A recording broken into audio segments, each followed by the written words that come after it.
And we are back. It's been a couple weeks. Had some scheduling issues the first week, and then the next week I'm tired.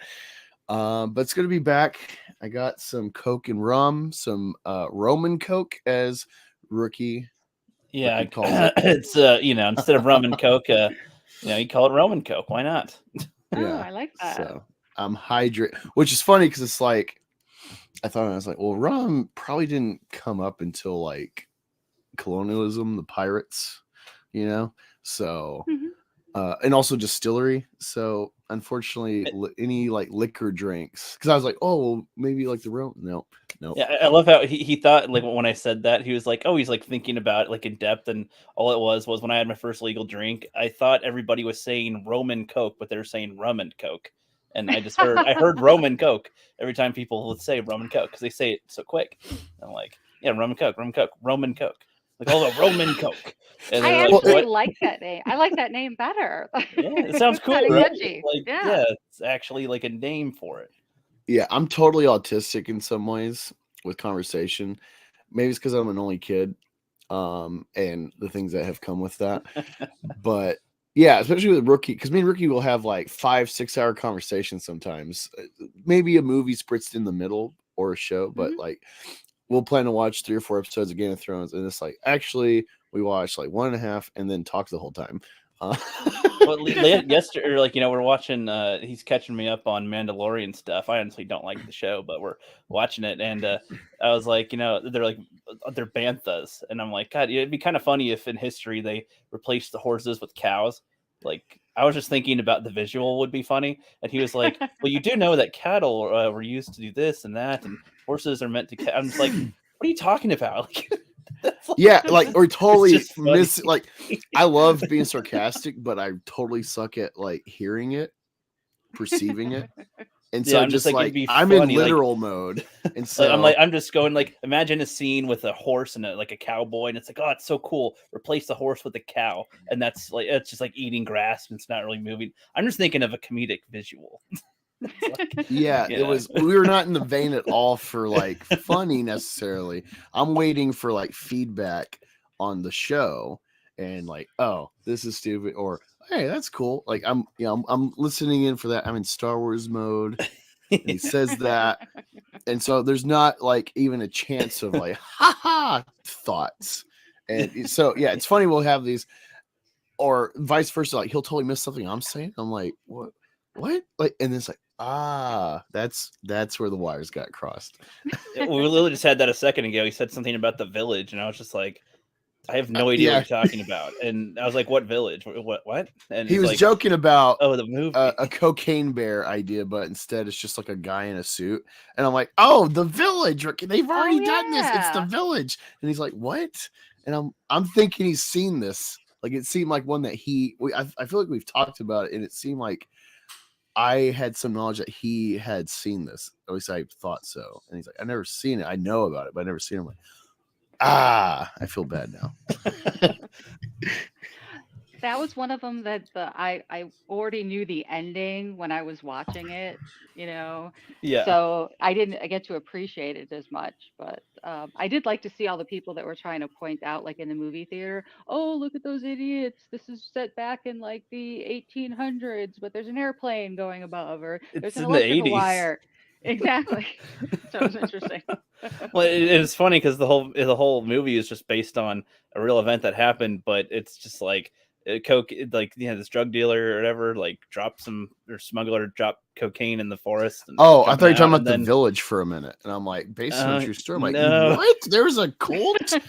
Oh my God. or That's wait, actually really wait. So cool. I might have gotten my wires crossed. I thought she was referring to Cocaine Bear for a second. Oh no, no, I was talking about the village, And but I I was did talking about the totally Okay, village, agree she and with I was what didn't talking you know about the that said. village. You because were you talking said about cocaine. cocaine, and Okay. then that okay. We're See, all doing it today. we just you experienced exactly what the village brought up in the first place. Oh, that's great. Partially, That's fun. Stony McIntroduce. Yeah. Although spiritually, my identity is 100% Aryan. But no, I'm only half white.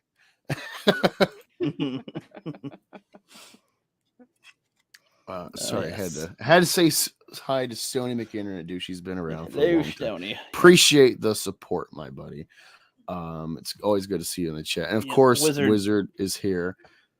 Not in the private, like in the stream, but in the chat. Blocked Queen is here. Yeah, she got blocked by bounding the comics. And it's funny because that's what we're going to be talking about. And yeah, it's just funny because like they're always priding themselves like, oh look, they ran and hid, and then they do it. And you know, it's like, what is going on, man? Like they're pushing all their chips in it like the wrong thing. You're white to me, and that's all that matters.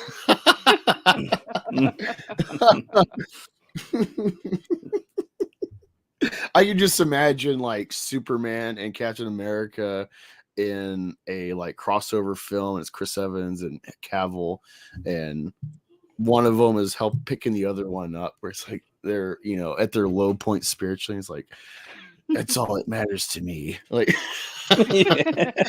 lights got to stick together, and then they both like punch Black Panther into the sun. Like, well, you got to throw in there something about being proud to be an American, so this way you cover all bases. America says hot. And ethnicity.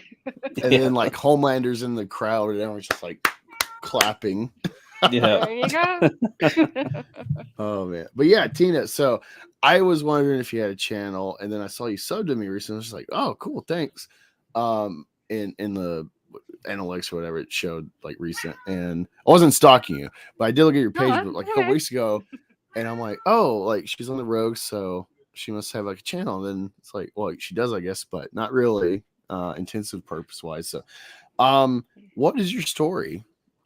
What is my story? Well, I started my YouTube life about 6 years ago, just in the chats. I kind of started just like everybody does, either through like a Nerdrotic or comics or Odin. I don't remember which of the three I started with, and you know, started following the others. And then as time went on, I started following smaller and smaller channels like Sporking News Podcast and Culture Casino and those guys. And I enjoy the smaller streams because of the fact that you get to interact with other folks in the chat, and you get to interact with the people on the panel a little bit more than when you're sitting in a stream with 10 panelists and 2,000 people in the chat.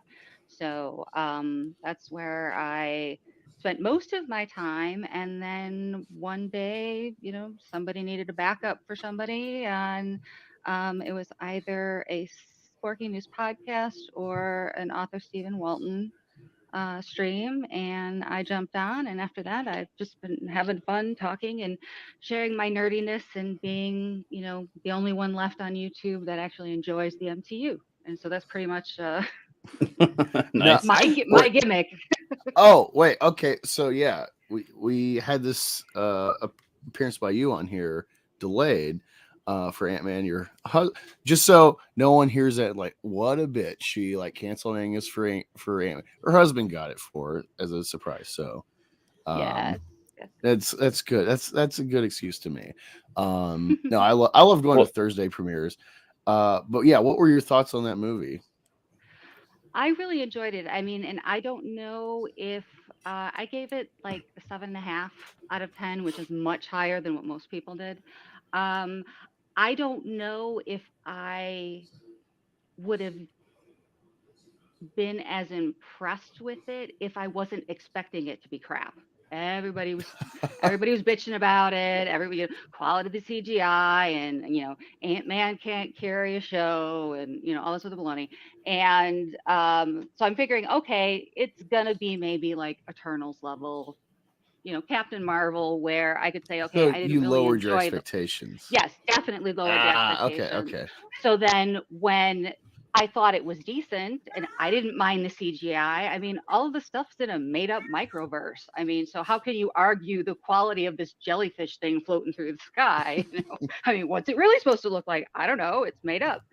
So I didn't have a problem with the CGI. I kind of liked that in a sense. It was Ant-Man and the Wasp 3, but the Wasp wasn't Hope Van Dyne. It was really Janet Van Dyne's story this time. I had no idea Wasp was in the title of the movie. I Yeah, just thought it it's was Ant-Man Quantumania. yeah, I know it's Ant-Man and the Wasp 3, Quantumania. So I thought that was that cool. And I was thinking, oh my God, everybody's gonna like the movie because they can't complain that the woman took over the show because Hope's hardly in the movie at all, except to beat up some people in the background. But they didn't like that, and I didn't think that the Cassie character was as annoying as everybody complains about. I mean, sure, she's somebody who's high school, college age, and she's attending her Yeah, first protest and trying to find her identity separate from her parents. And I mean, so stupid kids do stupid things. And I mean, she was proud of being arrested, but you look at a father who's like, well, damn, I spent time in prison, not alone just yeah, being arrested. So now I'm worried about her future because she might think what she's doing is valiant, but it could impact her career, blah, blah, blah, blah. Being a mom, I've got two boys in college. And, I would be very disappointed if they got arrested, even if it was for something that they truly believed in, just because worry about reputations and futures and all that. yeah. So, Well, I want to pick on what you're saying, oh, like sure. kind of like point by point. Not deconstructing, but I'm actually liking what you're saying, some of these perspectives. And I actually appreciate them. I watched this and I was not eye rolling at all with Cassie. Um, Hmm. I thought it was totally fine. She's first of all, when people cry about commie man or Antifa man, these slogans, these are characters in San Francisco, and this is a young girl growing up in San Francisco. I Hmm. think people, just like Catwoman in the Batman, they hear a phrase that is politically charged outside of the films, and so they instantly harp on that. And they're And recent too. it's conditioning. It's conditioning. Hmm. And even if that was kind of a thing that they knew writing that in, oh, all the dude bros are going to cry about that line. And it's maybe purposeful jab. It's okay to have characters in movies that have a different worldview and it not be Hmm. propaganda. And I think that we're getting stuck in this like cycle of the conditioning. And so you keep harping on these points, not you, but a lot of our sphere Hmm. channels, they're stuck in the conditioning that anytime they hear it, it must be propaganda. And I get so annoyed Yeah. because it's like, ah, it's not out of the realm possibility that a character in this universe, in this place, would honestly think this, regardless if they're narrativized by college or the media, or if they just honestly think it. And she's a girl in this place, young. Her dad is a hero to her. He's been to jail for busting a wealthy company for stealing from the customers, and he went to jail siding with Captain America. So it's kind of like a family legacy thing that she would be proud of that. Hmm. So yeah, I Absolutely. like what you're saying, even though I think the movie was arguably the worst experience of Marvel, given the goodwill of Paul Rudd and the potential. Hmm. But I like what you're saying. I agree.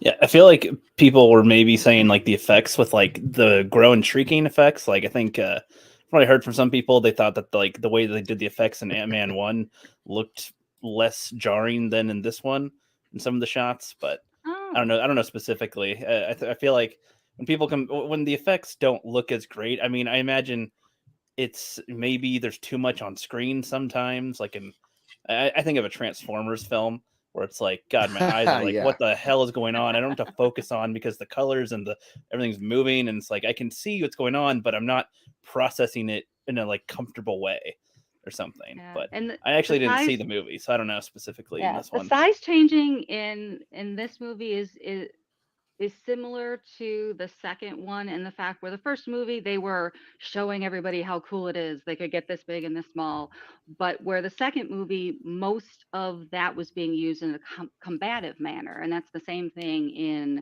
the third movie. Is the only time they're really growing and shrinking themselves or other items is while they're in the middle of a fight, whether it's a boss fight or just with somebody they meet. So I could see that maybe the special effects weren't as smooth, or because of the fact that the action was so jarring. Yeah, I imagine it's probably time constraints on the visual effects artists for the most part. Oh yeah, they're getting I'm bent sure. over a barrel. Like if they had an extra month or two, they probably could have cleaned it up, made it look better. Do you? Good point. I haven't heard anyone discuss this, but it really irritates me because I don't understand it. I thought like in the first Ant-Man, he does what he's not supposed to and double shrinks, quantum realm, Mhm. and he makes it, and then he comes out and he's normal. But in this film, multiple times he and Cassie, they go giant, but they're still in the quantum realm, and I'm like, what? This doesn't make sense to me because I thought Giant Man was like you would be giant and not in the quantum realm. Yeah, he put one of those. He put the grow disc on himself when he went subatomic, and then that got him out of that state in the first one. Sort of. Got you. So I looked at it as he was changing in size in comparison to his surroundings. So he was tall, though still small enough to be in the microverse, the quantum realm, whatever you want to call it. I didn't think about the fact that you're right. I mean, how finely tuned is the suit or those discs to be able to say, okay, I want to get big, but not too big because I need to stay here. Well, I mean, I have an answer, but it's a headcanon answer. It's not one that they. Well, actually, I actually don't remember that much about the Ant-Man films, to be honest. So it could be in there for all I know. But like with Tony Stark's nanotech, like ever since that became a thing, like maybe he shared some of that with Ant-Man or something, and it's like, all right, so maybe. I guess my point is we don't always see the progression of the Iron Man suits. You just see the product of it. I guess like when he had his nano suit for the first time, it's like, oh look, it's a new nano suit. Maybe he's got an altered growing thing that can, grow to the size you want more specifically instead of, just grow you huge or grow you to this size or however many times bigger or something. Well, the thing with the nanotech is like those are just tiny robots that help him shift his suit. Yeah, but I guess I understand that, but I'm using that as a comparison example of the nanosuits can be applied to different things. Like it can, like they use it for helmets specifically. I assume it was an example. Like he went from Iron Man 1 to nanotech is what I'm getting at. Pretty much, you saw the progression throughout the films of his upgrade in technology. Maybe Ant-Man, they didn't show him physically make the alterations, but between the films, he's got a more high-tech version of his suits or equipment or something. I can see that makes sense. I mean, if it, because I understand in the first movie they worry about him shrinking too much because that's how, Hank lost his wife. And, but then you're right. Maybe once it was either, Scott's control over the technology was maybe a little bit better than Hank. You know what it was? Or Janet. Yeah. You needed a man's touch. That was the trick. Well, and so Hank wanted Scott to do the job because he didn't want his daughter to do the job, I assume, because it was threatening. And then I didn't see Quantumanium, but Hope or Cassie the daughter? Cassie's the daughter. Hope's the girlfriend. And so Cassie was getting arrested, and Hank made her suit. Is that right? In this one? Yes. Or? Yeah. At the beginning of the movie, you find out that Cassie has been working kind of on a side project with Hank having to do with the quantum realm. So this way she's learning quantum physics from him. And because Janet is real quiet about her time that she spent in the quantum realm, they have no reason to fear trying to learn more about it. Yeah, so I could imagine that they like upgraded the suits. If Hank's comfortable with his granddaughter having a suit, then I imagine that when they go subatomic or something and they can grow and shrink, it's maybe to what they're mentally trying to do. I'm not sure.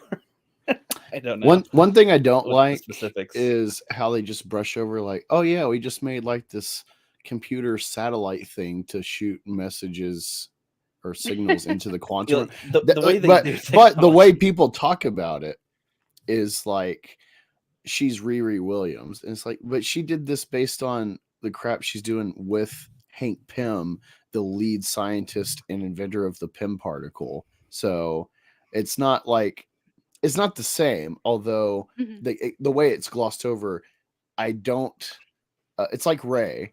They gloss over some key details, so then it sounds like oh, she's nobody, and now she's flying like wacky. And then it turns out, and you look at the dialogue subtitles, she's like, oh, I've flown before, never out in space. Whoa, woo. And so it's like, oh, that one little detail it's too quick to even catch. But it also doesn't help the moment. It's like in Jurassic World when the two boys were like, hey, remember that time we fixed our dad's car or something? Well, now we can hijack this car. And it's like, it doesn't really, that can make sense, but it doesn't feel right though.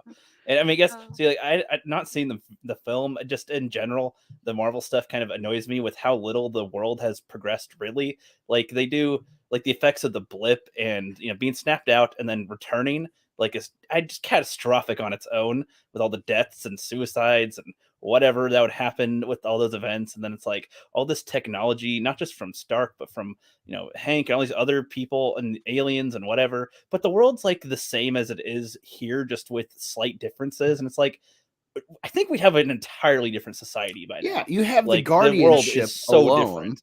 The guardianship was here on Earth, like this. Yeah, that's traveling in zip space through, like they can essentially wormhole across space now, and like they're hanging out with Tony Stark and the Avengers compound. Like no one. That's what annoys me. I feel like they've gone so far, but then like there's no recognition of like Wakanda's now revealed themselves, but then like there's nothing at all came African of that countries wanting reparations for how they got off scot-free of colonization, and just the fact of like in real life where Wakanda is called the Alemi Triangle. So it's actually very brilliant. Whether Stanley knew this or not, it's very brilliant where they place it in the MCU. It's the Alemi Triangle. It's a real place. There's like 3 or 4 countries that claim this spot, but no one actually, so it's just no man's land. And so it's like, cool, this little pocket of Africa, we can just say that's Wakanda because it's actually disputed territory. And so no one really is in control.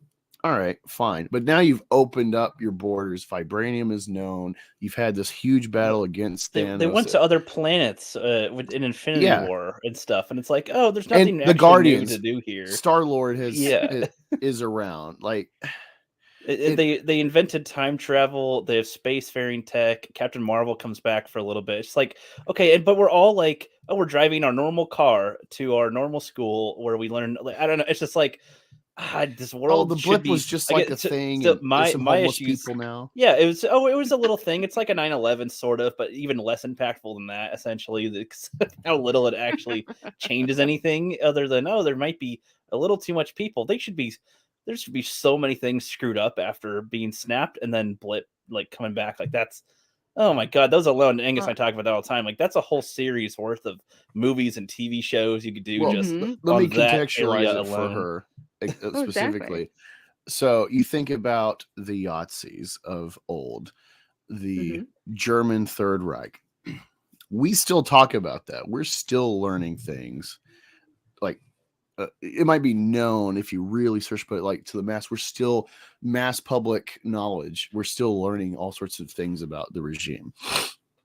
And they are the pinnacle of like symbolic evil empires in media. They are the ones that we're always pulling from, eliciting symbolism in vague ways, in like attire, in the rallies of the troop / people, etc. Where they march and raise their hands. It's like we're going on like, soon will be like 100 years since they fell, and we still, that is the icon of evil in the modern day. And think about arguably a more, at least very long-lived giant purple man, a titan that gets 6 magic stones and snaps away like magic half of universal life, at least sentient life. So it's felt everywhere, anywhere there's intelligence, and they're aware of it. And you've had this like population vacuum for 5 years, and then poof, whatever science has done with the fact of when you drop a population that quick, you boost the amount of resources available, there's actually going to be a huge spike in the population because now you have more chance for prosperity for stuff. Like that's just like a science element of this. If it was reality, Mhm. when you look at Hitler and the iconography of him, think about a purple man does this. You would never forget. This would affect religions. Like people wouldn't Mhm. worship Jesus anymore because it's like, oh, like that's an earth story from the Jews. And actually, there's way more reality. Even this guy that our heroes killed is more powerful than anything you've imagined God doing from this book or all the other books Well, and it's of like we had a religion. god fight him that's with our Norse mythology, Yeah. and he is like he got beat, like Oh, that's very true. something I like wonder that. if it's I wonder if some of that um things haven't changed. We have all these advancements and we have all these riches, but the things don't change for the average person. I wonder if that's a little bit part of their progressive ideology coming through to say, see, kind of like that prime directive, you can't give people who aren't prepared for it technology because, they're only going to use it for weapons and they're only going to use it to dominate other people. So it's kind of like I would love to agree with that, but I I feel would think like we would have in their super weapons then. well, Like, well, no, I was gonna say in Agent, and there's so many examples in like the shows too, where it's like even with that, there's still people that will be trying to get their hands on it, or there's some loose Mhm, piece of Chitauri tech or something like that. You can't just simply we can just hide it all. It's like that's where the no, vulture right. came from, was I the was Chitauri about to tech. say, yeah, the vulture. That's in Exactly. one of the movies too. It's like, oh well, that happened because of that, and it's like you can't. And I think in Vision said it. We talked about it in Civil War. He's like, our presence invites challenge essentially, and it's like that. If people rise up just on Earth alone, and that encourages people to get more technology, and that's what had Iron Man 2. The one guy, tried to fight. I forget his name in that one, but the guy Whiplash. with the whips, was it Whiplash in that Yeah. or? Yeah, he's like trying to fight him, and it's like, okay, shoot, and Hammer Tech trying to match him as well, and that was just Mhm, Iron Man at that time. And it's mhm. like, I don't know, there's just so many things, and it's like, I don't know. It's hard for me to watch the MCU now because they seem to brush over so many interesting things, and it's just like, oh, let's see what Hawkeye's doing with his daughter or something, and it's like, let's see what Winter Soldier and Falcon are doing, and it's not really Well, anything, I and didn't it's like, watch Yeah, well, well, let's see. Hawkeye. I didn't watch let's say Hawkeye. speaking of those guys, Falcon and the Winter Soldier, I would have liked to have seen the series original storyline because Well, that's supposed to be. it was pre-pandemic, and that little bit of the storyline about them stealing vaccines or something, apparently the original storyline was supposed to be that they were having this mandatory vaccine being pushed Uh-oh. on the world population, and it's been tainted to do XYZ, and That's then what this is Woody why Harrelson was government talking bad. about. Yeah. And obviously they had to change that because of, the timing of Yeah. when the series came out. And so of course I think it made the series not as enjoyable because when you're when you break apart a story and now you're trying to piece it back together to say something different without, spending twice the production costs. So Yeah. then obviously the story suffered as a result of Oh, that. yeah. But I think it also would have helped give a more of a spotlight on what the post, blip uh, life was like. Yeah, that probably makes some sense. I mean, it just seemed like, there's some people that have super soldier serum, but that's the last of it, we promise. It's like, Exactly. God, no. Well, like the Hawkeye show, I had no interest. Same here. Because one, I just don't care about comedies, and it sounds like that's kind of what they're doing. And then presenting Kingpin from the Daredevil show. Well, this is all But after he was Ronin. Like, he was, yeah, no, like we just rewatched Endgame, and I'm like rewatching Thor into Avengers, and I'm going to rewatch Thor 2 because I'm reading like 2004 Thor comics right now, and so I'm like deeply invested right now with this, especially, and it's like fuck, Roan, I think Endgame is like Dark Knight level of like editing and getting the most out of everything within a time constraint, even though they do an extended film, it's 3 hours. It's like and so much reference of almost every film before it in some meaningful way, even if it's more just like, hey, remember that thing? Like, I love you. The original arc reactor on the reef for Iron Man. Even minor things like that are like, oh, your dad loved cheeseburgers. Like, oh, he ate Burger King for product placement. Damn it! I'm crying. Especially the epic on your left. Yeah, and all the portals open up. I mean, come on, that is just the greatest of callbacks. Yeah, and then so we see that little bit with the Ronin aspect of Hawkeye after the opening with him and his family, and then dust, and now he's just has nothing to hold him back. And it's like, that is a Daredevil, like Batman story, like that has its own trilogy potential there. And it's like, oh, his family's back, whatever. Now he's like Hawkeye with some girl. And like, is that even his daughter? And his wife is Agent 19. And they just drop it and boom, walk away. Yeah. It's things like that where it's like, this has no meaning anymore. And so like, I still watch this stuff. Some stuff, like I'm not watching Miss Marvel. I'm not watching Wakanda Forever. Some things it's just like, like even your just normal stuff is like, you're really losing me. I'm not watching your like propaganda, like your forced diversity characters. I'm not watching it. But yeah, it's really just like any weight in this universe is like completely lost now.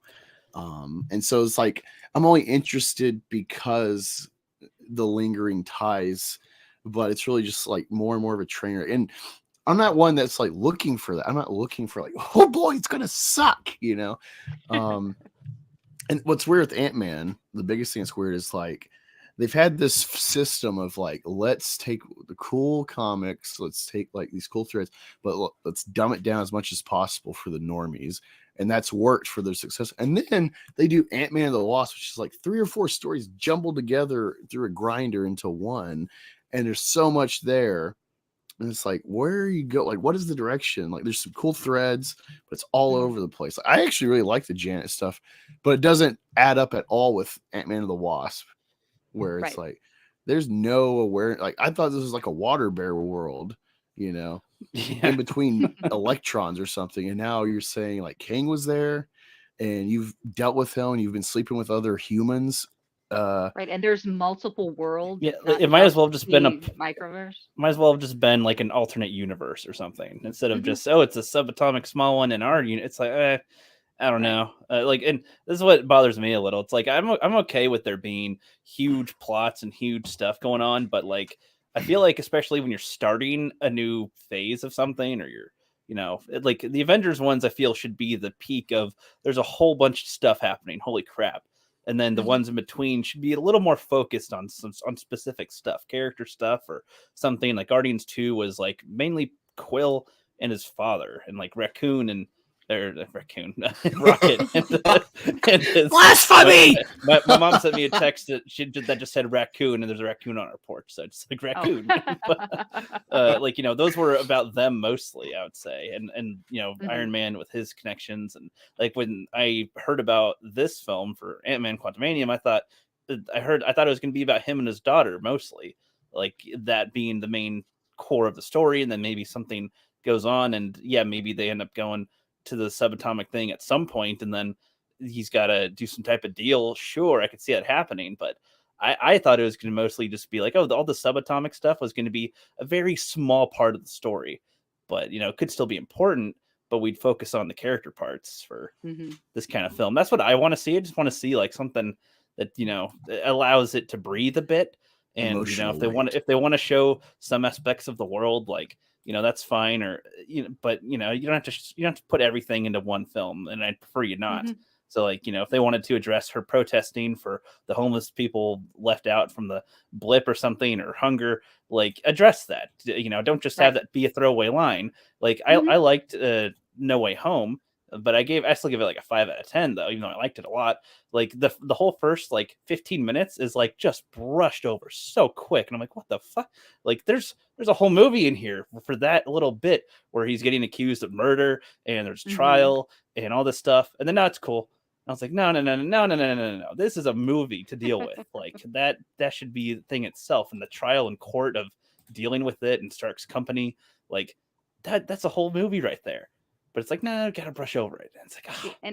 And for that reason, I think that's why I enjoyed, out of most of what's come out of the MCU for the last 3 years, I enjoyed Moon Knight and Werewolf by Night the most, because I haven't finished Moon Knight. They were but I do standalone like and it. separate. Yeah, they were standalone and separate from the rest of the universe. I mean, people did complain that, like, oh well, but there's no connection.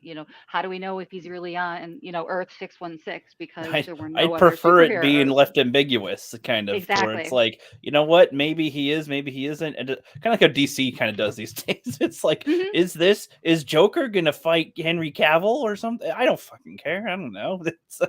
I don't know. I heard with Moon Knight though that they like it starts out pretty like simple and separate and small, but then there's like a giant kaiju world fight thing or something, and like the last episode is that like a giant crocodile, and it's like that seems a little out from what the premise is. A little. Yeah, well, I mean, they're Egyptian gods that are fighting each other, so I gave them a little leeway there.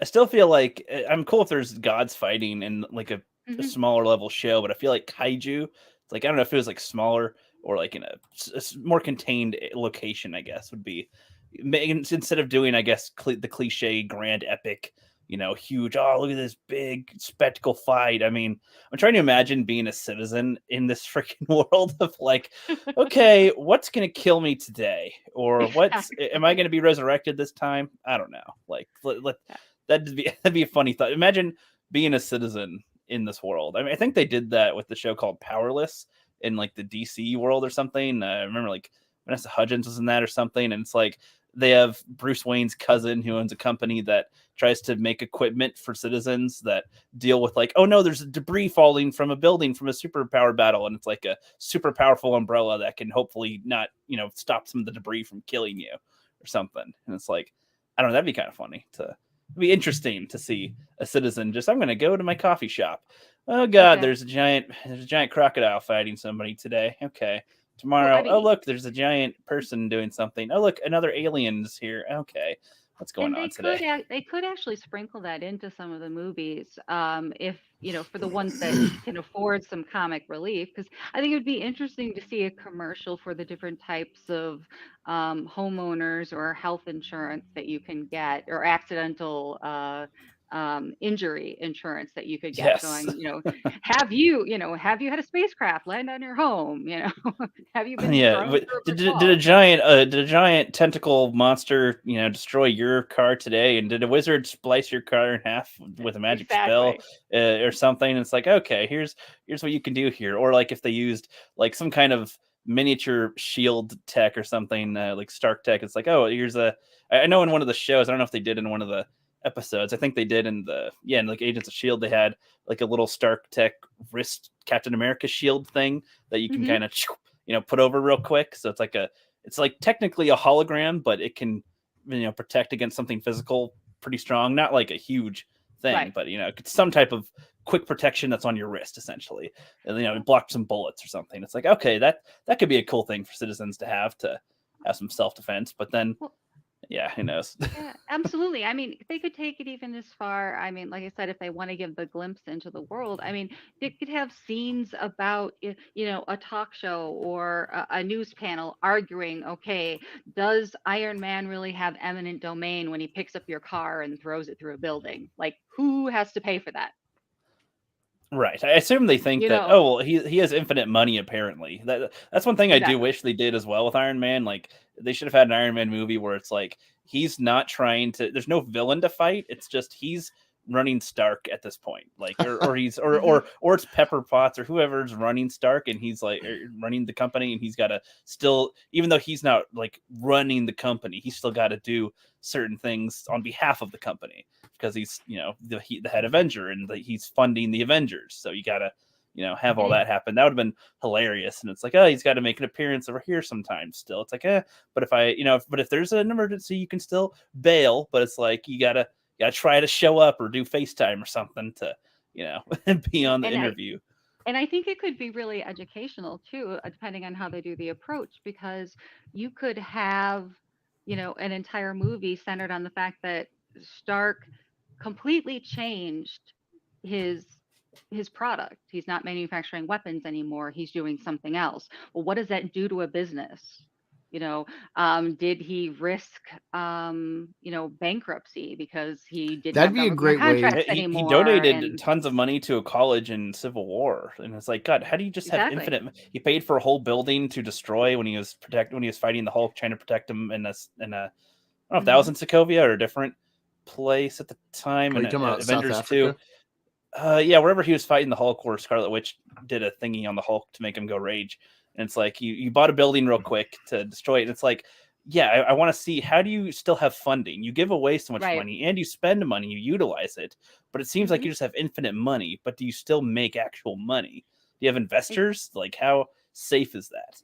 Well, it's Exactly. like, And I did he think they, stop making weapons because he's still making the greatest weapon on Earth thus far, the Iron Man suit, uh, Yeah, pretty and all the much. bombs inside of it, and War And the ships, the Machines, and the Quinjets, I would think Quinjet, that's Shield. Well, and the also, spider suit that well, has a kill in code to it. also, Angus, I know you hate it when I reference Agents of Shield, but Oh no! but it's also Why did you say referenced. that Nope, name? but it's also referenced in Age of Ultron, where like Agent Hill was working for Stark. Ooh. There was Why Mhm. does other she there was not other get a movie? It's there Colby was other Smulders. Her name is I there Smolder for a know. reason.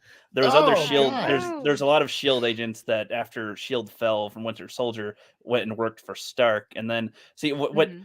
again, what people don't get about Agents of Shield, at least I know that some of their stuff is stupid, I know, but like they were the public organization that handles secret stuff. But then after Winter Soldier, they actually had to become a shadow organization with extremely limited resources, like with Hydra and other things to compete with, trying to do underground stuff. They can't just walk in your house and go, "We're Shield. You got to listen to us." No, they're like an undercover, like spy network now that has to try to regain their numbers, get their equipment back up while fighting other organizations at the same time. It lowered them down to a different playing field.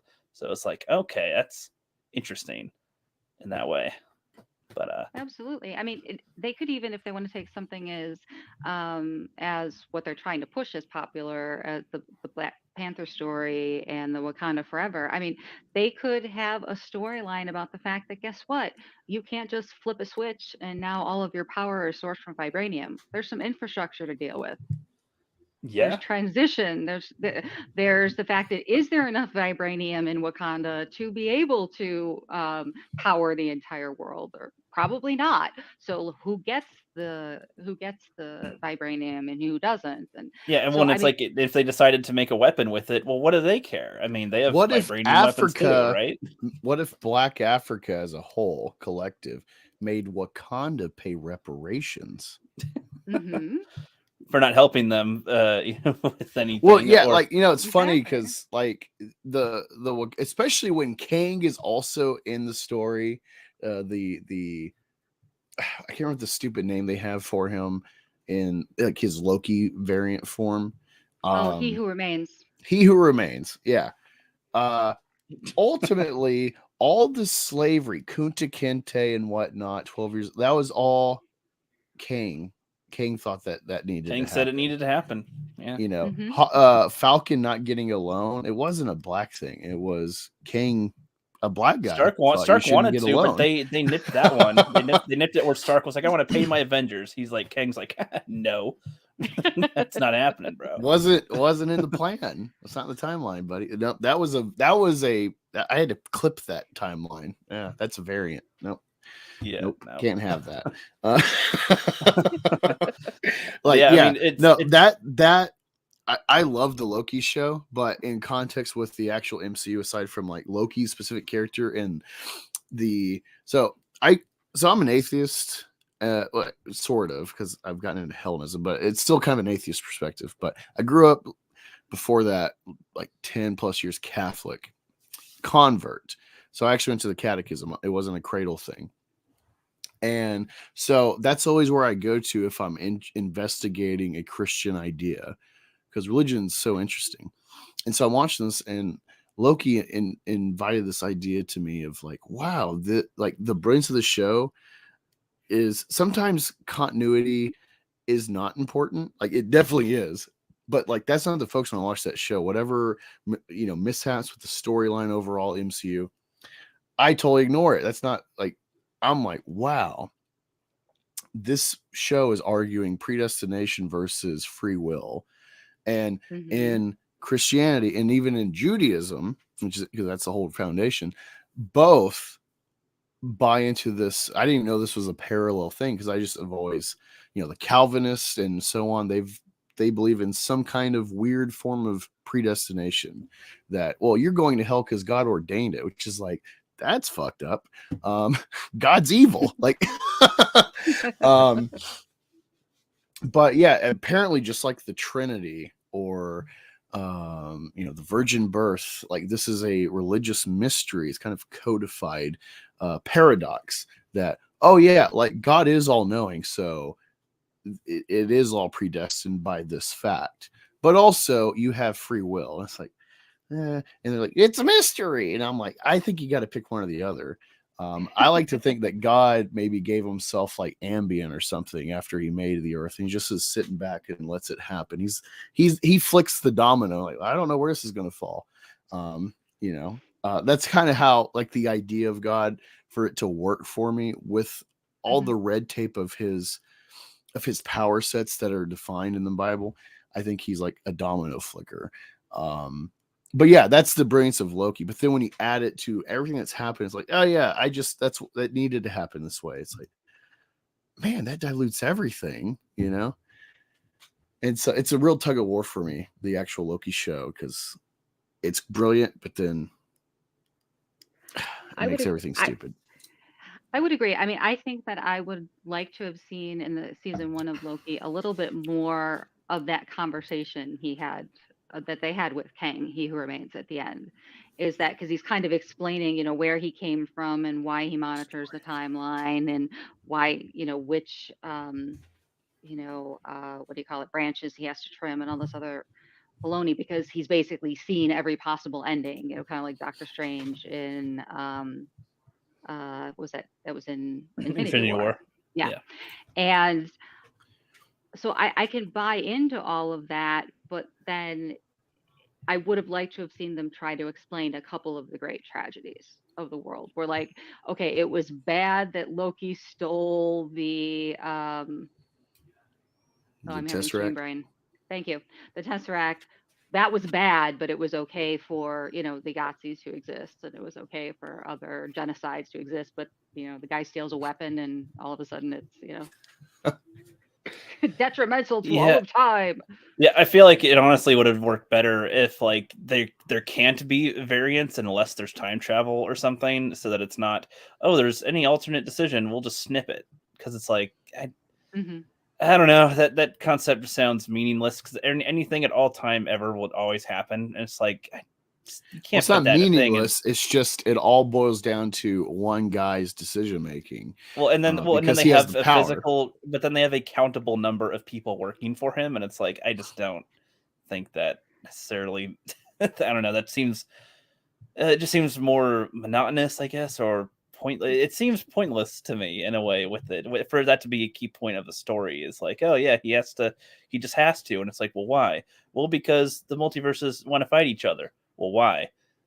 Like, I guess one universe's resources isn't enough, even though there's plenty in one universe, probably. Like, I don't, what does it mean to, I'm going to fight another universe? It's like, we're going to go in our spaceships that can travel to the multiverse and on our boat ships, like, pirates or something. And it's like, we're going to fight you, huh? And it's like, or I'm going to use my Infinity Gauntlet against yours. Like, it seems really dumb to me. To imagine their multiversal war sounds so stupid to me. It's like, don't even have this yet. Like, this, I don't know. They maybe they built it up more. But if there's if essentially a god at the end of time that's dictating the whole timeline, and he's a human.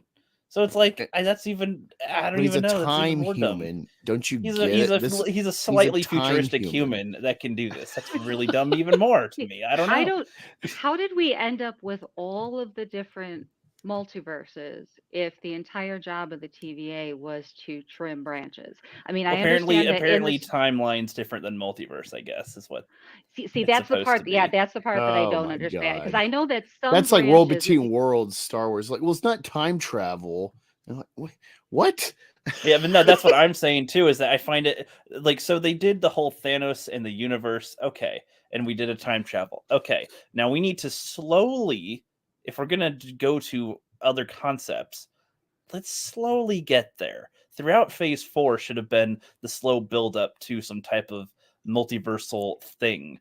Like, learning bit by bit in each movie something different about it, or timelines, whichever one they're trying to focus on, but focus on one and still have the story be small and focused and not have a humongous info dump. But each thing in most of phase 4 was like info dumps and huge stakes and blah blah blah. And it's like, God, can I just have the stakes be, will he get the thing he wants in time, or will they get their friend to like them again? Something small, and you can still have a big plot around it, but have that not that's like the B plot, really. It's like, oh wow, we also found out this thing here along the way. And I was like, okay, well, okay, cool. Right? Yeah, And I so mean, and there's this is enough this is extra conversations with character. me and Rookie all the time. We're like, we'll just, hey, yeah, so like Taco Bell commercial, and then it'll end up like pulling from the MCU somehow, and these like thought problems that these characters like introduce. Pretty much. So yeah, it's fun. It's fun. I love How this come stuff. nobody on You know Earth what? isn't worshiping Thor? And he lives on Earth now, and he's in Well, no, if Norway and anything, Norse gods. there is Like, people that still. I have a friend who is Asatru, which is like, I guess, a version of like Odinism essentially, and so yeah, Thor just popped up on Earth, and then they like, oh, Loki caused this, his mischievous shenanigans. He's teaming up with Thanos and try to take Midgard. Like, people are gonna like drop their cross, they're gonna drop their like Buddha statue, like, you're gonna go all back right, to Norse that mythology I'm here. gonna do that. Well, I'm gonna Pray do to that. that god. Do you find it interesting that I don't know if I like there's certain MCU characters that I follow their comics run through junior high and high school, and then I spent probably about 25 years where I didn't read many of the issues, but I know that even Hercules and Zeus are all characters within the MCU. The same thing with the Norse gods and the Roman gods. And the Egyptian gods we see through, mostly through Moon Knight. How is it that there's no talk ever about the Judeo-Christian God? Like they never talk about like, oh, here Jesus is a character. Well, Yeah, that would Or be this is who interesting. Moses But was, or I feel like it's too Noah, or risky for something. them. It's modern, I guess. So I it's too feel, yeah, risky. I feel like it's because you're actually like Christianity's actually in the same category. These are like, I'm an atheist, so I'm like, this is fake. But like there's a lot of good stuff in it. Like, Hmm. I don't Yeah, need they it to be also real wouldn't to use find Vishnu value. though. They wouldn't use Vishnu or any of those other ones though either, because that's like modern, still Well, Right. I think the thing religion. is, to some degree, it's like, yeah, there's Odinism still, but we've relegated that religion to myth now. These are like fun stories to play with. These are public Right. domain characters Right. versus, Right. like, there's a billion Catholics on top of however many other Christian denominations wrapped into that. So you're arguing like maybe 2 or more, give or take, billion people actively to some degree are in this faith collective. And then there's a billion Muslims that are like the same God. They don't like, Hmm. maybe Jesus is a prophet to some of them, whatever, Right. but it's Abraham. And then there's the Jews. And yeah, so it's like only to some degree can you, it's so murky because it's relevant in a real way. It's not relevant like, oh man, it's not like Rocky for Philadelphia, like Zeus for Greece. We're like, yeah, Zeus, woohoo. Although, yeah, Hellenism's coming back, which is great. But it's because these are just fairy tales now. Yeah. Versus, Imagine, and so it just gets sticky. And then it's like, imagine well, a Marvel movie. how do we interpret Jesus for the Yeah. MCU if he's a character? If there's like however many thousands of who are you going to sects of cast as Christianity. Jesus in the thing? And if they're, oh, but Jesus was black or something, and it's like, oh no, and then it's like, oh, well, let's watch the nice Marvel movie, and then this Christian family sees Jesus, who's like a bro fist bumping Tony Stark or something, and they're just like, no, he's a good man. He wouldn't drink. And look, problematic. Look, the Punisher is joined the chat with Jesus, and they're on the team together. But I agree, Tina. That'd be hilarious to see. This would be fun. I think it would be like fun. It's like Hercules and Jesus. From what I know, comics explained, every religion is valid in Marvel. Like whatever you believe, that's your end state. Like, so like Thor, Valhalla, like of course he's an actual character, so it's already real and valid. But yeah, Christianity, you're just going to like that version of heaven or hell, depending on your worldview. Because like Black Panther, we've seen in the films like that is a real plane of existence, interacting with the Panthers of old. There's some like Sheol like holding state that you can like enter into with the flower, which I think is cool, especially like for like a visual storytelling cue. So like those are factors with Marvel, but yeah, I think the big thing is just it's not like even Islam, you got like the two main sects of Sunni and Shiite, and yeah, you can't make Allah. I don't even think you could do Muhammad as a character on screen. I don't think. And yeah, and then you can't. You've seen Charlie Hebdo, like those people will actually kill you for this. Unlike Christians will just like, we're mad. We'll protest today. Like, Christians, moms will more protest. or less are Canadians, and there's the pros of that because you have like America because of Judeo-Christian ideology and values and stuff implicit in this secular nation. But just there's so much there that you can just deep dive. Like, why isn't Jesus cast in Marvel? Second Street references. Yeah, he's like the only real mention was when Cap was in the Avengers and says, "There's only one God, ma'am." And I'm pretty sure he doesn't dress like that. Which is crazy because it's like I can take you to Asgard. We can go. Yeah, he's like, yeah, you want to hang out, and I'll show you other gods Vanaheim along there. It's like. But that was actually the thing too. That was weird too. And when you look at Thor: Love and Thunder, so like Thor throughout the movies kind of made it like they aren't actual gods, but they're perceived as gods. Like they're like Thanos. Humans, they live so long. The humans, they're gods with how strong they are, how much they can endure, their technology, whatever. They're gods, but they're not actually gods. And then you have Thor: Love and Thunder, and it's like, oh, Gore, the god killer, but then he's like killing other random things, sort of, and it's like. Well, and then you go to Zeus, and it's like, wait, so are these like supposed to be actual gods or just like a high society of other species? Like what? I don't know. With the magic sword, that was like, I don't know. That sounds really dumb now, especially when it's like, but they're just aliens essentially. Just I don't know. It kills gods, and it's like, yeah. So does the hammer, and so does probably a bullet if you have. Well, it just with the right hammer, material, depending on the storyline.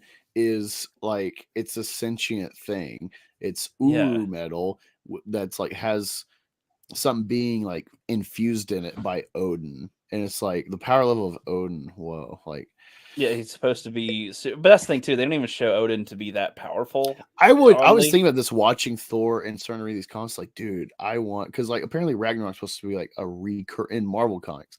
Ragnarok is like a recurring thing. It's going to happen repeatedly. Yeah, it happens all the time.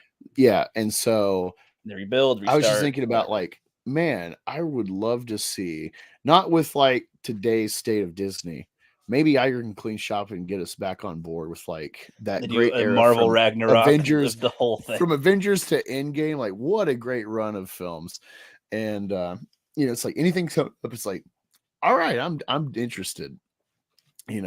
Guardians of Galaxy. What the hell is that? Okay, that worked.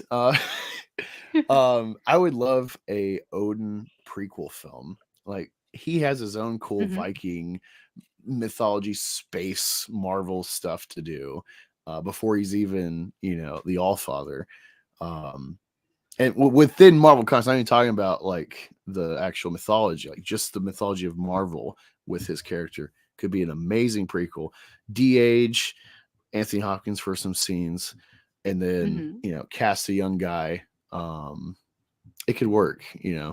It would be something like you'd have to pull through a cast like Josh Brolin as K from Men in Black. You'd have to nail the casting, but Yeah. it could be cool.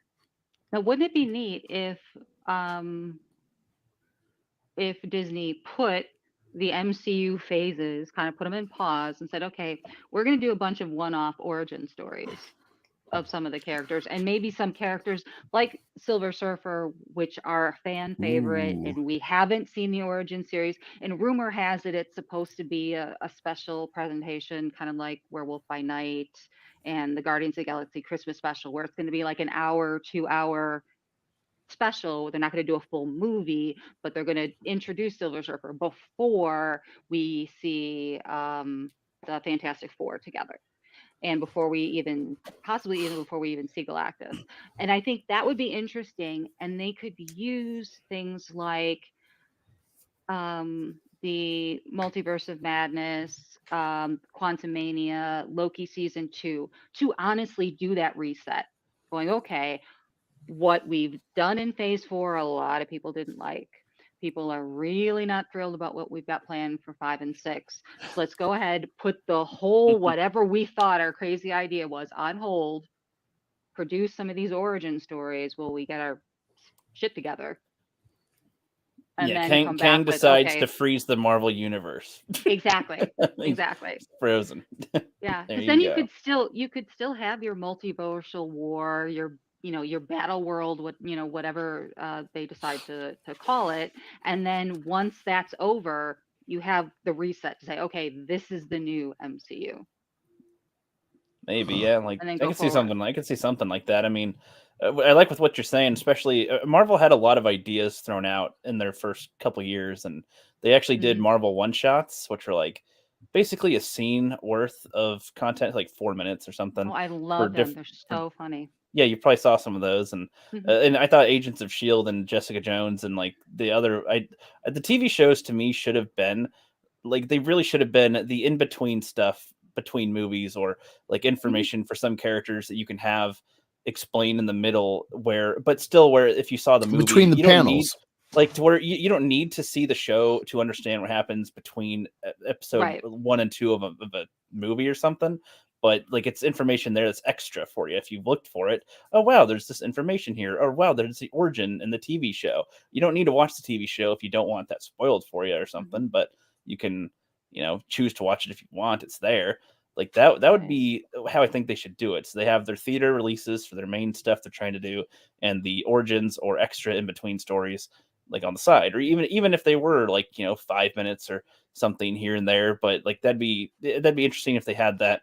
Yeah, like on the end of a DVD or something. Like have it not even be just an internet thing. Have it be like, oh yeah, it's on the DVD. Encourage people to buy a physical copy or something. And it's like, you get 5 extra minutes of footage on there or something. And they could even do the She-Hulk approach in terms of episode length, not necessarily genre, but I mean a lot of those episodes weren't more than 20 minutes of screen time. I mean, you had at least a full 5 minutes. Yeah, I guess that's what I meant. Instead of doing a 40-minute episode, because lots of TV shows are 40 to 50 minutes, and it's like, how about a good 20 to 30, like they used to be, kind of like have a contained short, a little bit of a story here. You don't have to have that many arcs, maybe 6 episodes, even whatever. Right, it doesn't need to be a huge thing. And that would have been, I think, maybe a better way to introduce the Young Avengers. So instead of having a Hawkeye show where everybody's going to be upset because we get new Hawkeye gets introduced because old Hawkeye's getting too old, or how we get Riri Williams gets introduced in Wakanda Forever. Well, you know what? You could just have a Young Avengers Disney Plus series that every 20-minute episode, it's 6 or 10 episodes long, and each one introduces you to who the new Young Avengers are going to be. And then if everybody likes it, then we can do a movie maybe. But if we find out nobody watches the shows, people aren't excited about the new it can just kind of be brushed under the rug, sort of forgotten a little bit. I miss the idea of like the Star Wars anthology films, like what Rogue One was supposed to start with, Solo, etc., where it's like these can be more gritty. These can be less restraint on the directors coming in, the creatives, and take some chances. Yeah, I would like that more. I like the What If cartoon. That's actually something really solid Mm-hmm. that they've done. Even though they break their own established canon in the show, where this really got me because they like I first came aware of this watching about DC versus Marvel, like the '90s comics they did, the crossover. Like Thanos or Darkseid, one of them has like their like big power up thing. It's probably the Gauntlet, but he can't use it because he's not in his universe that those stones are from, so it like won't work. And yeah, that's what they do with the Ultron Vision supremacy thing. He's like, they're like, oh no, we can't use this gun because it's from a different universe, so it's not going to work. But then with the different universe stones, you know, Gauntlet Ultron's just like murking the whole situation. It's like, what? Why am I even following this now? There needs to be a set limit of some kind on those things. But no, like I love it. It was awesome, but like that's like a key factor where it's like, well, of course I didn't think this would happen because you just said it can't. right. Yeah, but Yeah. let's move aside from Marvel for a moment. We got a femoid with us in the stream, Tina. So I want to get her. We're gonna like watch this and we'll chunk it as need be. And I'll get your take about this because I guess to set the stage. There is this, I think, cop out by women, or it's cognitive dissonance. This lack of realization of how they dictate the dating market. It's all in their favor. But there's this dissatisfaction, and it's like, oh my god, there's just so many guys, and it's really just, it boils down to women don't want to settle because they think they got so many options, and so they're just never buying into like a good option. It's like, well, it could be better. That's what's always in their head because of social media's access to everyone getting your DMs, and then all the dating sites and whatnot, and then OnlyFans. This like inflation of ego for women that's allowed. On top, like there's already just the favor that women will have in youth, being pretty, infertile. Men want you, but like we have these things that exacerbate that so much. But I found this. So I'm not really sympathetic to women's plight in the dating scenario in that way. But this woman made a video, and it's like, she's putting an effort in, and it seems to have worked for her. She's married, but she goes into this depth about her dating strategy, and it's like, I don't know how to feel about this. So I just want to get both y'all's commentary, and we'll chunk it as need be. So I hope the chat enjoys this segue. So wait, I got to share it real quick. Where's my tab? There we go. Present. There we go. So the premise is romance dead? If so, who killed it? So this woman saying, how I met my husband on Bumble, subtitle, going on multiple dates a day. If you are not ready to date like it's your job, click out of this video. This one is not for you. A follower asked me to tell the story of how I met my husband on Bumble and tag them, so this is that video. When I met my husband on Bumble, I decided to pay for a Bumble Premium. This way, I would have the opportunity to see the guys that already liked me. I didn't want to be swiping left or right and kind of like hoping that he already liked me. I wanted to see the guys that had already liked me. And in doing this, you really want to do this as soon as you join the app, because you want to catch guys as they're like active. If you're not actively on the app, they might have liked your picture or whatever like 3 weeks ago, and by now they've met other people and they're not actively looking at or for you. So joined the app, looked at all the guys who already liked me, and I was like, great, this is good. Then I'm starting to message guys on the app, and I'm messaging them by using something that they've written in their profile. I want them to see that I've read their profile, and I am asking them something specific to them that's referenced in their profile, just to start a conversation. Of those conversations that you opened in the app, the guys where it went really well, now we're text messaging on my actual phone with my phone number. If the text messaging went well, Here's my phone number. Give me a call.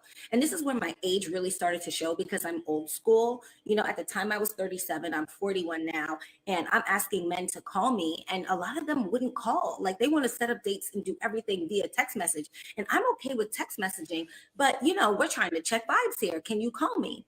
So of the guys who called, my husband was in that pool of guys who called.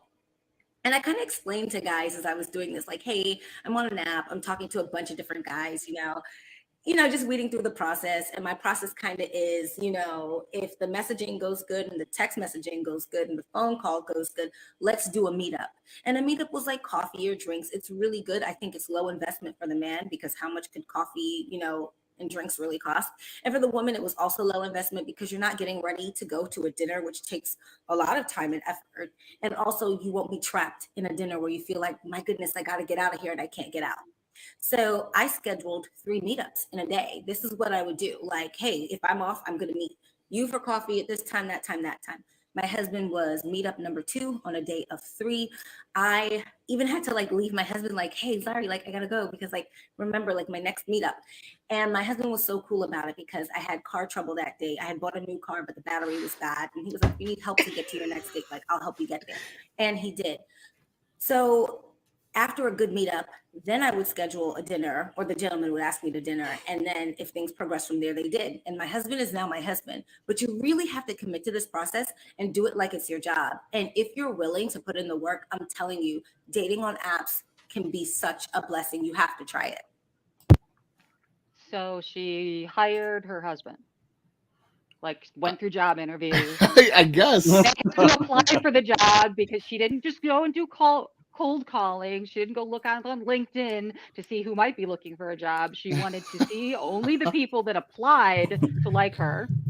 And then she, did the phone interview first, but in terms of, texting and chatting, and then set up the in-person interview, and that got progressively longer. We'll schedule you in. You could be number 3 today. Yeah.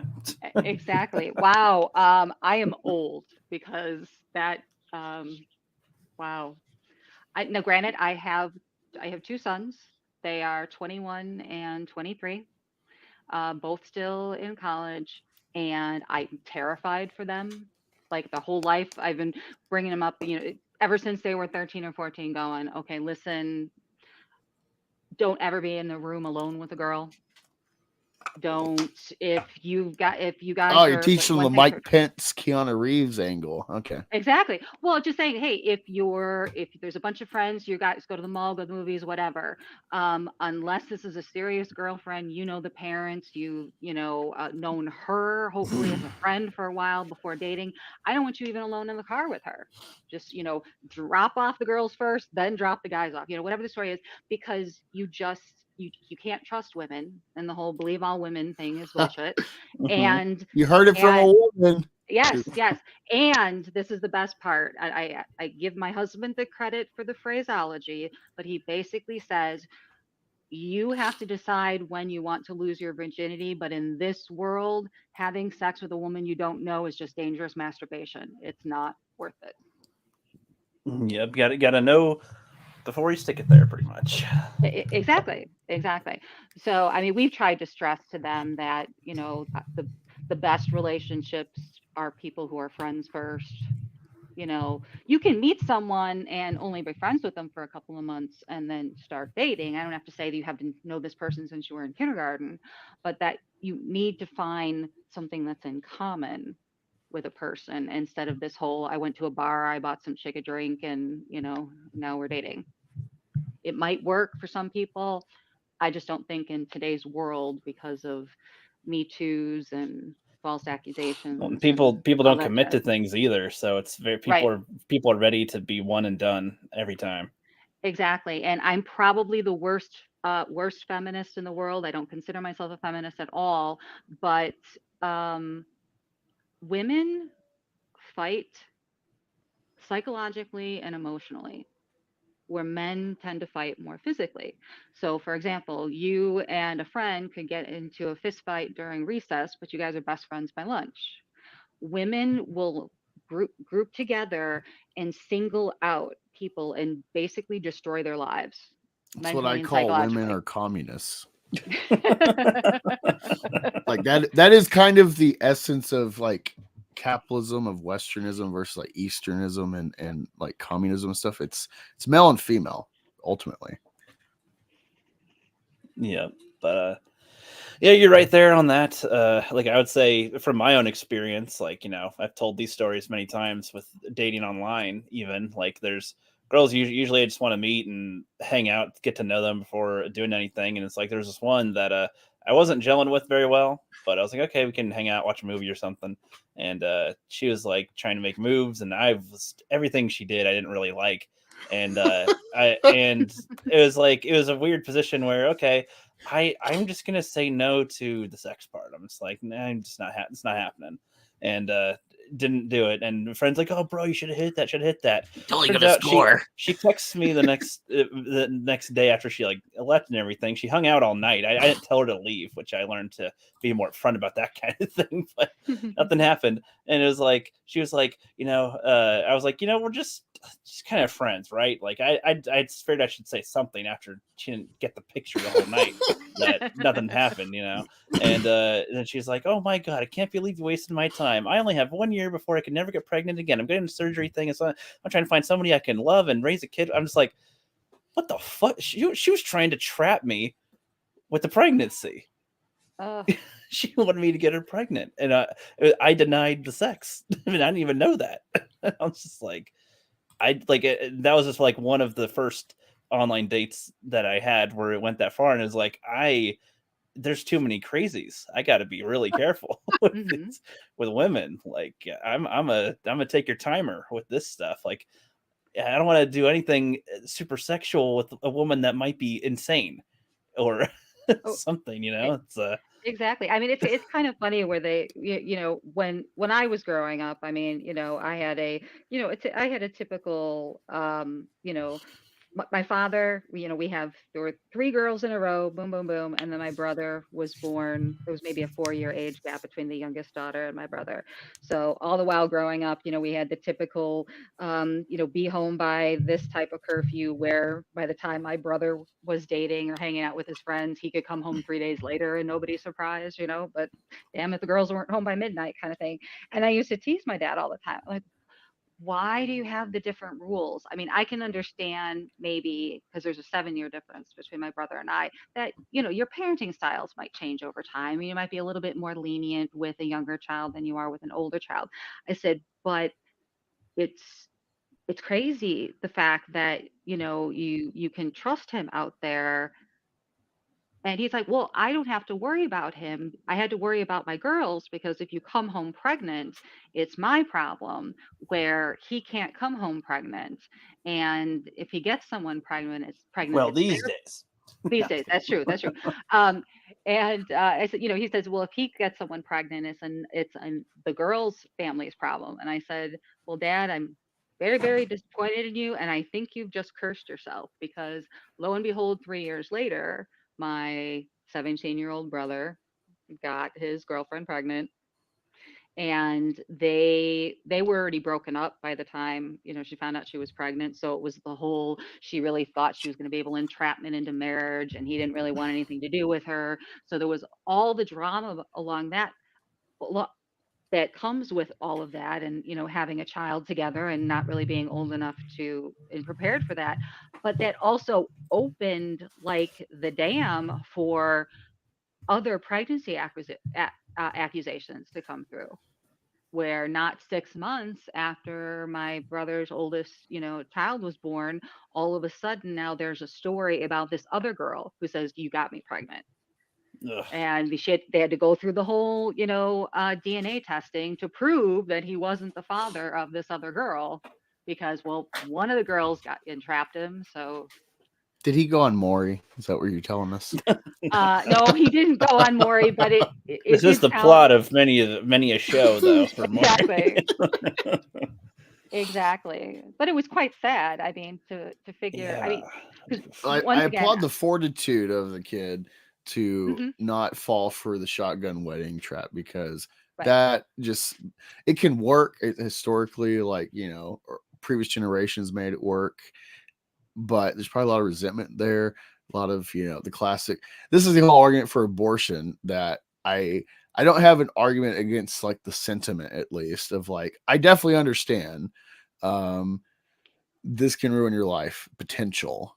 It can also open your life and give you focus. But it's a double-edged sword. But I definitely agree with not doing the shotgun wedding, because you're just building a marriage on resentment from the start of like, well, I got to, and it's like, even if it's like, outside your faith, it's like, you just got to like ride the storm. And then if you're actually invested, then you can get married, make it right, so to speak, as that used to be like the big thing.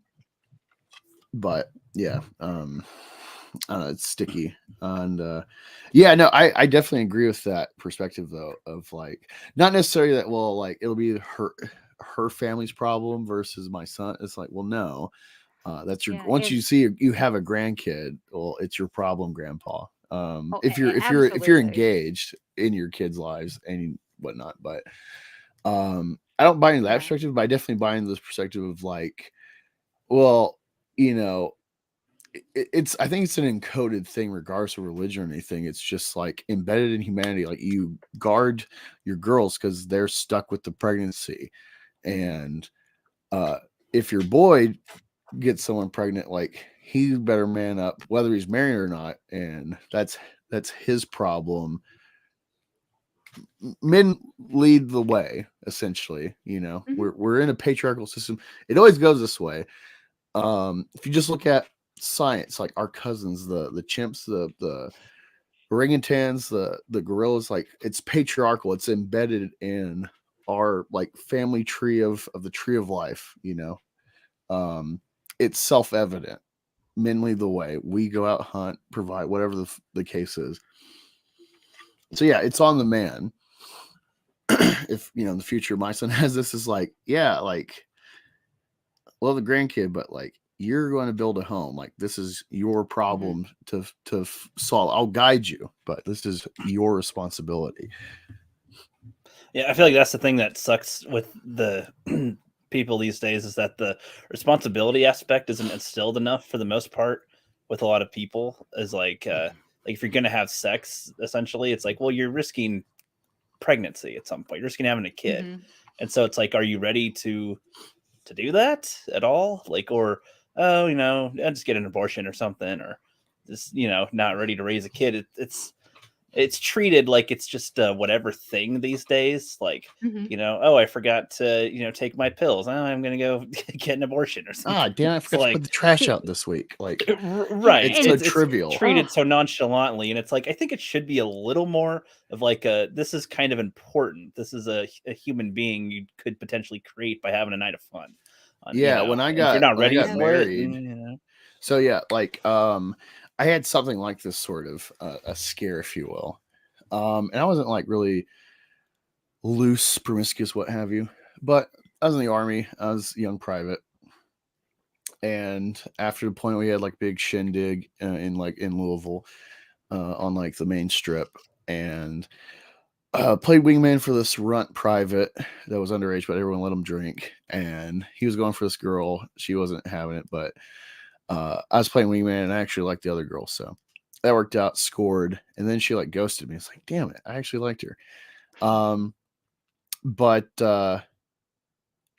after, because I had history with my wife as like a sort of pen pal phone buddy from like an online thing. And then I met her in like Easter that year when I got back.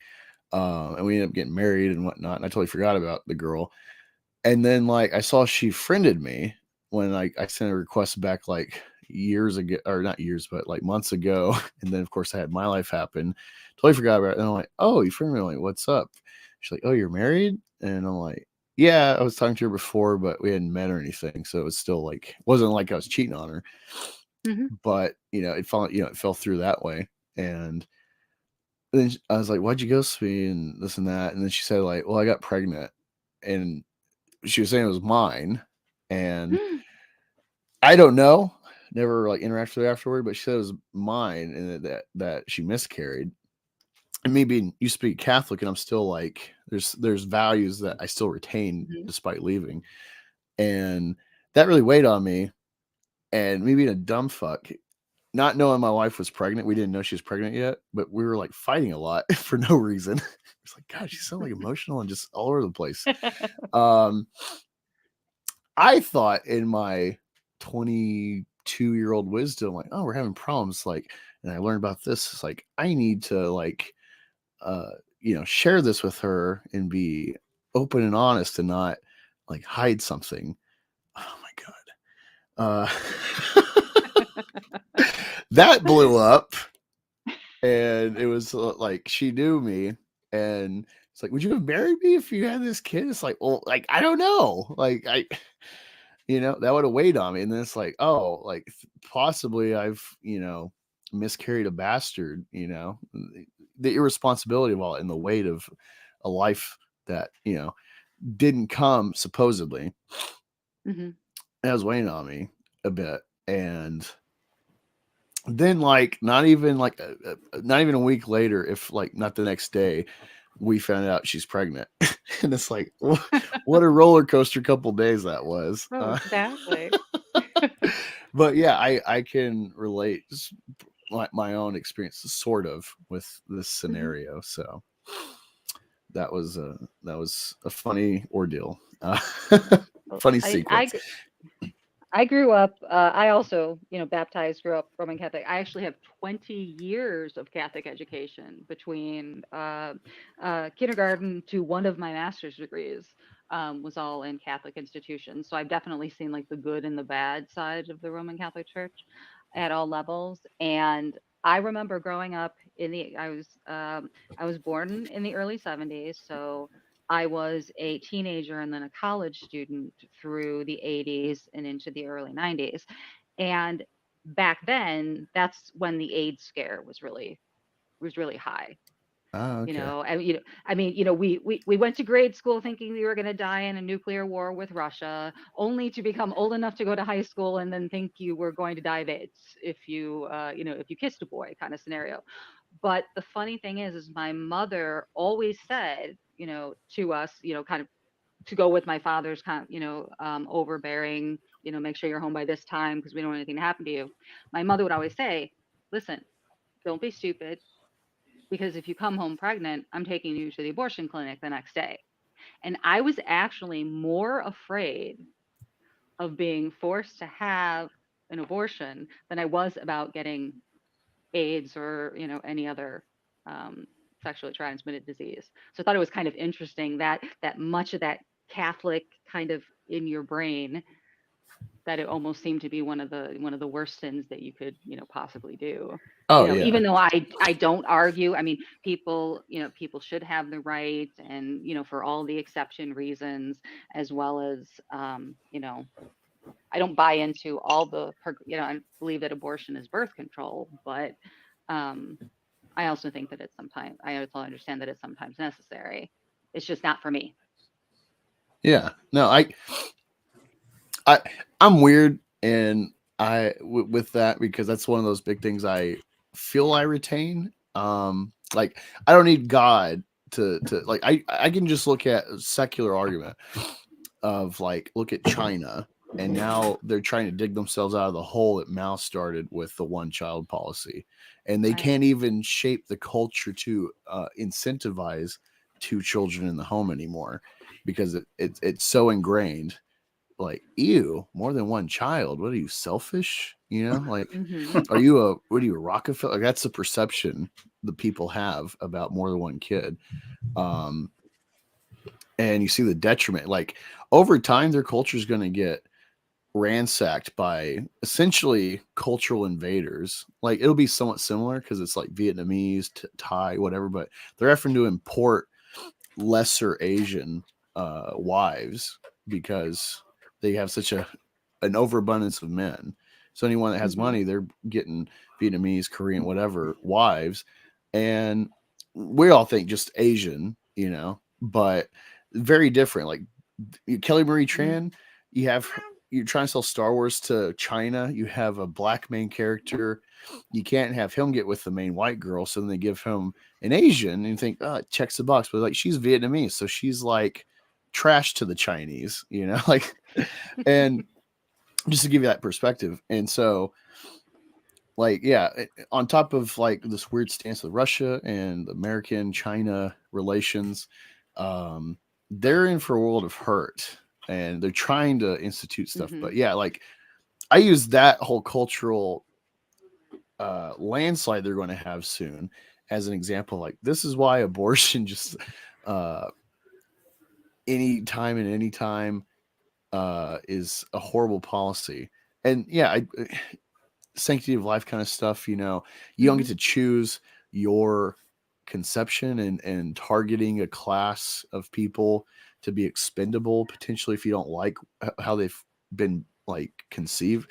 That's just that's just a really bad foundation to be standing on, I think. But at the same time, I look at like Down syndrome, and I'm like, whatever good stories you have, it's like, in the potential of a cure, it's like, I think it's cruelty to, like, they're not fully human, you know, in my view of it. I'm like, there's something fundamentally missing from them, and the good lives they can have is completely tied to whatever care they can get.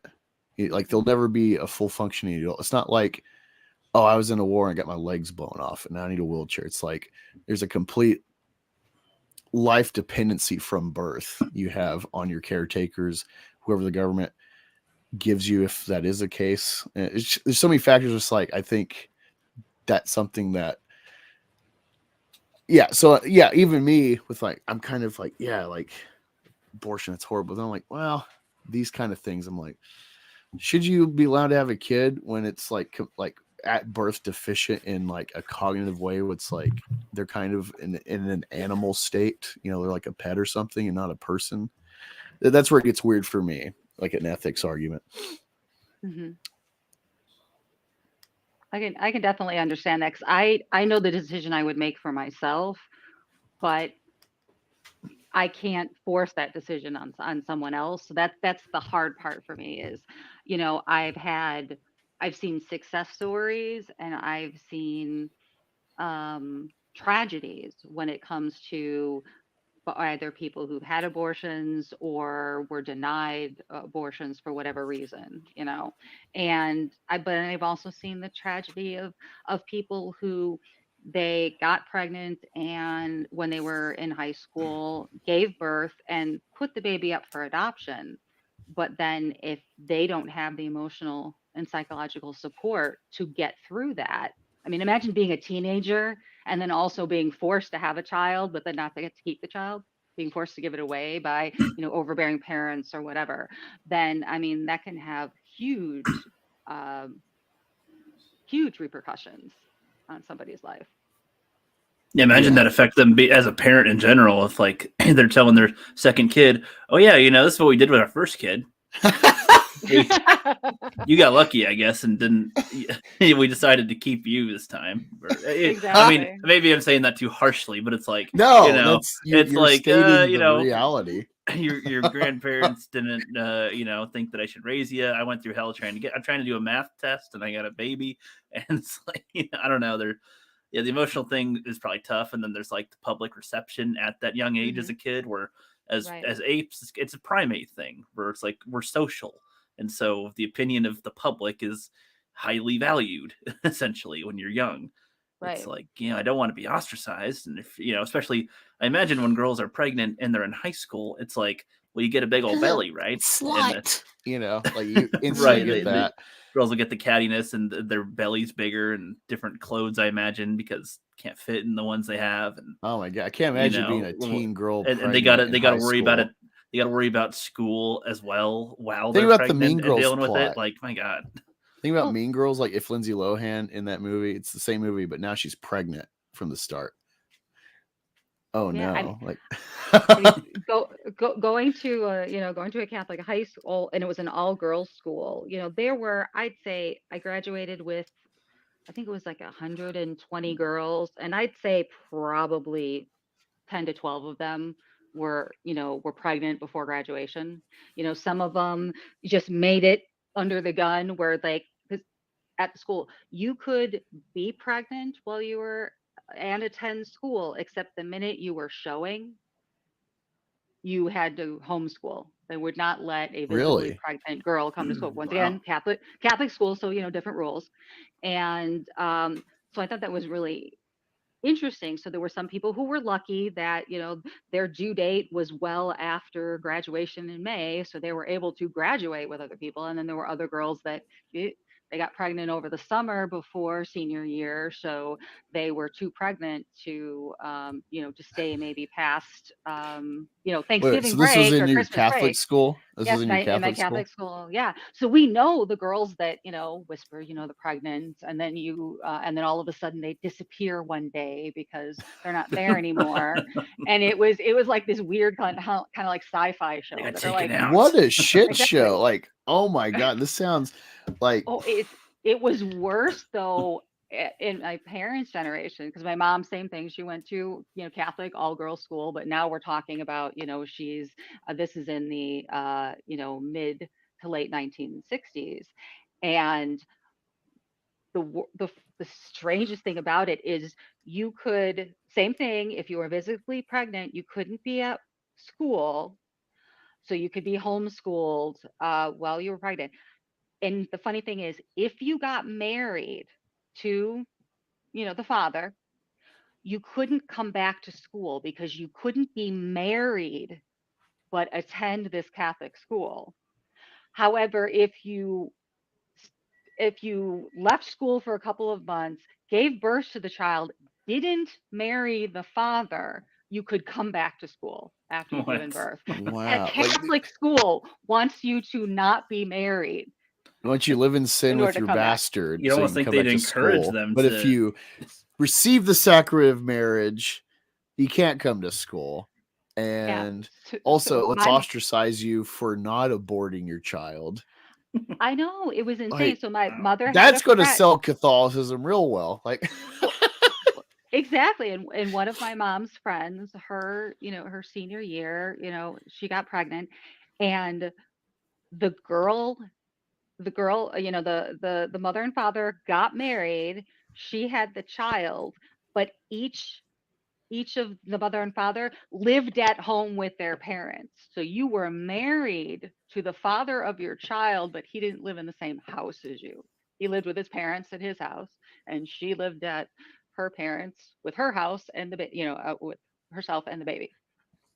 But she was still married because they couldn't let the school find out she was married, or she wouldn't have been able to go back to school. oh my Wow. God. This is insightful. It's like, this is a nice, like, how has there not been, well, maybe there have been, but like, how has there not been a movie like this scenario? This would be so Exactly. interesting. Mm-hmm. There probably is. Probably is. Well, that's why I said maybe there is, but we don't know Yeah. it. Like, Right. It's probably not a popular one, if anything. Exactly. Because I think those make some of the best movie plots are the the contradictions, like the Catholic Church that doesn't want you to be married. I think are some of the best stories because they're true to life, but they're the opposite of what you would expect. Like The Sound of Music. It's like, you know why people love this movie? Because this woman rejects it, in my view, within the context, in a way, of like Christendom as like a general philosophy. It's like this woman rejects a restrictive order that strips her of the greatest gift women have, which is within a Christian view, marriage and then pregnancy.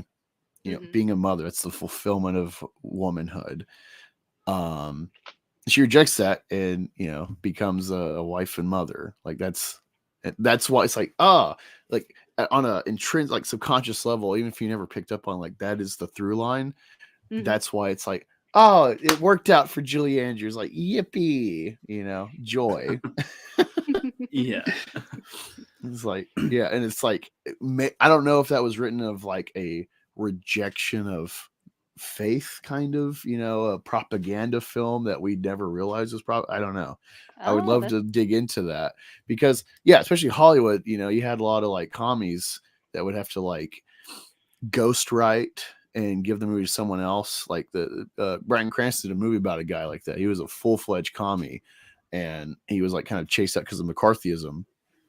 And so he had to like lateral his movies, so he didn't ever get credit for years for the stuff he did, because they'd be after him, or they'd like try to like derail the film, or the name coming up would can it instantly.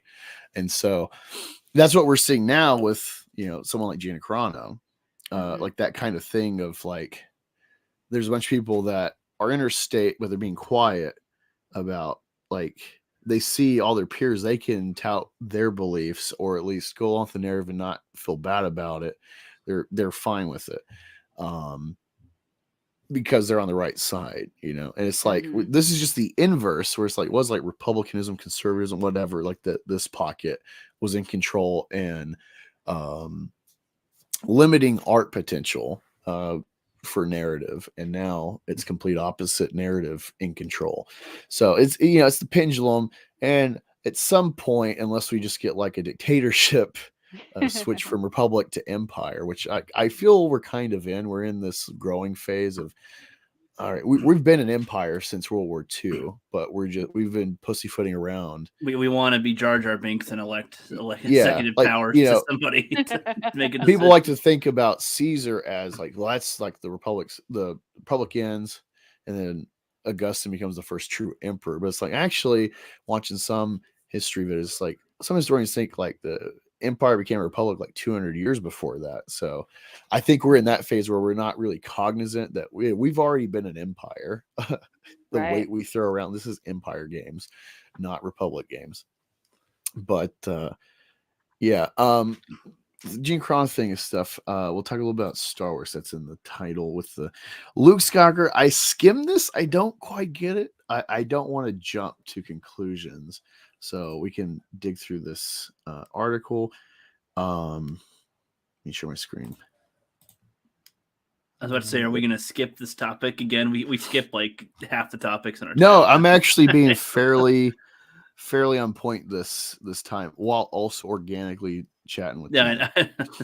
Sorry if I get you no off topic. Like, I can this is just you're good. No, we're in a way, I don't want to talk about Star Wars, so I'm like, can we talk about something else again?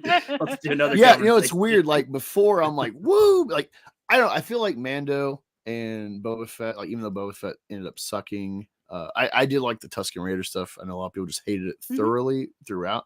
I love the Tusken stuff. Him like being a phoenix. He's such a, what we know film wise, such a limited character. So there's so much potential, especially coming out of Starlight Pit. So I thought that was actually really brilliant stuff they did of like whatever money, whatever legacy he's had as a bounty hunter, he's got no one. He's followed his father's footsteps to folly. And that's kind of cool because normally it's like the weight of your father's legacy, trying to match it. Like that is something that's been a main thread of Star Wars, or challenging your father's legacy, but actually disowning or kind of this resentment of your father's legacy completely. You could say Kylo has that, but then he kind of reneges on it and feels bad about it. It's wishy-washy, but this is a new thread that's interesting. And so, finding the Tuskens, finding a code to at least ultimately cherry pick to align with his current state. I thought that was interesting. And then it just, all that stuff we've set the groundwork for, why he's got the bantha stick, why he's dressed this way before he gets his suit back, etc. And never mind, let's just bring in Mando. And it's just so that's my frustration with the show, not like most people's comments. But anyway, the reason I say is because I'm walking Rookie through season 2 now, and then I watched most of episode 1 of the new season, and it's like, oh yeah, I like this, it's fun, but I'm just like, I feel they've already blown their load, and I enjoyed it. And now it's just like, I'm not done with Star Wars. I'm definitely open. I feel like this is just going to drag on now. It'll be fine. I'll enjoy it, but there's no like, I think we've gone far enough where we see the real weight, and it's minimal, I guess, is where I'm stuck with it. This article, the Mandalorian executive producer Filoni claims Luke Skywalker wasn't a Jedi. Bold statement. He said in a recent interview he didn't think Luke Skywalker was a Jedi. With Screen Rant, along with his executive producer and writer Favreau, they discussed the Darksaber and whether Grogu was the first Jedi Mandalorian since Tar Vizsla, and whether the Darksaber is tied to Grogu's destiny as well as Din Djarin's. Favreau initially responded, "That's interesting. That would be a very smart literary device." Filoni added his thoughts, saying, "Yeah, interesting. These are very good questions." The Favreau seemingly posited that Sabine Wren might be considered a Jedi Mandalorian. The assumption being he's basing it off the training he's received from Kanan on how to wield the saber. He said that doesn't happen that often, although I would argue that Sabine is maybe a little bit. Filoni retorted, "I don't know if I'd call her a Jedi, though. The interesting question is how you define when someone is a Jedi. That's the real question, because the Jedi is a way of training. It's a way of philosophy and being." Favreau then responded, "Well, Grogu trained with a Jedi." It's here that Filoni claims that Skywalker wasn't actually a Jedi. He tells Favreau he trained when he was young, and so did Luke. Yoda didn't confirm that he was a Jedi. Remember, he says, "Oh, you think you're a Jedi? Not so fast." He had to pass the trials. Favreau then corrects Filoni, but he also said, "You'll be the last Jedi when I'm gone." Return of the Jedi. Luke returns to Dagobah and tells Yoda, "I've come back to complete the training." And he says, "No more training do you require. Already know you that which you need." Luke answers, "Then I am a Jedi." And Yoda replies, "Oh, not yet. One thing remains. Vader. You must confront Vader. Then, only then a Jedi will you be. And confront him you will." At the end of this conversation, Yoda tells Luke, when you're gone, am I the last Jedi? Will you be? Luke, the Force runs strong in your family. Pass on what you have learned, Luke. There is another Skywalker. Luke does indeed confront Vader by the end of the film, and while he faces the temptations of anger, fear, hatred, and the dark side, he eventually rejects them, chooses to die at the hands of the Emperor rather than serve the dark side in him. This choice leads Vader to take a decisive action. He attacks the Emperor, throws him down the Death Star central shaft. Sidious perishes before the expanded universe tried to resurrect him through cloning, a plot device Disney chose to resurrect for Rise of Skywalker. What makes this even more galling is that The Mandalorian does indeed depict Luke Skywalker as a Jedi. In Season 2, Din Djarin's entire mission is to take Grogu to the Jedi. He initially makes contact with Ahsoka, who refuses to train the child. Rather, she sends them off to Tython. Ahsoka explains if he reaches out through the Force, there's a chance the Jedi might sense his presence and come searching for him. Then again, there aren't many Jedi left. It turns out Luke Skywalker shows up in the season finale looking for Grogu after he reached out to the Force on Tython. Nevertheless, Filoni responds to Favreau. That's interesting. We've seen a few more pop up. This is all we do, by the way, sitting around the table, getting the whiteboard. Roll the whiteboard in here and let's break it down. Favreau concludes the question, well, we'll drag other people into it. This is what we get paid for. And we'd be doing it in the lunchroom in our high schools. Fortunately, Favreau was there to correct Filoni on this glaring error. But maybe instead of getting out a whiteboard where he's putting down his own thoughts, he should actually roll out the film so he knows what actually happened in continuity. So, yeah, what are your thoughts on that? That's a lot there. Yeah. I feel like maybe it's a gaffe that he just zoned in on episode 5 and it's like, oh yeah, episode 6. Whoops. Like you can go first if you want to, Tina. Oh gosh. Or do you want me to go? Yeah, I'm still processing. So yeah, you go ahead. Yeah, so I mean, I don't know, like I don't think that it matters specifically what Yoda says in that moment where he's like, oh, you're not a Jedi yet, only kill Vader, defeat. Did he say kill Vader? He said, you got to confront Vader, essentially, right? That's what the wording. I think it was confront him. I didn't think it necessarily said defeat him. Yeah, I mean, and honestly, I don't think that the audience is counts. Assuming he's got to kill Vader. But regardless, yeah, I don't think that matters to be a Jedi, because is that what every freaking Jedi did in the back of the day? I'm gonna destroy a Sith, huh? They had peace for how long, and they were Jedi. How many Sith has Yoda killed? Like, That's actually a I don't- very interesting thread. Like that is something that shows Lucas when he does the prequels, like it not quite matching up with like lore established or perception of lore, where it's like clearly the prequels were not fleshed out ideas when he made Return of the Jedi. Yeah, I mean the way I could see it with context here is that this is Yoda's personal thing, saying that Luke wants to be a Jedi, so to help encourage him again to beat Vader is that he can only get that official title once he confronts Vader. Is how I'm seeing it from Yoda's perspective, not necessarily I am establishing lore that shall be written in history for Star Wars. Like that's that's Maybe it's one of those like we've never really addressed this, but maybe it's like Obi-Wan's killed like 5 Sith, And well, no, like the fact that Obi-Wan's like, well, from a certain perspective, yeah, I think maybe it's that yeah. like Yoda, yes. Maybe that's the idea is like Yoda's kind of lying to him just to like push him out, like face your fear. Well, and I think there's more. I think they show throughout the movies in general that there's more than one way to be a Jedi. Essentially, there's different types of fighting and whatever, and they're peacekeepers. So it's like, I don't know, the killing. That's one thing I find really confusing sometimes when people talk about like prequels compared to OT. They'll be like, they're angry that Yoda has a lightsaber in the prequels when it's like it's used to defend people. Like that's what he's in to defend himself. That's what it's for. And and then.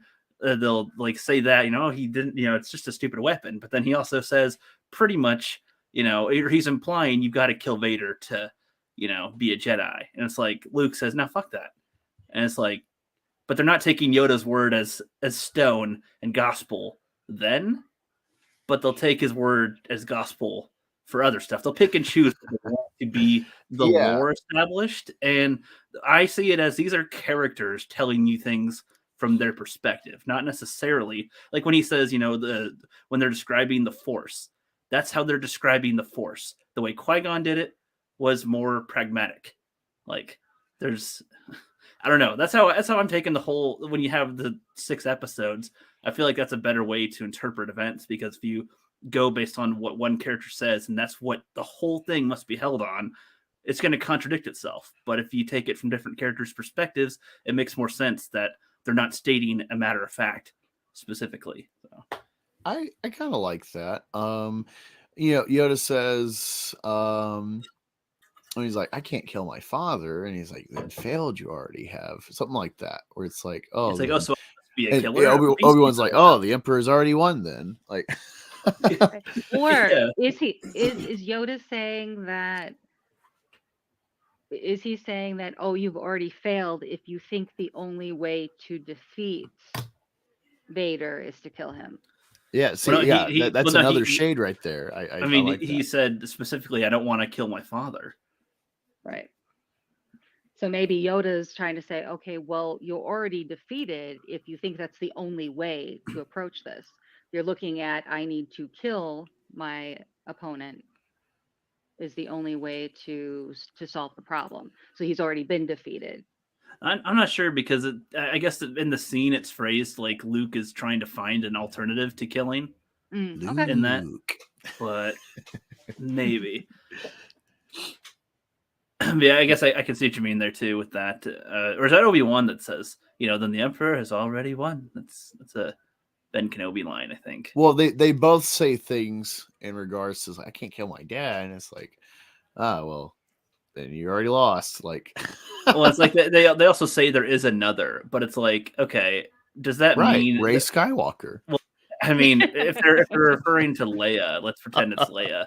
Well, I mean, in that scenario, she would have been probably killed in Return of the Jedi as well. Like, so if she was the other, I don't know. It's like, things might not have turned out so good either. But I'm also when people, this is when I look at Return of the Jedi, I feel like the battle that we watch with him and the Emperor and Vader is more for us, but like the rebels seem to defeat the Empire regardless of their little battle.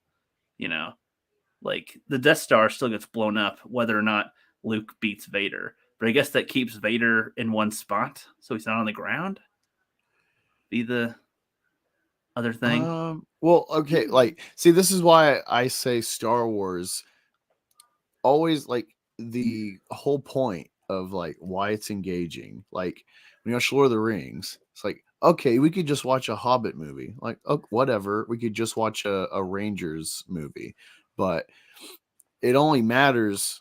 It's only going to be engaging if there's the context of like the Great War, of like the Ring, or something like that, of like the dichotomy of like, you know, a fallen evil presence like Sauron versus you know, the Valar, the Valiant, you know, all that stuff, the Maiar and whatnot, and whatever the god, the ultimate like god being in the universe. Like there's like a cosmic good and evil. There's a metaphysical fight for Middle Earth.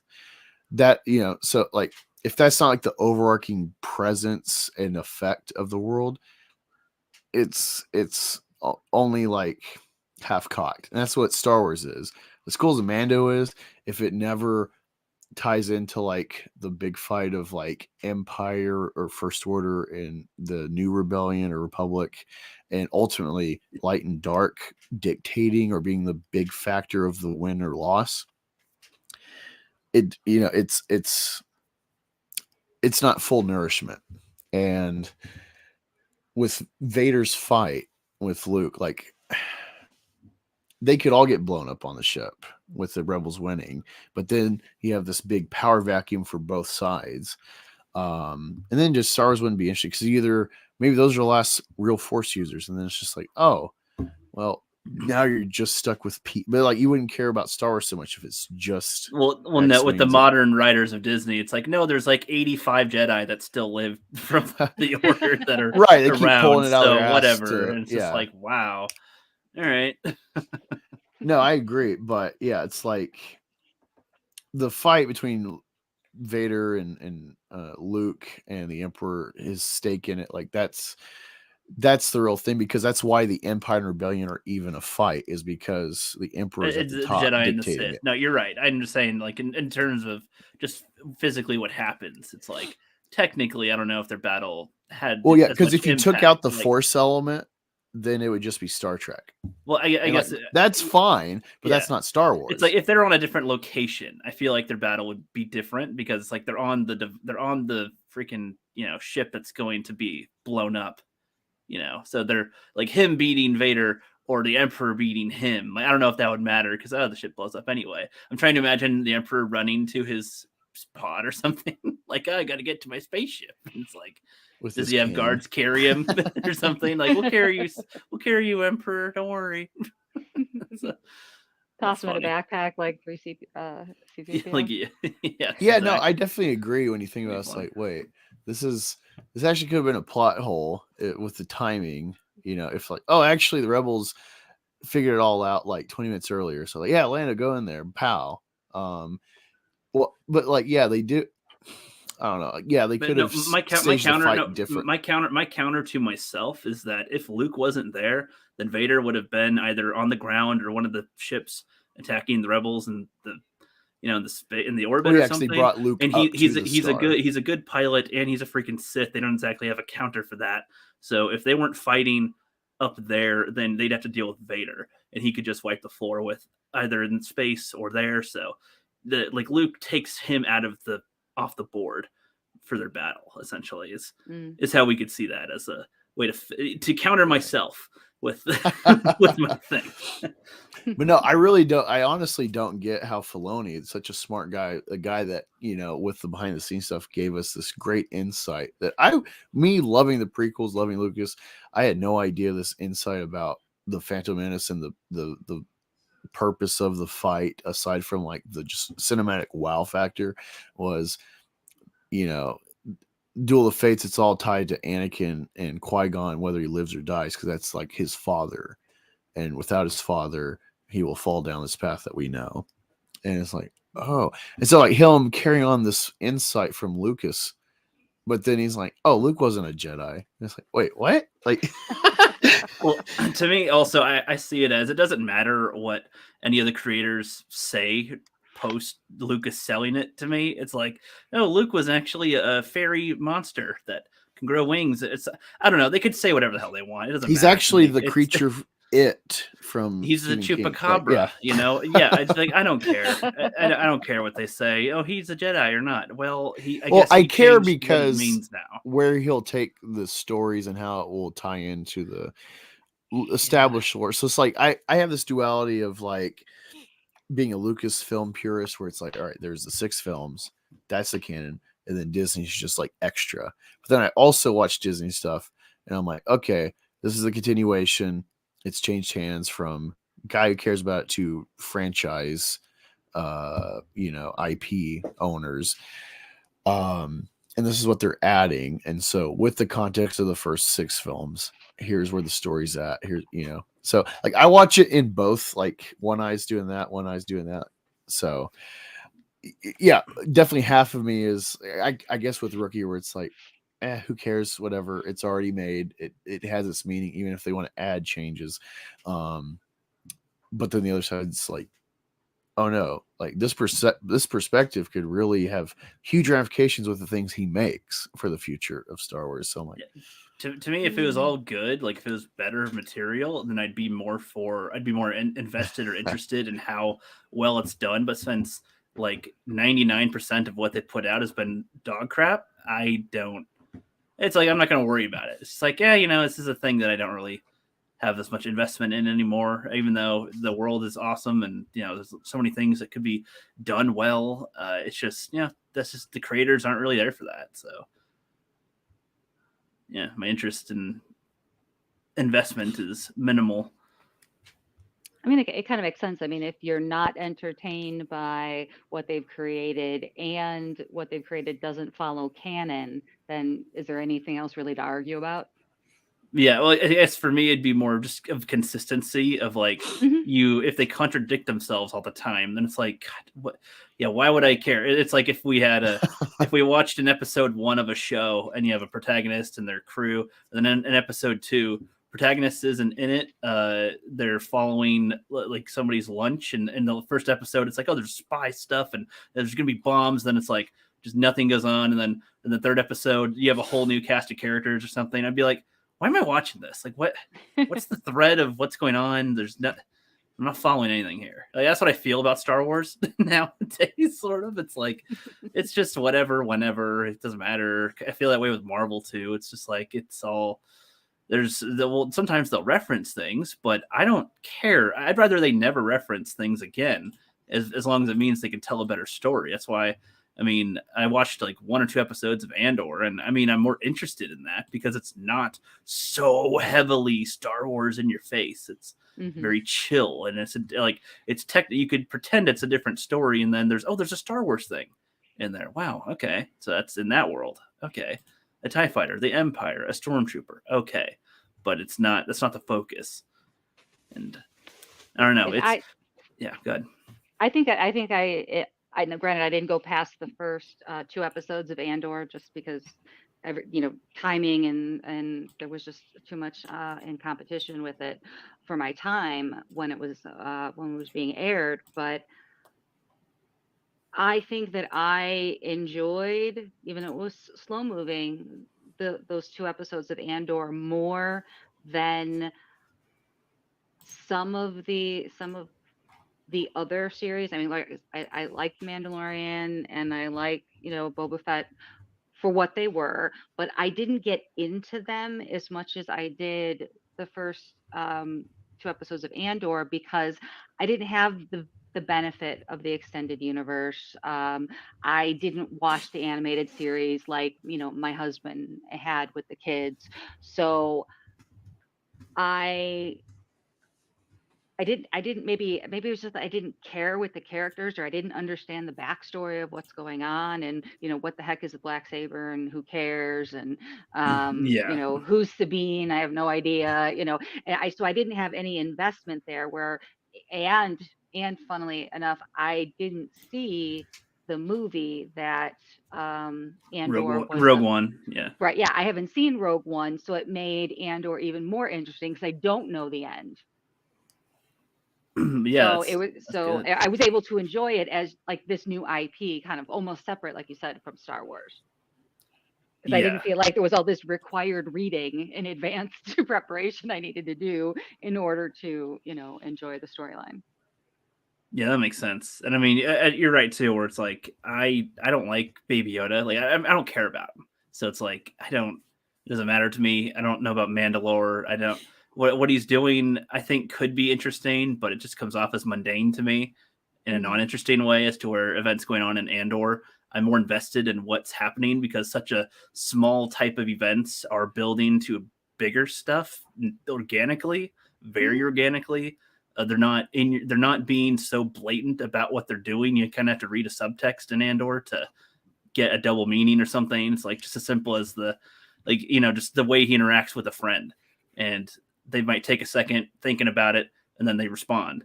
And it's like, that's giving us time to think about what they're doing too. And it's like, right. I like that compared to, we have to have some fight scenes. We got to have this and that going on, and got to have a quest to go over here. And Grogu has to save the day before the end of the episode. Yeah, I thought it was funny when he choked Gina Carano. I love it. With their arm wrestling, and then he's like, hey, I'm going to good. choke you. And you're like, stop. I was like, that's funny as shit. Yeah. Or like when Mando's vaporizing Jawas, I was like, oh, he's vaporizing them. Okay, wow, that's a powerful weapon for one. And then they're getting Thanos by, and that was kind of funny. But other than that, I've been very not much engaged in their battles sequence.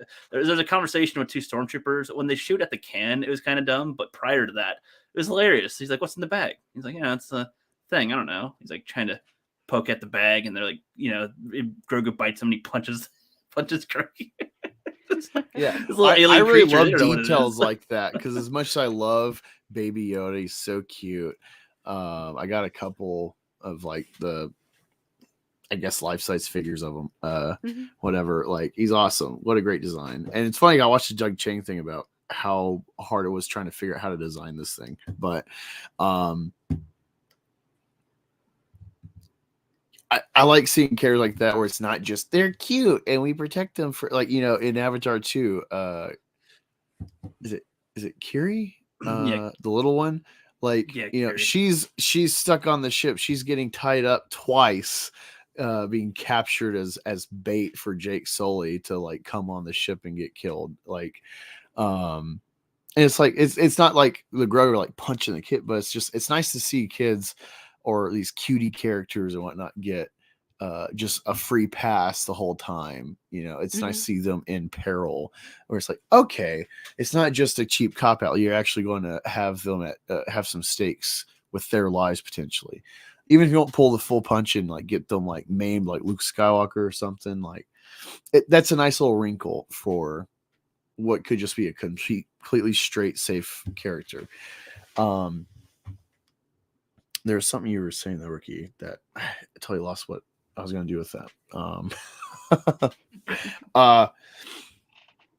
But I wanted to get your take on this. It'll be a bit of a segue, but it's another bang of comics. And so, like, I was going to say about Carano. Yeah, like, I know you're full support of her, and that's good. I support her in, like, how she's been shafted by Disney and the smear campaign and whatnot against her, and the, like, they had like 40 trans and allies and just like like a re-education camp Zoom meeting to like get her in line. It's just that's weird. Like her job it's like with there's certain people where it's like, oh, can you believe this actor said this and that's like, well, yeah, they're libtards. They say narrative. At the end of the day, Pedro Pascal, whatever, he called me a Nazi. He's doing great as Joel. He's awesome as Mando. He's his job. He's doing A+ so far. So what do I really care what he's saying about politics? So I kind of separate that.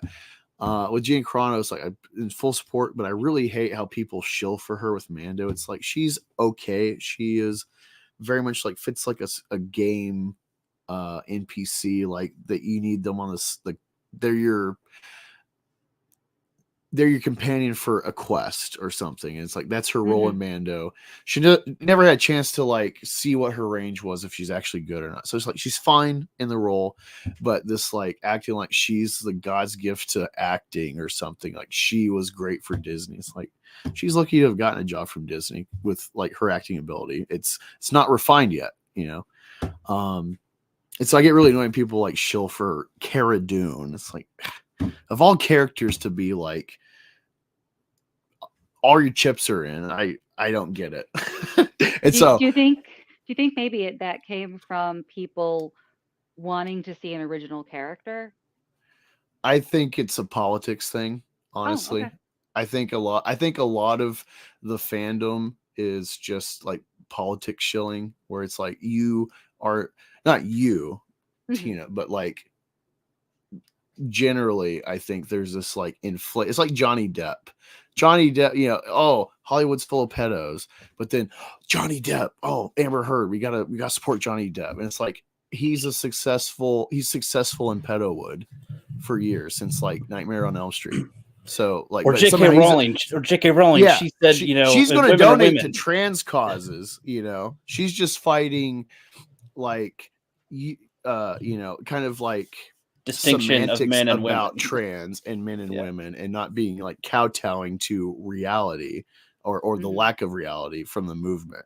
She's not going to be dictated, but she's still on, you know. And so people hitch their wagons to these people when Jeffree it's like, Star said, like, you know, that they don't, he doesn't like the woke stuff either or something, and it's like Yeah, everybody's it's like, oh like- wow, base, and it's like, yeah, Yeah. like Is that's that what I really? see from like, there's this like, they say something in line, and so now you're hitching your wagon. It's like, actually they're your enemy politically on everything else. You just they Mhm. said a good soundbite, and that's what I see with Carl. She's definitely by working Daily Wire and stuff, sticking to her guns. That's great, but like the actual Cara Dune character is mediocre. That's my whole irritation with the like, I don't know. yeah, It's frustrating because I feel like if it wasn't for her liking Trump and saying beep bot boop and, you know, these kind of memes, it would have been and a stuff, character that people don't talk about that no much. one would care. Like Gotcha. you see her haircut, it's like instantly you see her like, oh no, you got like the former MMA chick. She's gonna like beat the fuck out of Mando, take over the role, or she's gonna be strong woman from South Park. Like that was my expectation. She's got the side Yeah. haircut kind of thing going on Mhm. too. It's like, oh, here comes the wokeness. I even made some videos getting like fucking attacked, crapped on instant. Like it was like, wow, this is a big video, but it's just complete hate. You know, because like I dare anticipate wokeness from this, and surprisingly, we saw how that turned out with the actress. But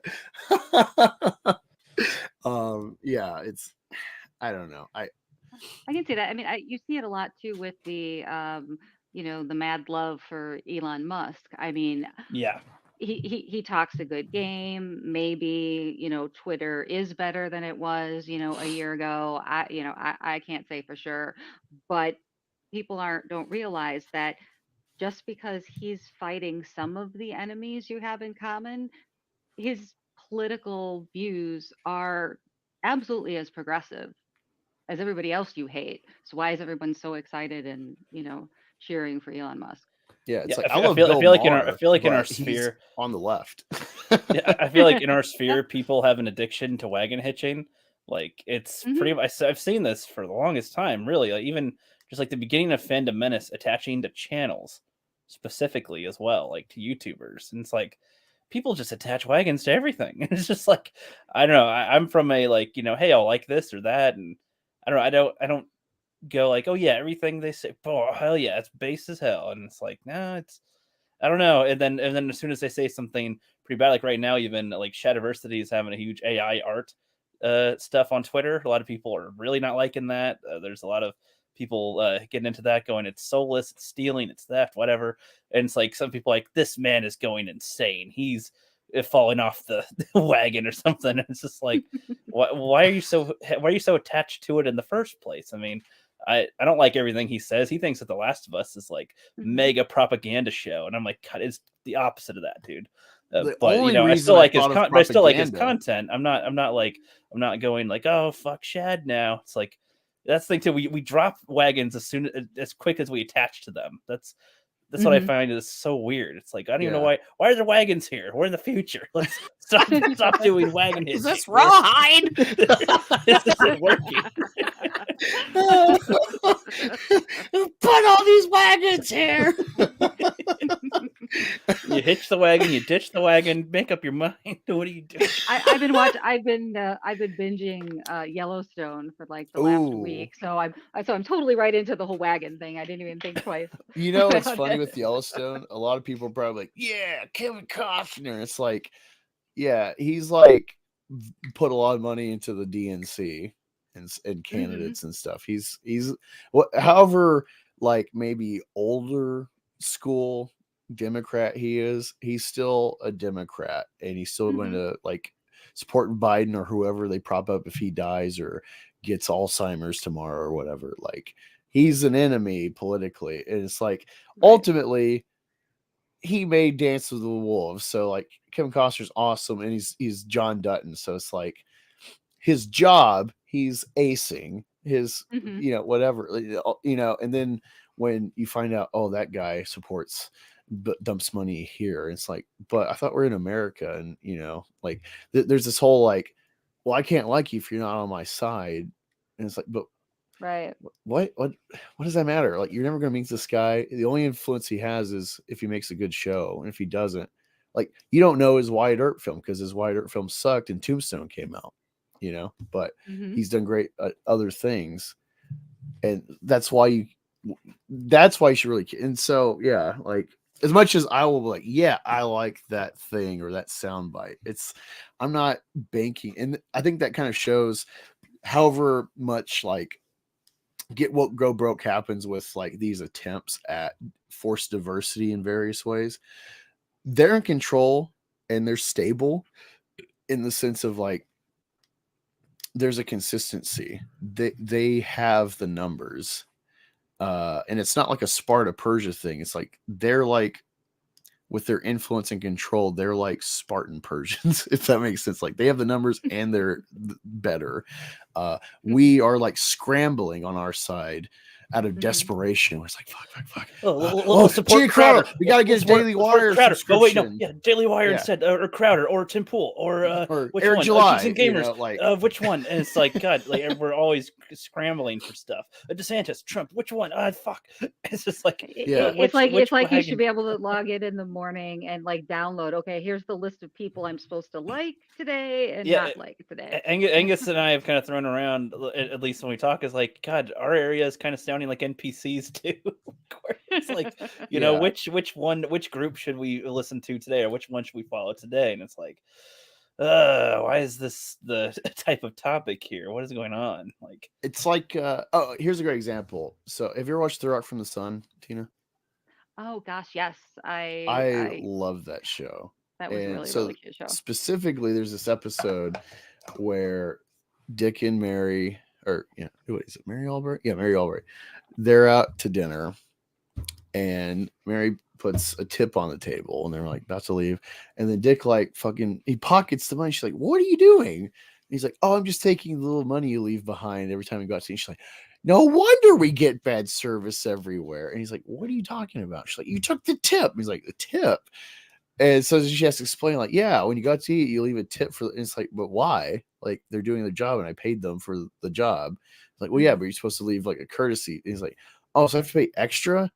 And so then he gets because the whole alien premise of like everything's new. So it's like, oh, okay. So then they go to eat, and the waiter's like, hey, what would you like to drink, or this or that? And he's like, all right, so here's a pile of dollar bills. Every time you do something great, I'm going to add $1. Every time you like cough, you give me attitude, you're not filling my drinks on time, your stack will decrease. So he like makes this kind of arrangement on the tip. And so like he's like, oh, here's like the free bread sampler appetizer, and he's like squeezes one, like tastes it, and he's like, and he like adds $1, and he's like, he tastes another, he's like, and he like starts taking $1 off.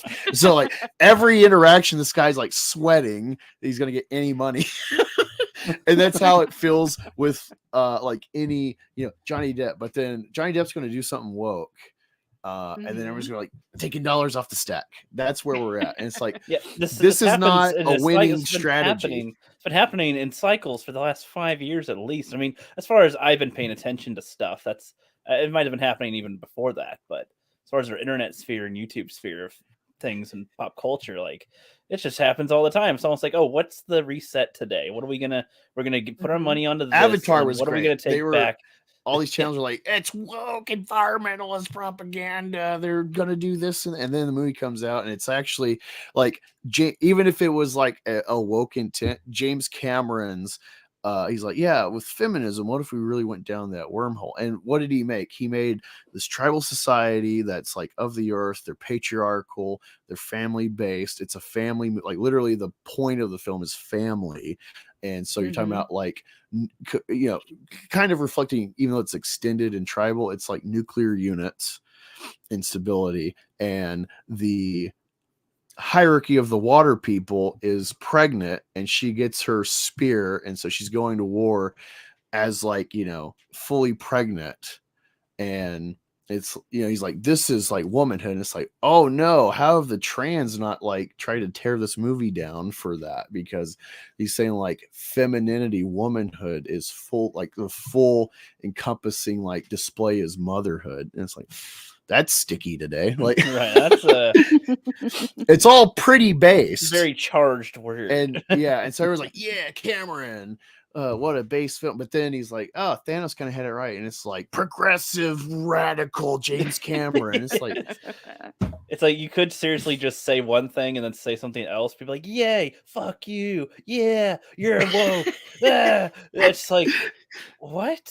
Like that's how it seems to. We're very reactionary, I guess. Yeah, it's just like, am I taking crazy pills? Like, how? Like, I thought you liked this guy yesterday, and. Well, I think Zack Snyder is the perfect example of the fact that everybody's like, oh God, you know, he's a god of movie making, and you know, the savior of DC, and all of this, and then you know, this is Geeks and Gamers at the beginning of a panel show, and they're like, oh no, now he's evil. I'm like, okay. I mean, yeah, everybody's like, yeah, no, he's not as great as we thought. Exactly. It's like, okay, I understand that the guy might be a douche, but I mean, this doesn't change anything about any of the movies that he made that you supposedly loved 3 minutes ago. Well, and that's the thing too. The movies he made is one thing. The person that made them is another. They're not the same. Like an actor you see is not the same as when they're off the set. That's a fact. You don't. Sometimes it's best not to meet your heroes. It's not always great. Exactly. Like you shouldn't idolize them on the pedestal. Exactly. Like I absolutely adore Nathan Fillion, but I hear he's a real asshole. Yeah, Jessica Alba is my freaking babe since I was young, man. That's like, oh yeah, I have no idea. For all I know, she's like actually awesome, but I don't know. I'm not going to get invested in that. I'm going to take what I think of her, and that's it. And I'm not going to look further because she could hold total values that are just totally like, oh, what the hell? But she actually seems to be like, oh, she's a stay-at-home mom. She stopped acting so much because company. She's like a family-based thing for her children. Actually seems awesome, but that's after I already was like, yeah. Woo. I want to address the chat really quick. Random Brad creator. He says, "Great stuff. Been listening in while working. What do you, if you don't mind me asking, what do you do for work?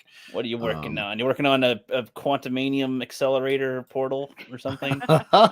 No, it's like a satellite to send a signal into the quantum realm. You're just tinkering on your spare time. Oh, you just like threw this together. When I wasn't getting thrown in jail, I made this ridiculous computer that could, you know, the technology could change. I read a book about quantum physics, and now I can make a quantum machine because I read a book about quantum physics. Well, there were a lot of people that were complaining, just for a second about that. There was a lot of people who were complaining about in Ant-Man and the Wasp 3 that they completely insulted Scott Lang's intelligence because he has a master's in electrical engineering. But I'm like, okay, there's a huge there's a huge difference between electrical engineering.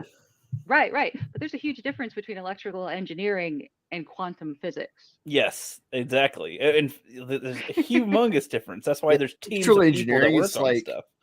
Okay, maybe you could like be an assistant to an architect to like install or plan the like electrical grid of a building or whatever the case versus hey, this is theoretical space stuff, you know, about like acceleration and black holes and what it means and could we travel through it? Like it's very different. It's like even simpler. We might need electricity to make the ship to do that. It's but it's he had no literally idea it's literally about the Avengers. He's like, do you see the panel? It seems to run on some form of electricity. I just watched that, and he's like, Iron Man's just like, well, you're not wrong, but well, like, no, and it's like, I'd use an even simpler example. Like an engineer is not the same as an underwater engineer. These are very there's a very different skill set required for Exactly. And the job. it's not like, one is better than the other. I mean, I can only assume that quantum physics is more difficult than electrical engineering, but I don't know either. But I mean, with my sons at school, one is a biochem major and the other is a mechanical engineer. So they took a lot of the same classes in terms of the basic physics and, the higher level calculus courses, but their studies are completely different. So they can have, discussions that, one is going to be more specialized or have a different view on it based on, his schooling, even though they're going to the same school. And like I said, have a lot of the same prerequisite course content, but their concentrations are different. Yeah, well, I think that's a good point too. But I mean, I guess I compare it to like when she says that she reads a book. Okay, I said like 3 times. Dang it. She reads a book and she learns it. what I take you mean?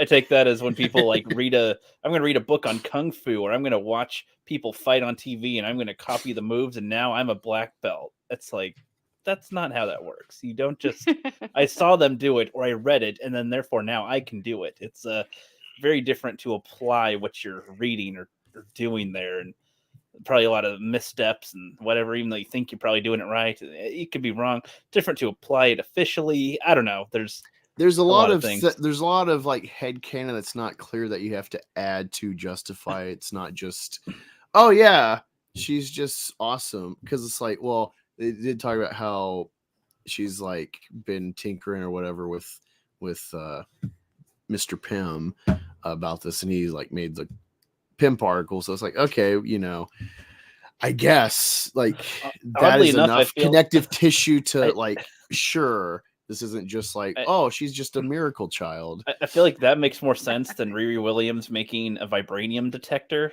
for like a college project. It's like, why? What? And does the public even know about vibranium? They don't recruit you, and she acts like it's just a lie.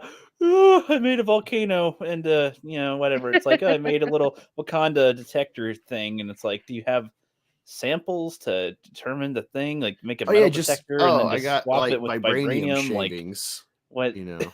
At my I just have my father was actually Wakandan or the Claw or something. I don't know. Like that could have been something actually to the Claw. But like I don't know. It's so again, this is like actually something that goes all throughout Marvel. To be honest, it's not really to put it just on Ant-Man and the Wasp. That doesn't really count because there's so many that do the same thing. Even I think like the further you get into Iron Man. It's a little janky on like how he went from his metal suits to full on nanotech that is like it's really, really good, really different, very different. In Iron Man 3, he starts to sort of implement that, I guess. Is that what he has in Iron Man 3, Angus? No, I don't think he's like my understanding, like magnetics or something. The nanotech was probably an idea from like when they made Vision, like Vision's made out of vibranium, like liquid vibranium or whatever the case. And so I'm assuming the Asian woman that was interested in Thor, who's like a doctor or some shit, I'm assuming that her technology or her work on it was maybe an inspiration for Tony Stark, because like he uses her thing when he heals himself after. No, you're right. Yeah, or even because Hawkeye got injured and they used the thing. Yeah, that's how she comes into it. And then he's able to. Yeah, I guess that's a good thing there. But that's what I've always thought that's where that came from. Like he maybe saw that and was like, shit, I should do that for my armor. But it's never explicitly. Yeah. It's just like a progression. It's from the comics that he gets like the bleeding edge armor. So that's really where it's from. I don't know the explanation. But I mean, we don't understand how he just knows all of that stuff, because it's like we know he's a genius. But you never hear him like, "Hey, suit, make a knife." It's just like feeling him. It's like I know he's got the barf tech, so he can just like do mind projections of like what he's thinking or dreams or memories. Yeah. And so it's like sci-fi territory, but it's like the nanotech I definitely get annoyed. I'm like, how is he doing this? Like, is he saying commands? Is it reading his brain to like, make a knife on my hand or whatever? Like that annoys me because I don't He used to have to kind of command his AI to do something. He used to have to somewhat do that, but I don't know. So like with Ant-Man, I don't with what's her face reading and learning quantum physics. I wouldn't harp on that as a thing. It's just I would note it as an annoyance, but that's just an addition to the Marvel annoyance in general. It's literally they just wrote that in there so they have an excuse to poof, we're in the quantum realm because we sent the signal. It wasn't like it's definitely a key factor of like the plot going forward, but it's not. So like you don't watch Cassie and think, wow, she's just gonna get out of this in no time. I'm surprised they didn't have like she's so reliant on her dad. She's like once she's in the quantum realm, it's like before she's kind of belittling her dad, and the whole thing is like, yeah, you like help save the world, but like what are you doing now? And this kind of nagging tone of like, I'm doing so much, Dad. What are you doing? And then she's kind of getting her own comeuppance because now it's like, this is what I was trying to keep you from. This, like what, I think it would have worked better as a fish out of water if she's a rebel and blah blah blah, and then she gets sucked into this subatomic thing, and it's like, oh my god, there's a blob thing and a huge head with tiny arms. Like, I think it was a bad narrative choice to not separate them. It was cool, like, cool, you get this little father-daughter where it's like, yeah, you think you know everything, but like, here, let me teach you. This is how you like punch as an Ant-Man.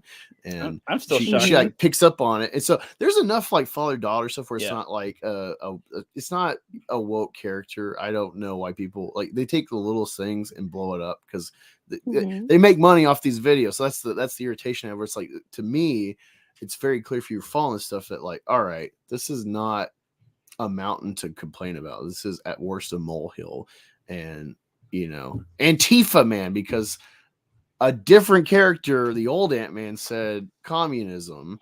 Oh my gosh, the whole story about the communism thing frustrated me the most about all the complaints for Ant-Man. I mean, the guy, he didn't say communism or socialism is the savior of all society. He said, hey, socialism gets a bad name, but it worked pretty well for these ants because they spent thousands of years in this little pocket of time and advanced. And their society, you can argue that their society is matriarchal because of the queen. To say they have a queen probably too. Yeah. Right. But the queen exerts hormones that cause the other ants to act in a way that's beneficial for the community. Yeah, well, I thought that's kind of the point of ants is like, they do have a unison, but it's not like one that you'd want to replicate to humans. I thought that's kind of clear because even in the first Ant-Man, he's commanding the ants, and it's not like, wow, look at my communist army I have. Ants or something. It's like it's an ant army, not a communist like army. Communist ant. Like, I guess it's there because the third movie, but it's like, okay, this is like retroactively. It's like, I guess communism was happening the whole time with these ants.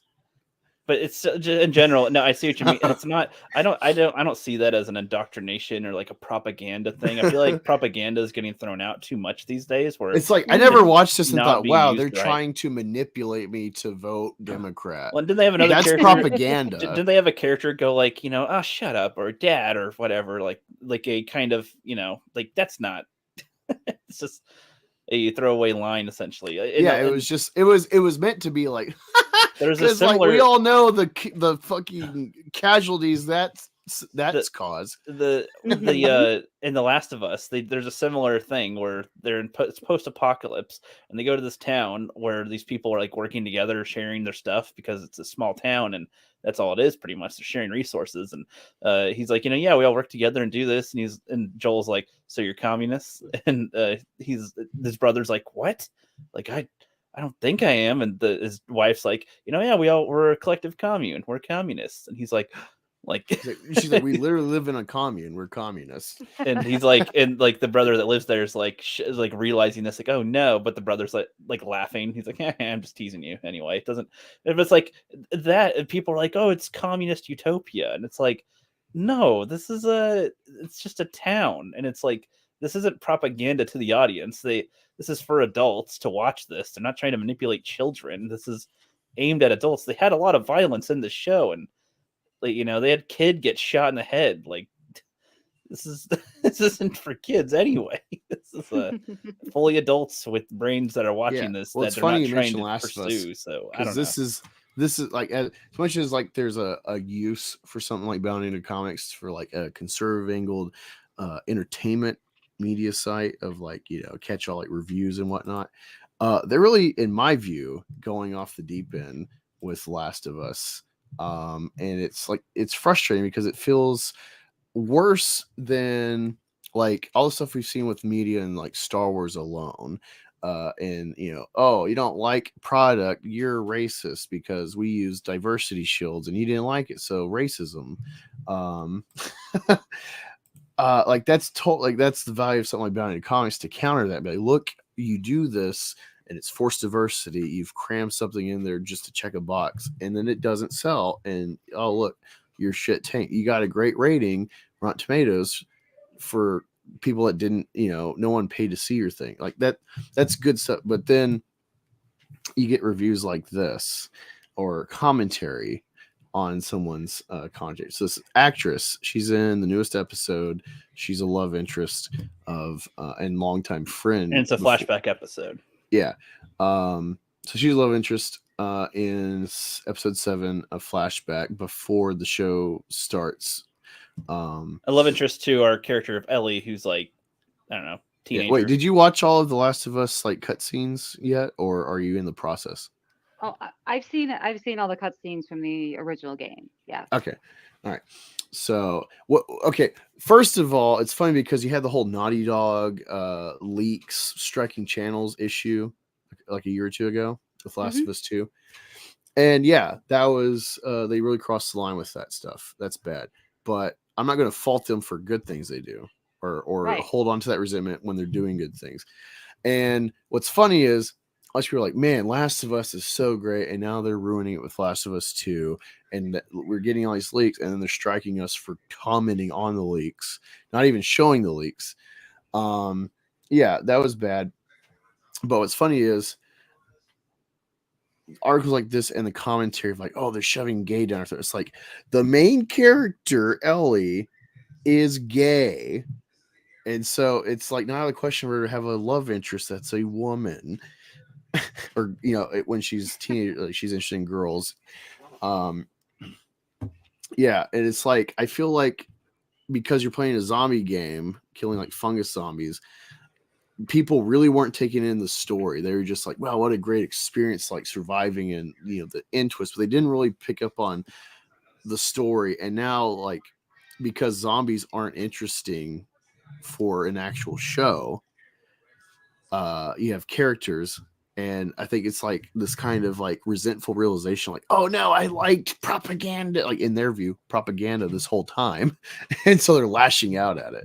And so article, Last of Us actress Storm Reed responds to they say, quote, homophobic backlash. Says, if you don't like it, don't watch. And I know we've heard this quote by a lot of wokies with stuff that fails. But this is like, honestly, I don't like to give gaming anything credit, but like this is legitimately, they're exceeding whatever was good for the game. Last of Us actress Storm Reed recently responded to, quote, homophobic backlash over the show's blatant portrayal of disordered lifestyles and acts of depravity. And it's like instantly like it's a post-apocalypse, by the way, in the show. It's 20 years after zombies pretty much messed up the whole world. So right. The definition of depravity is very bizarre to me. They're talking, so this whole thing's going to be talking about, well, gay, and so they're saying like all this kind of verbiage, which, being Christian, I understand, like, all right, this is not in accordance with like the rules God put before you, whatever.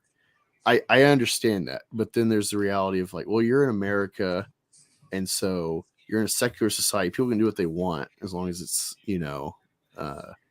legal, consent, and whatnot. Well, And I there's think people. just the words grave depravity, if they're just talking about a homosexual relationship between two teenage girls. I mean, if you're talking about, men who like to spend time with younger folks that are not legally able to date, that's grave depravity. Not a couple of teenagers who have like some puppy love, regardless of their gender. Right. Yeah. Yeah. And this was infuriating. And like, having been Catholic, I'm aware of like the depth of like, unlike factions, denominations that have come after, where it's like if they were in control, whatever totalitarian errors Catholic Church has had over European government in its history and like the Crusades and whatnot, they had the insight intrinsically to preserve pagan philosophy, pagan art.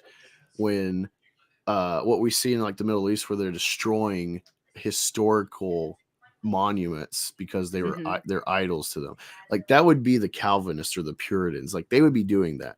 Catholicism preserved Western legacy that we get from Greece and Rome, and so like I'm assuming because of previous articles where he might quote it in here, the Catechism of the Catholic Church, when he's like making a review about a show that's not about Catholicism.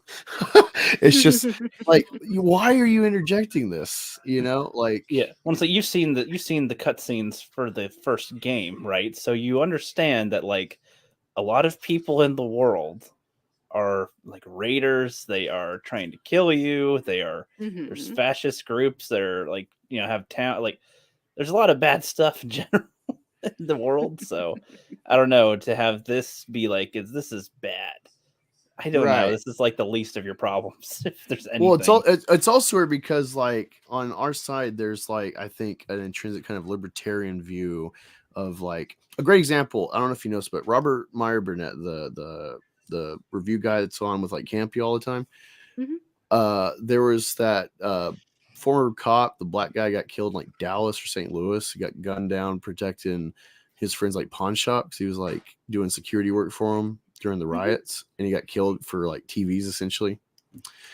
And Burnett, he got sort of mini canceled by his own sphere because he had this like rant about like, where were all the gun owners, and so he was inferring this idea that, well, if you're a gun owner, why weren't other people there to protect him?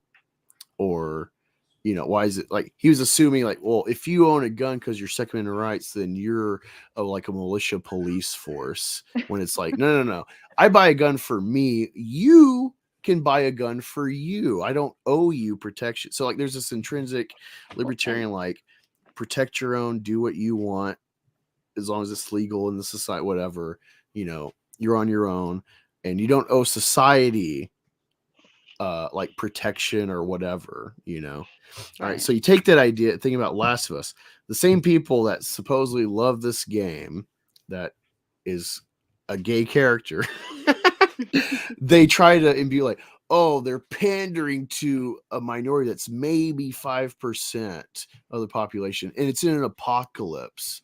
And so they have this idea of like, well, if it's apocalypse, then you can't have gay, or they wouldn't live because they're not producing, or this implicit idea of like, well, the apocalypse has decimated, so we need to be producing people. And it's like, well, sure, to like the species to survive, yeah, that's like an imperative. But me individually, I don't owe you. Well, everybody also, wait, to carry on in the game, the whole appeal of this game is the moral quandary that Joel does not let the doctors kill her to try to save humanity. And like, that's what's redeeming about the character, even if it's selfish and you could argue evil, that he would be selfish and just keep her to him because that's his new daughter. Like they don't owe humanity a cure or a chance at a cure. If like, it's like the COVID vaccine, like, no, I'm not taking it. It's my right, bodily autonomy. But you see the cognitive dissonance that like is frustrating in our sphere when like they're talking about this show, but then I see all these like values everywhere else. Yeah, and again, it's post-apocalypse. It's just, I feel like that needs to be like drilled into some of these guys with the things that they're not going to have the same rules as we do right now. If you can imagine the state of a woman's mind, I mean, who would want to have a child in the middle of this apocalypse? Well, that's If I actually was in something apocalypse, that, I'd probably be like, "Thank God that my daughter's gay because that's she won't have to die well, I mean, in so childbirth." this has to do with a different episode, but I'm not going to go into it too much. But it's like, like I imagine that pregnancies and post-apocalypse or something, in situations where you don't have medical stuff available, super high, like you probably have to be a little picky on when you're going to try to have a child. Like you're gonna Mm-hmm. got to plan it out. There's got to be people that can help protect you or take care of you or something. These zombies hunt by sound and stuff, so it's like you gotta be careful on where you are and who you've got with you, what supplies you have, what time of year it is, if it's super harsh conditions or whatever, if you're gonna be traveling or not. Like imagine that matters. And if you're and if you get sick, because like a lot of women back in the medieval days could give birth to like 10 kids, but any one of them could have probably killed her and has, and some of them, Mm-hmm. oh, she has 5 kids and she died on the 6th one. She's given birth at birth or something. And it's like, well, that's a lot of risk. Or can we afford to lose her to whatever and like not raise the kids or something? Like what? There's a lot of factors to consider. And even if they didn't want to do that, if there are people that were gay, like in the post-apocalypse, I think they still can and reproduce. They'd have their relationships and still be able to repopulate if they wanted to. But not everybody is going to be logical in the post-apocalypse. That's what this game stresses highly, because everybody, the zombies are one threat, but people are like a higher threat, really, compared to the zombies in the game. It's the other people that are trying to kill you. Mm-hmm. Are you saying my mic's beeping, Curtis, or are you hearing beeping while I'm talking? No, that's mine. That's mine because my oven's going off. I'll be right back. Oh, I was going to say, that was so funny. I'm like, because my husband might be cooking something because it sounds just like our oven. Right. So yeah, I know you're going to leave soon. So let's try to burn through this article and then get your feedback. All right. So speaking with variety, Reed was asked by whoever. Bella, you've previously spoken about the homophobic backlash to the show and why you're not letting it scare you. Storm, what's your take on this topic, especially knowing that there will likely be a response to this particular episode? Reed said, I think Bella put it perfectly a couple weeks ago. If you don't like it, don't watch. There's so many other things to worry about in the world. And it's like, yeah, I think that's totally fine. Kelly Sue DeConnick said this, like, don't like my politics, don't buy my book. It's like, but these books are intrinsically supposed to be for everybody. Right. And so like when you're interjecting that when it should be open, that's a problem. But like just blanket like, oh, I don't like rom-coms. You know what I don't watch? Rom-coms. Like you have to force me, you have to really sell it for me to actually give it a chance, because it's like I've seen enough. I know I don't like this. So I don't complain about rom-coms because I don't watch them. I know my tastes. I don't complain about I don't know, Hallmark Channel movies not appealing to me because it's like they're not going to appeal to me, so I don't watch them. So I think this is a fine comment. She says, I think being concerned about who people love is just absurd to me.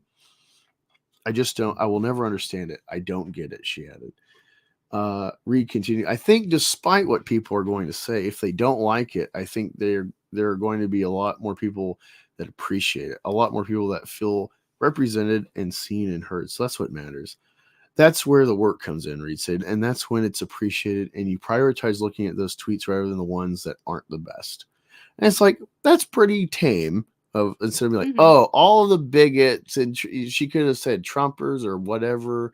You know, all these things we've seen. It's like, that's pretty reserved. I appreciate that. And I think that's fair counter to people that would be outraged. It's like, oh, this should be a non-issue. Ramsey previously told GK, I know people will think what they want to think, but they're going to have to get used to it. If you don't want to watch the show because it has gay storylines, because it has a trans character, that's on you and you're missing out. It isn't going to make me afraid. I think that comes from a place of defiance, she added. As far as Reed's claim that more people will be represented and heard, it's unclear where she's getting her information to back up such a claim. March 2022 Gallup poll found that only 7.2% of adults identify as the alphabet or something other than straight or hetero. And this is doubling since 2012 polling. And it's like, all right, so instantly, when I see that, it's like, with this logic, do you watch a movie with a black character and think, I can't relate, he's black, because that's a minority? Like, that's just weird to me that they would write this in this way of like, well, no one's going to relate because you're such a small part of the population. It's like, this is where you get a racist accusation, you get all these ism-phobes. It's like you chose to write this article, and like, this is what's frustrating, because like, I want to just be on total board with bounding, but then they interject like these odd angles, I would say. Yeah, well, and it's like, again, what does that have to do with the post-apocalyptic? There's a deaf kid in one of the episodes, and some people didn't like that. They thought it was like some type of handicap pandering or something. I'm just like, so are there no handicap people that exist, like in the post-apocalypse or something? Like, I don't think they're depicted that often. So what's? Go ahead. I think them mentioning the percentage of people that identify with the alphabet community, what does that have to say? Does that mean that only 7% of your cast asked to? I mean, that has nothing to. That percentage has nothing to do with the number of viewers that are going to be put off or accepting of this gay relationship on the screen. Right. I would assume that it's a like large percentage of the audience let's say doesn't 5% care. of. Right. Yeah, like if people came in and said that, like, oh, there's not as much zombies as I thought there was, that'd be one thing. Like if they're like, oh, I don't want to watch it anymore. There's all this kissing and there's no zombies. I'm out. That'd be fine, I think. But it's usually not the complaint. It's like they'll tell you what it should be about, and it's like, I don't know about that. That's like have you heard about the Bill and Frank episode? No, I have not. Oh man, because that was the first one. That was where that one had a lot of people angry, because Bill and Frank in the game, you probably meet one of them for a little bit, and he's like alludes to a partner, and then you read a note later about it in the game, and it's like, oh, they're like probably a gay couple, but it wasn't like anything super to focus on because you're playing a game, and they don't focus on that in a game. In this, you spend a whole episode with Bill and Frank, and it, like from our perspective, it's like this is probably the straightest dude alive. But, you know, he's alone for 4 years. He's a prepper. And, you know, he's like a doomsday prepper kind of guy. So he's by himself, has a whole town to himself. Finds a guy at some point that, you know, falls into one of his trap hole things. And he's like, yeah, I didn't kill him. Whatever, hangs around. And it's like, he's got some company. They hit it off a little. And they spend time together. And, yeah, they fall in love. And it's like, a lot of people hated that they showed them kiss on screen, Tina. Yeah, they had a child get murdered, like in the game cuts, and by the soldier. And then when they introduce in the show, anyway, when they introduce the Boston QZ, there's a kid that wanders in from the wilderness, and they like test him, and then they're lying like, "Oh, we're gonna get you like your favorite ice cream or whatever. Oh, it's gonna be great." And then they cut to Joel, and the bodies they're burning. You see, there's the kid that they killed because he's infected. Yeah, that's a little more traumatic. They preemptively killed him for their safety, and it's like showing you the decrepit plight of the world that we could never understand. Like we're not there at all, and so this is like a tone setter. And so it's like kids are, like the main character's kid is murdered. Kids can die, so like anything's open. And so there's like a fear, there's a tension when we get to tense scenes. And so like this is a factor in the show. And then episode 3, Bill and Frank. Oh my God, don't let your kids watch this. Like, yeah, it's like if they were watching already, my God. But it's also like it's also like if they don't want to see something on screen, you know what they can do? Look away. That's what I did. If there's something I don't want to see, I'm like, look away for a few seconds, and then it passes, and then okay, whatever. Continue with the show. It's kind of weird that, I mean, I like the what you mentioned about, you know, it changing the tone. I mean, they're in the middle of an apocalypse. There's children being murdered, you know, people dying every day, and 2 people were able to meet each other and fall in love. Yeah, and have a supportive relationship. They called it a gay utopia. Right, in the middle of a disaster. Yeah, of epic proportions. That should almost be a beautiful thing. it's hopeful. It's Well, like that it's a little Exactly. wrinkle of hope in this desolate scenario. yeah, it's like this, and when they, when their episode's done, it's like, oh, that type of thing might never be around again, as far as we know. That was like the last bastion of a human civilization not being based on killing everyone, essentially. Just even though it's just two people, it's still like, okay, they were able to do something and live a full life essentially in this Well, also, post-apocalypse. And I'll add this since you mentioned Snyder. So you got all these people who are like, Snyder cut, release the Snyder cut, the director's vision, blah blah blah. Well, guess what? Neil Druckmann wrote both games. He's a producer on the show. He is involved in any manipulations like that. He's okaying with like his creation, and you're freaking out about it. Like this again, cognitive dissonance. yeah, I mean, I see it also. Like some people say that he's retroactively changing characters to be gay or something, but it's like I see it. It's kind of like the J.K. Rowling thing where she said that Dumbledore was gay.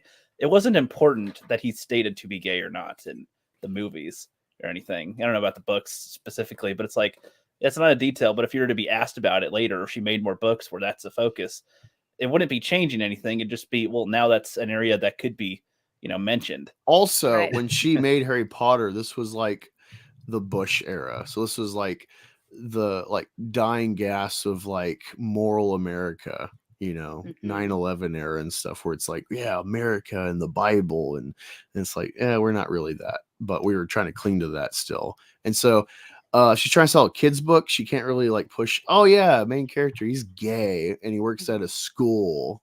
Like she's already got to deal with like Christians freaking out about, Over this magic. is demonic because it's a magic story. Yep. Like Yeah. they're corrupting your kids with witchcraft. And again, they're not like, it's like, how are they like converting kids, or like it's just by depicting them on screen? If the Dumbledore's the same character and he's gay, what's different? Right? Yeah. Like, Or other thing too, if your faith is, if your God's the only real God and this is demon, like you shouldn't be afraid of fake religions by your view corrupting you, because they have no power because their gods are fake. So Right. there's nothing there. So why are you afraid to expose your kids to like essentially mythology? It gets weird. So yeah, it's the same kind of sentiment. It's radical. I was a kid, I wasn't allowed to watch Harry Potter or any of that. Surprisingly, my mom let me watch Star Wars, and retroactively, I'm like, well, how? I don't get it. Like this should have been demonic. Like Right. all I mean, 'cause liked you- was the you could bad guys. Yeah, you could argue that Jedi is a religion. Oh yeah, Yeah. It's such a vague religion that any religion can see themselves in it. That's why it's Right. a great series. Hmm. it's this kind of thing that makes me like think about like things that, because we've been in this situation of creators like talking back to fans and them putting woke stuff and changing characters when they shouldn't. And so I'm thinking of, so what exactly is our stances on that? Because it's not just that they're gay or anything. There's got to be reasons. What is the thing?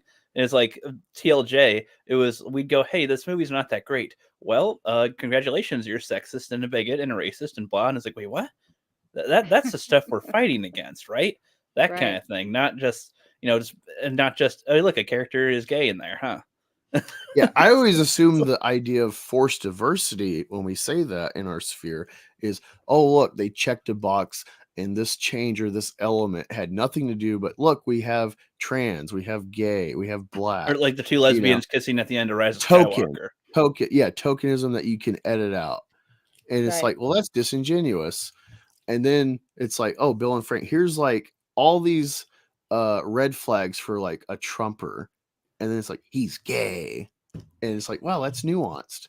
He's one of us, but he's gay. Oh my God, propaganda. Like, He might have even been straight, but he's alone. And it's like, there's somebody else there. And it's like, his life's already set. So it's like, what else are you going to do other than share it? So Exactly. I don't know. so yeah. Continuing this wacky article. Secondly, Reed's claim about there being much more things than what to worry about rejects the idea that sin of the sodomites is one of the sins that cries to heaven for vengeance, and that the promotion of transgender ideology is also a sin given it encourages people to reject the significance of the sexed body. Now, wait, let me, it won't pop up here. Let me click the hyperlink. This You links might be us to thinking- the Catholic Diocese of Arlington, a catechesis on the human person and gender ideology. And it's like, oh my I'd be God. thinking like, this has a lot to do with The Last of Us, huh? You know, and I could do an entire stream just talking about, you know, the story of Sodom and Gomorrah in the Bible, just because of, once again, all these years of, you know, Catholic education and in the history behind it, that it wasn't necessarily that this town was being condemned for the sexual acts occurring. The idea of how this visitor to the town was treated, and that the town wasn't accepting of an outsider, and that's really what the story was supposed to be about. It wasn't supposed to be about a sex act. Yeah. Are you good for a few more minutes still, or do you have to? Oh yeah, I mean, Keep going. yeah, I don't have like an exact time. I just kind of winding down and it's getting late. right. Yeah. So, but Okay. yeah, no, we I get- can I can hang for a few more minutes. Okay. Sweet. I'm just like, oh, I actually clicked it, like, oh my God, it went to a catechesis link. Oh my God. It's funny because like these guys are supposed to cover pop culture stuff and kind of be like a more, and not just the opposite of what other mainstreams are, but I thought they're supposed to be more accurate. And it's like Mhm. you see Yeah, this, and and it's like, like this what? is complete Catholic propaganda. It's not even just like broad strokes Christianity. It's like, this is just Christian propaganda in your Yeah. rebuttal of her points about a show. And it's like, when did the show ever attack Catholicism or like represent it improperly? Like, if it was like, hey, they showed a priest and he did a thing, and they show it that like, oh, this is totally in line with the faith, and it's actually like heresy or something, like, Right. that would be completely worthy of a total Catholic like fact checking, where it's like, you don't have to be Catholic. It's like, oh, I just looked up Catholic.org or the Vatican website and found the link about X topic that they misrepresented. Or like, hey, this priest took a woman to get an abortion. It's like, whoa, that is not okay. Like, that would be worthy, but it's like, what, the sins of the sodomites? Oh my. They continue. Father Edward Meeks notes how the promotion of transgender ideology is also part of a blanket of demonic insanity that is encompassing the earth right now. Which, this just sounds like such fire and brimstone, which is like, this is so below Catholicism. Catholicism is like such a like, it's like Gandalf of Christianity. It's like it's wizened, you know. It doesn't get in these petty like rain hellfire on people sentiment. Well, and again, so keep in mind in the episode, I don't know if you watched the DLC clip of the game with Ellie and her girlfriend, but it's like they're playing at an arcade. They take some photos. They like kiss once for a sec. They get attacked by a zombie, and they both get bit. It's like that's what happens in the episode. There's nothing that's like, oh my God, the obscenities they're committing, Well, or like, oh, fuck. also the impact, you know, people would be like, what does this have to do with Ellie and Joel's quest and where it'll go in the game and the cure and delivering her to the Fireflies? Well, this helps you understand why, give you some spoilers for the show. Joel gets attacked and he's like, it appears like he's stabbed in like somewhere in the gut, probably his spleen or like his intestines by a bat, like a broken bat. And so he's like, leave me. And her whole thing is like, every time I've invested in someone, it just goes south. And so you see this episode and she finally finds love, and oh, well, it's ending. She thinks they're both going to die, and she doesn't know she's the carrier for like the immunity. But yeah, her friend clearly dies in this. And so this reinforces like her resolve to like, I finally have someone I care about again. I'm not giving up. So like, that's the whole purpose of this backstory.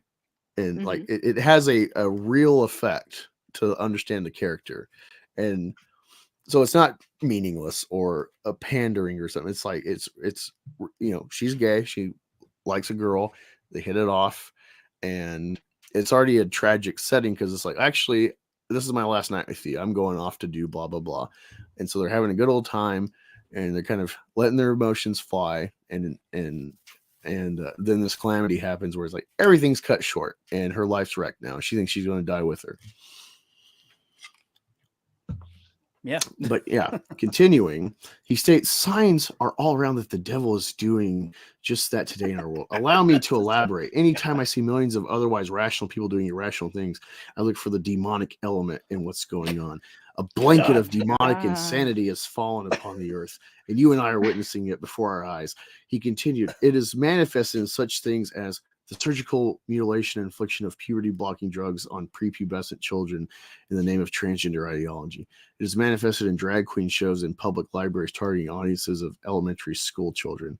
It is manifested in pornographic books in public school libraries targeting those same children. It is manifested in primetime TV shows depicting and celebrating satanic worship. I could go, I assume go on, but you get the point. A blanket of demonic insanity has fallen upon the world, Father Meeks detailed. It's hard to find something more to worry over than someone's soul falling into the clutches of Satan. What do you make of Reed's comments? And it's like, oh, you mean about how, like, if you don't like it, don't watch it. They made a whole sermon article about her saying, oh, like, you just don't have to watch it. It's not a big deal. Like, the demon and demonic is all over. Hillary Clinton is a goddamn demon.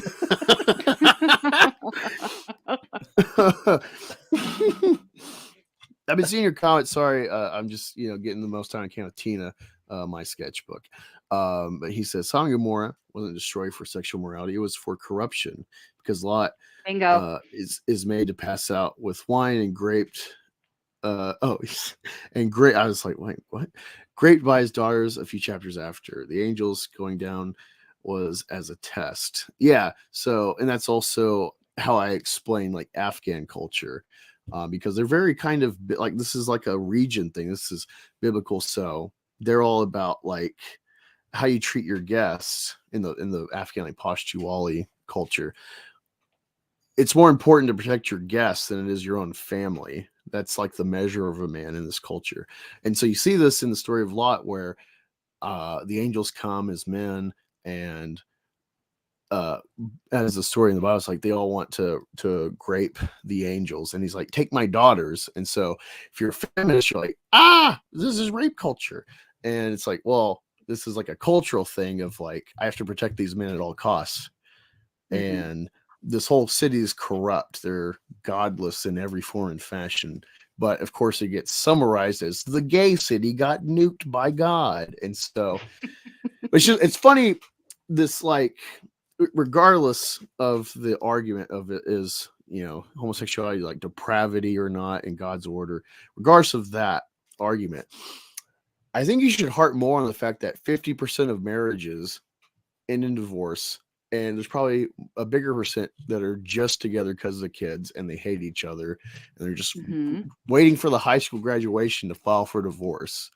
And all the promiscuity and adultery of heterosexual families, I think that's a bigger problem for society. Birth control and its effect on the nuclear family, or the lack thereof now. These are society's crumbling because of heterosexual family units relative view of life now, not this pocket, however much that it's like loud and in the media and like a way to bash you over the head, and you can't say anything about your view because then you're a phobe. This is just political theater with a minority to control the argument. The heterosexual family and their lack of responsibility is what's destroying this country. And it goes in the churches. The churches have become relativistic. And like, that's the problem you should be harping on, regardless of the argument, if the alphabet is a problem or not. Because it's their minority, they're not going to affect the whole. Exactly. And so, like, that's the other thing where it's like, this but is the minority is affecting everything, Angus. This is a speck versus the log in the heterosexual eyes. And so yeah, that's the huge problem I have with like the Song of Gomorrah story and its effect and the way it influences the view of the alphabet is Mm-hmm. yeah, regardless if it's a problem, it's a minority. It's not Right. the end all be all. Exactly. I mean, and the the Roman Catholic Church took these verbal stories that were, passed down generation after generation, and they manipulated them to fit whatever the desire that the Catholic Church had at the time as an institution to survive, whether it was to convert more people or to, increase, tithing and all of that baloney. I mean, because Mary Magdalene, she was never considered a whore prior to, I can't remember which pope, who had the Bible story rewritten because they wanted to reduce the role of females within the Roman Catholic Church, where all of a sudden you take certain stories of Jesus and change the way they've been worded so it makes it look like God never wanted priests to get married. But the real reason why the Catholic Church didn't want priests to get married is because they were leaving land to their children, church That land to their children. well, I think also I agree with like in the confines of Catholicism, I totally agree with the celibacy clause or whatever the rule Hmm. because of like you're just dividing your devotions. I think Hmm. if you're called, then you're kind of sacrificing a family, and you're getting the family of the church that you're a father of, and mentoring them. Theoretically, you're mentoring to like God's light or whatever. So it's like I totally buy, and it goes along in line with like Paul's letters and whatnot. But yeah, no, that like that real world element of Hmm. the land inheritance, that's a huge sticky factor, especially when you got political alliances and a new pope, and it's like you Hmm. got like some czar kind of like family tie issues going on. Exactly. I wonder if they're gonna do articles like this just with anything, like they're to insert something like this because it's just like that's so out of place to their comment. It's just like Well, it's like I'm curious if they'll do that going forward. Still, you're not gonna like it's not it's like I totally get that like any religion you take on, you've like to some degree cut yourself off from society in some form or fashion because you're like living a harder path. Hmm. So like you're already on an uphill battle, and that's like written in the books. But when like you take such a like this is just a show you don't have to watch, and I come to this entertainment website to hear like criticism about like the merits of a show, and then you interject like an actual like excerpt from a sermon and link like catechism stuff, and then another article's reference according to the catechism of the Catholic Church, and it's like there's a big chunk of your fan base that's probably into like you know, conspiracies about the church being like, you know, demonic or pagan or, you know, Hmm. all these different stuff about Catholicism, specifically like all the infighting of Christendom. Like Hmm. you should be if you're trying to do that because it's like in the realm of conservatism is going to be more hard Christian in America, you should be like broad stroking Christian ideas at best, at most in this type of stuff. And it's like, yeah, this is going to undercut your own fandom potential. And like, I thought we were trying to be Hmm. like the objective counter to narrative based mainstream, but it's just becoming the same thing. But this is worse because we're already cognizant of narrative writing. And so like I think it's a bigger sin, if you will, Oh, for entertainment. I completely agree. And it makes me wonder if the writers for Bounding, do they just have an issue with The Last of Us show itself? I mean, because they did another article within, I think, a day or so of this one that was spouting all kinds of references to Catholic dogma in the relationship with the Bill and Frank story. Yeah, It let me was see just if I can not. find it. Yeah, I'll send you the. I'll put the link in the chat if you want. And I thought that was really interesting. That I haven't read their articles on other stories or movies that have such a Catholic kind of concentration to it. Yeah, I mean that's what I think is funny because I don't think of The Last of Us and I'm like, you know what, this religious show, uh, like because if it's based on the lack of it, then why is that not applied to everything they cover or something? Like it's a Exactly. weird consistency level that's why it's so bizarre. It's because it's like, well, did they even talk about anything else that doesn't have these things or that does or not? Like when did they choose to do that? So like in House of Dragons, if there's like a couple of gay characters, like is there something bad about that too? Like it's just I don't know. It's just bizarre. Yeah, it's very strange because it makes our sphere look more bigoted in a way, with how it's approached, because we want to call out things when they're done wrong, but when it's not, like these, like I don't. Yeah, you gotta be careful how you pick it, and calling these things propaganda. That's very much not the right way to call it. I'd say. Let me see. So exactly because I think it was like the third or fourth paragraph right there with the link. There's once again a link to the Vatican's Congregation for the Doctrine of the Faith published. Yeah, they're like, this is the whole they really clung to this like one line about like tricking audiences, and I took it more when I read that full article interview. It was like, yeah, you're here for a zombie show, and we're tricking you with seeing like an intimate story that is almost, besides the like factor of zombies making this world and thus making it desolate, and like you're lucky to find anyone good because like you got raiders and that's like bad guys to your main characters, but in reality you could watch a story of them almost like I'm trying to survive. Like that's Joel 10 years ago.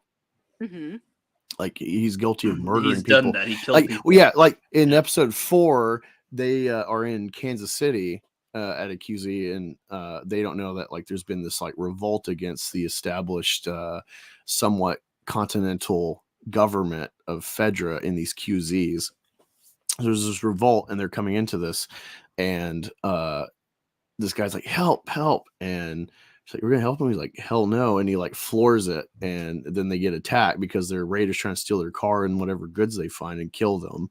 And he knows this and caught on to it because he's done this. That's the implied thing, and they reinforce that when he sees his brother and he's like, oh, all that stuff we did, you mean the people we murdered? Yeah, and and so that was what they meant by tricking people. It's kind of like Joker. Joker is a big trick. Like the average audience would not see Joker if it was just, hey, sad guy becomes a killer. Like that might catch some of your attention and Oscar buzz, but then you put the Joker and DC Comics behind it as a skin for a serious movie. Then everyone's like, oh my God, it's so deep. Wow. This is in Running with Heath Ledger. They tricked you. They tricked you to watch a boring movie by normie standards. And so, yeah, but they go and it's like, it's not the same love. What's the show and horror trying to depict as love as anything but what they're depicting is the sin of lust and sodomy. To elucidate this point further, Pope John Paul II in the Vatican's Congregation for the Doctrine of the Faith published blah, blah, blah about homosexuals. And the church teaching on marriage and on the complementarity of the sexes reiterates a truth that is evident to right reason and recognized as such by all major cultures of the world. Marriage is not just any relationship between human beings. It was established by the Creator with its own nature, essential properties, and purposes. No ideology can erase from the human spirit the certainty that marriage exists solely between a man and a woman who, by mutual personal gift, proper and exclusive to themselves, tend toward the communion of their persons. In this way, they mutually perfect each other in order to cooperate with God in the procreation and upbringing of new human lives. How can they say that the Creator created marriage if marriage has been around longer than Christianity? Yeah. Well, yeah, exactly. Uh, When you said I mean, creator, I thought it was like Neil Druckmann for Exactly. for the show. well, like that gets a whole can of worms that I get annoyed with Christendom, where it's like, oh look, we found the like whatever old thing that like they used to like look how old it is. It verifies our religion. It's like, yeah, but there's like the Code of Hammurabi that's older than Judaism. Like, Exactly. so or like Hinduism is verifiably older than Judaism, which is what Christianity's from. So why aren't you going with that, since like you can verify? Or like Buddha was a real guy from Hinduism, and he had his insight and made like atheist Hinduism essentially. Like like yeah, again, that's its all can of worms. There's the cavemen that had no formal religion, they just had like animism, and that's their cave paintings. Like, is that not valid? Because that's verifiably older, like it's very picky and choosy. And that frustrates me, especially the more science you learn about humans and pre-humans and subhuman like brethren of like our if you're European, you have potentially 4% Neanderthal DNA. So like there's not just one human, that undercuts like Genesis being like a true story of the start. It is a mystical telling of the start. It's not meant to be read literally, even though I think it kind of is, because the whole lineage from Adam is like charted. So it's a lot of wacky stuff with this. Let me see. Yeah.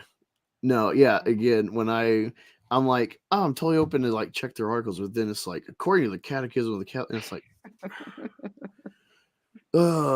like it's probably 70% of your audience is already going to check out that are Christian reading this because they're not Catholic, and it's like, oh, you're spreading that like demonic Catholic stuff. The alternative, I would say, is like do your article like a normal article, and then at the end put, well, and then here's what I think based on my religion or something. Then have your thoughts there, I guess, but have it clear that that's technically the article's done. Here's an extra bit from the writer of the article or something, right? Yeah, I could accept. Yeah, I could accept that. So I'm like, okay, well, then they're expressing that perspective. Exactly. So yeah, if you're, I mean, you can stay if you want, but yeah, if you're tired, you don't need to feel obligated to stay. Like, you can totally check out. We're going past longer your than bedtime. Yes, it is definitely past my bedtime. I have a crew in India that starts early in the morning, so because it's late in the day for them. So okay. You're in America though, right? Yes, yeah, I'm in the U.S. Yeah, I'm just outside of Chicago, actually. Nice. Exactly. Yeah, all right. Yeah, thanks for hanging out. This was fun. Absolutely. Nice. This was really great. I'd love to hang out again sometime. I really definitely have to. Oh wait, let me. I want to ask one final question that I was going to ask earlier, but I forgot. So you said that you like found YouTube and stuff like 5 or 6 years ago, but was there like a show or movie that got you interested in looking up videos on YouTube to get into that? The first Game of Thrones series. Game of Thrones season 8. Okay, around that area. Okay. Exactly. So I ran into Chris Christian's channel. Smokescreen is the first channel I started watching, and then just kind of the recommended channels popped up is how I discovered like Nerdrotic and Odin and those folks. So that's fun because like some people came in from Star Wars, some people came in from Game of Thrones, some people came in from like it's Star Trek and a bunch of different other ones. They come into the sphere from whichever franchise got mutilated. Exactly. Lord of the Rings ones are the newest ones that are in. Definitely. And YouTube's been a real joy for me because I mean I'm pretty much an introverted nerd, so to be able to hang out with people without having to leave the house and have the awkwardness of social interaction and whatnot. So this has been like heaven for me. Perfect. All righty. Well, you guys have an awesome night, and once again, thanks for inviting me. This was great. Yeah, I appreciate it. This is a good conversation. Definitely. All right. Well, you guys take care, and I'm sure I'll see you in the chat soon. Yep. See ya. Good night.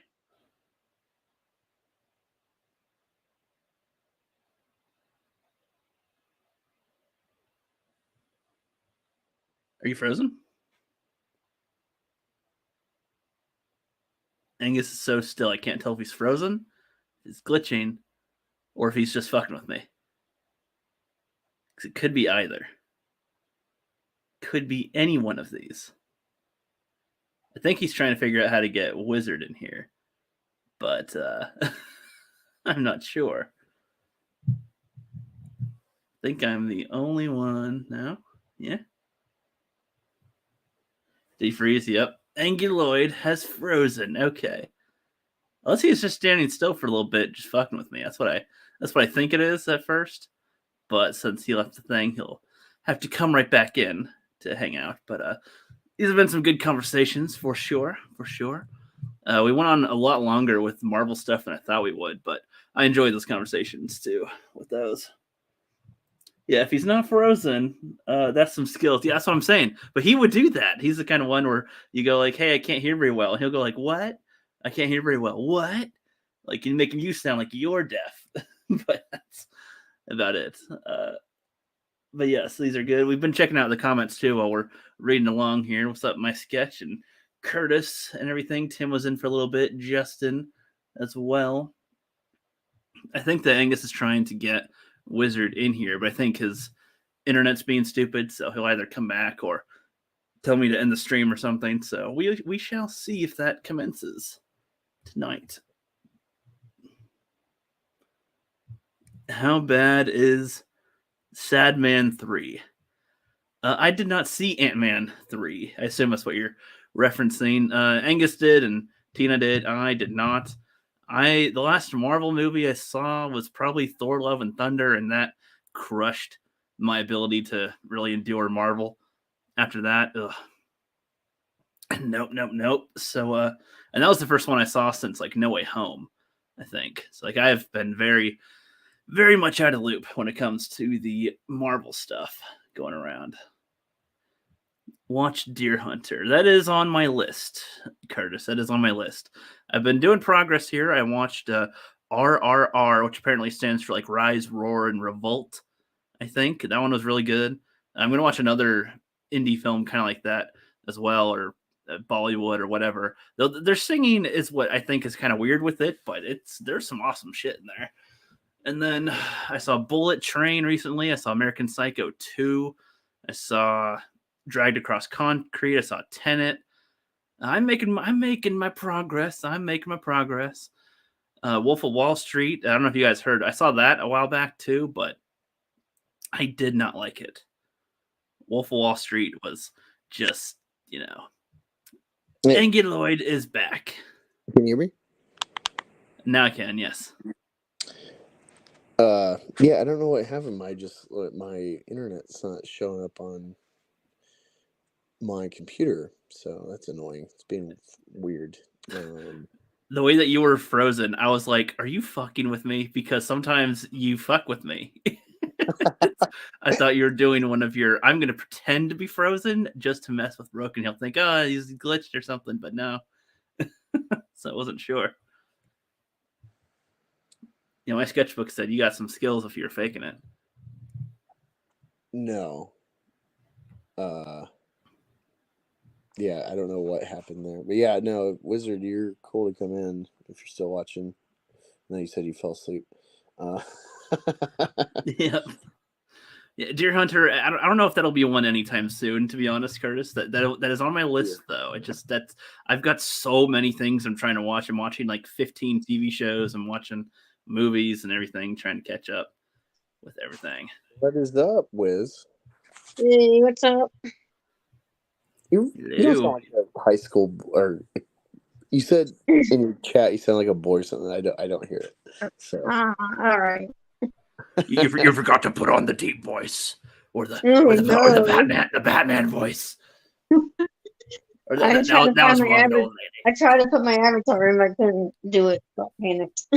That's a low one. Yeah, sometimes they don't work out very well. And now I'm going for the old lady voice. Give me a cigarette, Marge. Whatever. Oh yeah, so yeah, we're 3.5 hours in. So I mean, I don't know what to transition to for topics. So I don't know if you wanted to comment on the Last of Us stuff because you Oh went yeah, through the I ringer. You did. went through the ringer yourself there. No, I know, right? Yeah. I mean, you want to talk about the actual episode first, or you just want to jump right in since we're already 3 hours in? I figured just jumping right into your stuff because we just kind of covered it a little bit with Tina with their All comments on the article right, too. my bad. I zoned out. You're good. And I'm not sure, Angus, are you still there or is your internet still being poopy? Yeah, I'm good. Okay. I just don't have my computer connecting to Wi-Fi, so I'm using my just phone internet. So Okay, cool. Yeah, all right. Good? I'll jump right into it, I guess. I don't know. I don't want to even. Yeah, So from Ebonics and Comics, I did an article about The Last of Us, reviewing his so-called review of like the actress. Sorry, I can't remember her name right now, like Bella or whatever. Like you talking about trans and gay stuff, and obviously she was referring. She was referring to Ellie and Dina, obviously, and the backlash she was obviously talking about, or not really backlash, but the obviously mocking of the episode 3 Bill and Frank. And I just think he was a little bit disingenuous about that, and so I made a tweet or like a thread about my criticisms about how obviously he left out information, which I did right, but then he kind of responded in a stupid way, so I kind of chased him down a little bit, trying to like hey, I got a thread, and you only responded to the top or whatever. And then, he didn't really respond, so I just kept chasing him per se, and then that's when I got blocked. So maybe I went a little bit too far. If we can look if I actually went too far or something, but I was just like, I wanted to hold him down a little bit, and like, hey, actually respond to my points or whatever, and maybe I went too far, and I'll own up to that. They're supposed to be able to hold up to that kind of stuff because they grill into other people too themselves, so they should be able to withstand anything getting thrown at them. And you're being very cordial, so yeah. Yeah, I did reach out to Doomcock, and he hasn't responded quite yet, even though he said he did. So I'm like afraid and worried that he's just not. So I just I mean, we can look over. You said one of my points to be tightened up a little bit. I did think about diving into the history of Ellie and Dina, but that would make my thread even longer. So if you guys want to, look over my points and see where maybe I was not so tight on certain stuff, or maybe I didn't bring some up, we can go over that if you want. If you want to, I don't. Well, I mean, I think the issue is, unfortunately, when you're doing it in text, it's gonna you're being as clear as you can compared to in a video where you could say the same information in a shorter amount of time. So I think your points are fine. It's just in text form. If those could be shorter in text form, they might get what you're saying easier, I guess, because people online don't know how to read very well. Oh yeah. That's how I look at it. Like, oh no, they're reading more than one thread. Oh geez, like 3 paragraphs, and you're gonna be like, nope, this whole thing's dumb, and not listen to the rest. So that's how they think. So it's if you can make it as right in, so he's like, oh, you calling me he's on. Oh, I'm like, well, it kind of is. I mean, you're making it sound like it's woke when it's not. I mean, come on. Maybe I should have thought about that a little bit more thoroughly, but it's too late now. I'm already blocked, so I can't do anything, even if I try to say, okay, maybe if I can rephrase it. No, you're good. You think you did good just with what you already laid out there, and you laid it out there for enough people to either agree with you or not. I saw there was some people that were agreeing with you as well, so that's good. I even saw another channel, Weaponized Nerd Rage. I don't really watch him very much, but he's been around sphere as well. And yeah, he was like, yeah, you're pretty much just calling people a sinner for nothing here. Like, it's like all these points that has nothing to do with the game or the show. And it's like, she just said, yeah, you don't like it, don't watch it. It's all good. And it's like, this Catholic thing, and there's a demon transgender over the. It's like, what?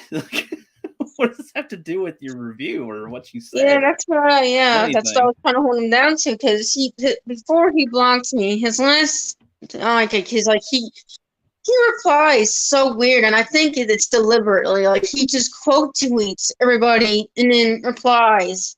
So that's why I didn't know he even replied to me at first. Like, as you probably saw, I'm like, hey, why don't you reply to me? I challenge you. And then he's like, oh, I did. I'm like, why do you just not reply? Can you, why do you quote tweet everybody? Yeah, it was like, I feel like the quote tweet would be fine if he actually responded to anything you said. He's just like, seek help. I pray for you. It's just like, I know. And so I try not to fall for that trap, because I'm like, because every time someone says, oh, haha, you're praying, dumb, and then they're like, oh, you're just another SJW or whatever. So I said, oh, thank you. I try to break, the stereotypical old dirty liberal, don't know, can't accept them for views. And I'm trying so hard to break that narrative, but I'm just way out of my league, and I can't do shit about it. No, I understand. I mean, Angus, you've been wanting to say stuff like this. I mean, Angus has been saying stuff for a while, like anything that's against the, we should be able to call out our own side of things when they say something ridiculous, and it not be like we're going to draw battle lines now entirely. And it's just like, we should be able to have a conversation here without it being fucking, taken. I can admit my far right, the far left radicals are so they're dumb. Like, they just want to. I'm like, if we would approach, if you guys would approach more calmly and more openly, then maybe we could have, found some middle ground, at least agree on something, and we can get both what we want. But no, we wanted to get rid of everybody and then attack their jobs. It's dumb. I agree. So it's dumb that he blocked you too. It's like that's what they would call cowardice to other people, and they do that there. It's just like, wow. So, a little hypocrisy. Yeah, hypocrisy. That is so true. Yeah, thanks for letting me on. I know I missed my opportunity since you guys already talked about it. I zoned out. Damn it. You're good. Yeah, pretty much wrapped it up. But you got anything to add, Angus? No, I thought she made good points in her threads. I didn't see follow-up threads before the block, but yeah, I just kind of mocked them, since I see their articles and just get madman interjection of the catechism and stuff for their points. And it's like, oh, that, yeah, you really won there. And they're like, we'll pray for you. So I just retweeted them well, say hi to they, them, and show a screenshot of look, the Anglican Church is going to non-binary the Bible for God now. You want to prop up your faith in the rules. It's your faith is fundamentally corroding from within to the alphabet. So you don't really have any ground to stand on, because at some point Catholicism will be the last of the Christian faiths, but they will succumb to this. They already are. That's why I left Catholicism, because the Pope is an Argentinian commie, and he's not breaking the rules. He's reshaping the culture of the Catholic. And yeah, I wanted to talk about that, because I think it's okay for a church to protect people with certain identities, but not bend the will to the identity itself. As obviously a church or someone who can, if they seek help or are in trouble or for whatever reason, a church to protect everybody. But yeah, it's dumb to it's kind of dumb put trans or gay flags on top of it. I agree. Come on, you don't need to do that to protect people. Yeah, it's also, it's really, this is where you're going to put your line in the sand and push your, not even Christian, but specifically Catholic propaganda in your, you're doing the same thing as like the wokies with like intersectional feminism ideology that is all encompassing for every new narrative and its harmony. Like that's what we were fighting, and now you're just propagandizing a very specific blend of Christendom into your like entertainment that should just be kind of. That's actually a very good point. Yeah, because That's if it what's was another, infuriating, 'cause, like we're against that on our side. That was the whole point of like I thought that was kind of like the big rally that we're all like linked together. Is like, well, regardless of like, yeah, there's like some pagans here, some atheists, a lot of Christians, of course, because conservative like angles, but like we want to like be free of that. But it's like actually the leftists have a point. Like, no, you don't hate propaganda, you just hate our propaganda. It's like there's definitely a huge tangent on our side that is totally fine and thinks nothing of it if it's the right propaganda. You're right. That's actually a good point, because if it was another journalist, like a far leftist, putting their ideals in their article where they're supposed to be reviewing a TV series, then you guys be rightfully calling it out. But when it's them, it's okay. So that's a good point. Yeah, I don't know. I'm thinking big picture, and it's like I didn't see this with Batwoman, like a like on the nose gay propaganda character. That's an actual forced diversity character, and this is like the characters implicitly like you're arguing this stuff when it's like, but you're like before it was like, oh, look what Naughty Dog's doing. Like, we love this game, it's such a great story, and now you're ruining it and destroying the legacy characters. But it's like, okay, I can get on board with that. I actually think a lot of the story that I know of Last of Us 2 is interesting and sounds good. But like game wise stuff, like probably not great. But creator vision, I thought that's important. But it's just only with Zack Snyder. There's a lot of cross wires here. Oh no! Don't bring up the Zack Snyder. Yep, Neil Druckmann's doing his vision, but I know, right? That's not okay because it's not like Snyder, I wish the Snyder cut was like, Superman, like, we finally get his vision. It's like, well, actually, in the original cut, Superman left Lois Lane and for Batman. For Batman, and then the Flash joined in, and different timelines of the Flash joined in with this couple, like.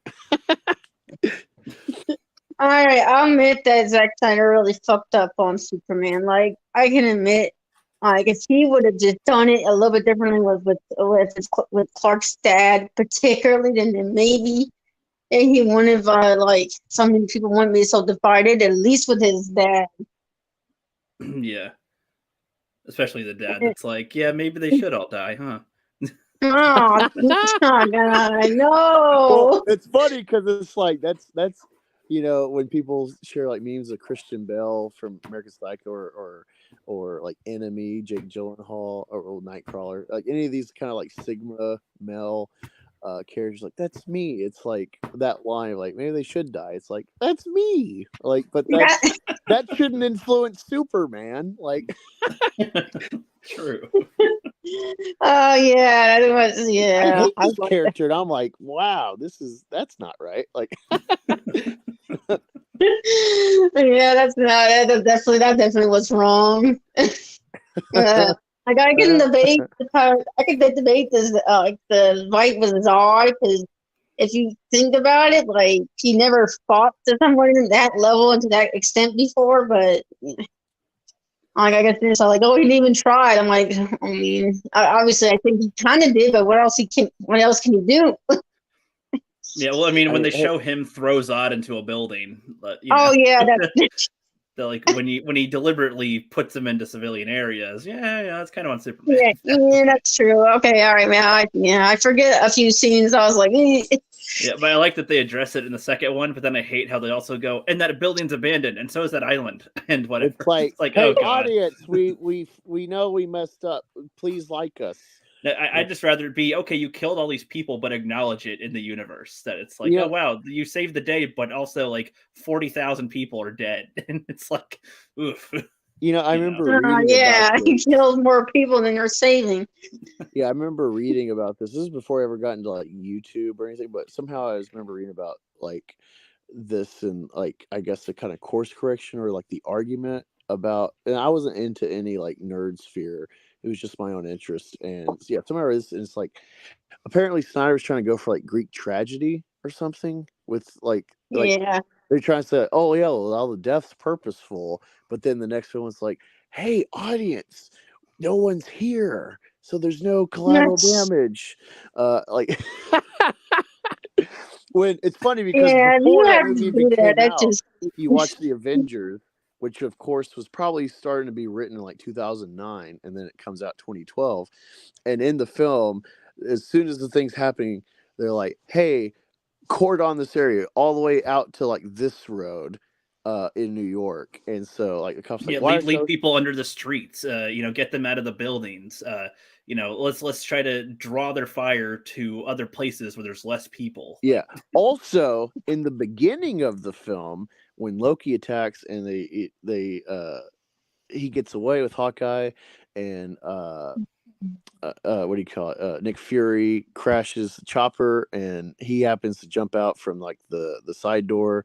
You assume maybe the pilot's dead or definitely like crippled and some injury. And of course, Nick Fury's a big picture guy, but even he has the cognizance to be like, hey, we need medical personnel for injured, or he says something like that.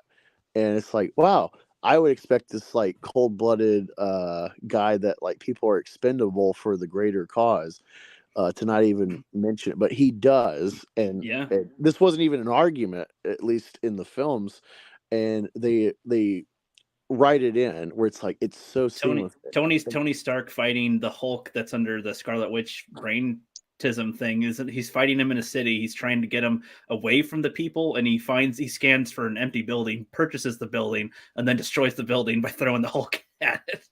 Yeah, I know that. He's really trying to. I never even picked up that he bought the building. Like, he says, what about the building? Any people? No. Is it for sale? Buy it. And it's like, okay. And then he throws the Hulk. Then he throws the Hulk in there, and then he says, have the Ultrons or something clean. I don't know.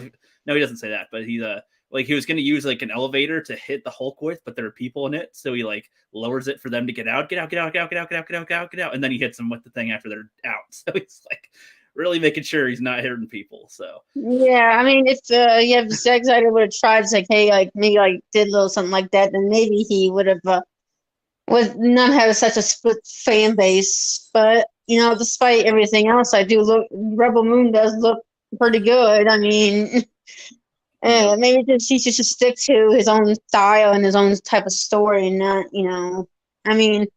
I know the whole Netflix thing is kind of stupid. It probably will never happen, but if it does, like, just let it happen, I think it'd be funny. That's for sure. Well, I mean, I think of it this way, as much as like I actually, the more and more I dig into like criticism more, I'm like, wow, I even hate that thing that I thought was fine. Because like someone addresses the context, I'm like, oh no, even that was bad. But yeah, I was doing that with you today with the Kenobi show. Yeah, it's like it was horrible, and then he's like, "Oh, actually, those were 2 planets." And I'm like, "What?" I know, I've never seen it. I've never seen Kenobi. I mean, if I hear enough, sorry. If I hear enough shit, I just don't watch it. So like, I heard like it's okay, but then he lets Vader like pretty much let him go or whatever, and that's obviously something he wouldn't do. Like he would fight to the death, obviously. So like that's probably what ruined it. Yeah. I mean, it's funny because he was like, "Oh, this is bad," because Vader goes to Tatooine and fights Obi-Wan, and Reva's trying to fight Uncle Ben and them. And I was like, "No, those are on 2 different planets." He was like, "What?"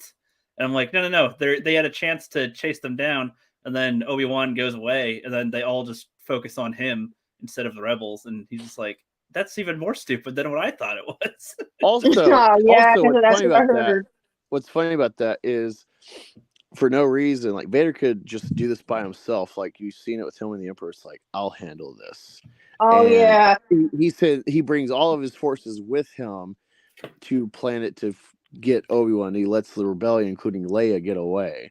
And he just wants his people to watch him fight Obi-Wan, I guess. I don't. Well, when I think about this, because in episode 8, Kylo's like, bring down that ship, and then Finn's like, he really hates that ship, the Falcon. And it's like, I feel that that was purposeful, that like out of character, they had what's his name? Vader do something out of character, so it could reinforce like, oh look, Kylo did what Vader does. He focuses in on the wrong problem.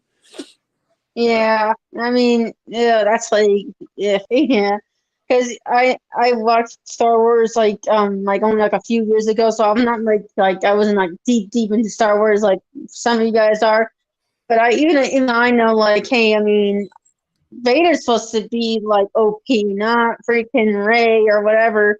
And I think when I try to argue, it's like, hey, maybe we can, if Disney wants to do Rey, they have to recon her where bring her back to at least a Padawan where she actually gets trained by somebody. I mean, actually watch it happen, like something to watch her actually earn her force powers, and then obviously not be as powerful as Skywalker or Darth Vader. Like Darth Vader's supposed to be OP. Like come on. Yeah. Well, I don't think that she has to earn her force powers. I think it's like her use, like the whole idea of like she's a Palpatine, so there's a lineage, so it's kind of a natural trait. Oh yeah, I'm not like actually earn, but actually train, actually watch it happen. Just like just I'll pop out of nowhere, she's all powerful as shit for no reason. I mean, I'd rather it be at least like, since they have her be so powerful, have it be where she is like her force is unstable or something, or she can't control it very well. She gets people she likes hurt or something, and then somebody that actually knows how to control themselves and actually knows technique as well. Like, oh, you beat the bad guys, but you also like injured or destroyed a whole building or something. You could have just beat the bad guys. It's like, yeah, is that like Invincible? That. Yeah, see, you could be super strong, but you can be better than this though. You're sloppy. You're not good at it. Oh yeah, that's a good point. Yeah, if they actually show that she's powerful but can't control it, so she needs help. Like it's so dumb to do stuff like this. Is like, oh, a man can never train a woman. Like, what the fuck? Wow. Oh my God, Sketchbook. What are you talking? Invincible bored you? Ah! Oh no! You're a bad man. Yeah, that is so dumb. I'm like, oh. Think you have to think. Just think, or whatever. He's like, Rookie was like, I saw the train scene on Twitter, whatever. And I'm like, no. You need the context for why that train scene is cool. And then he's like, oh my God, another episode.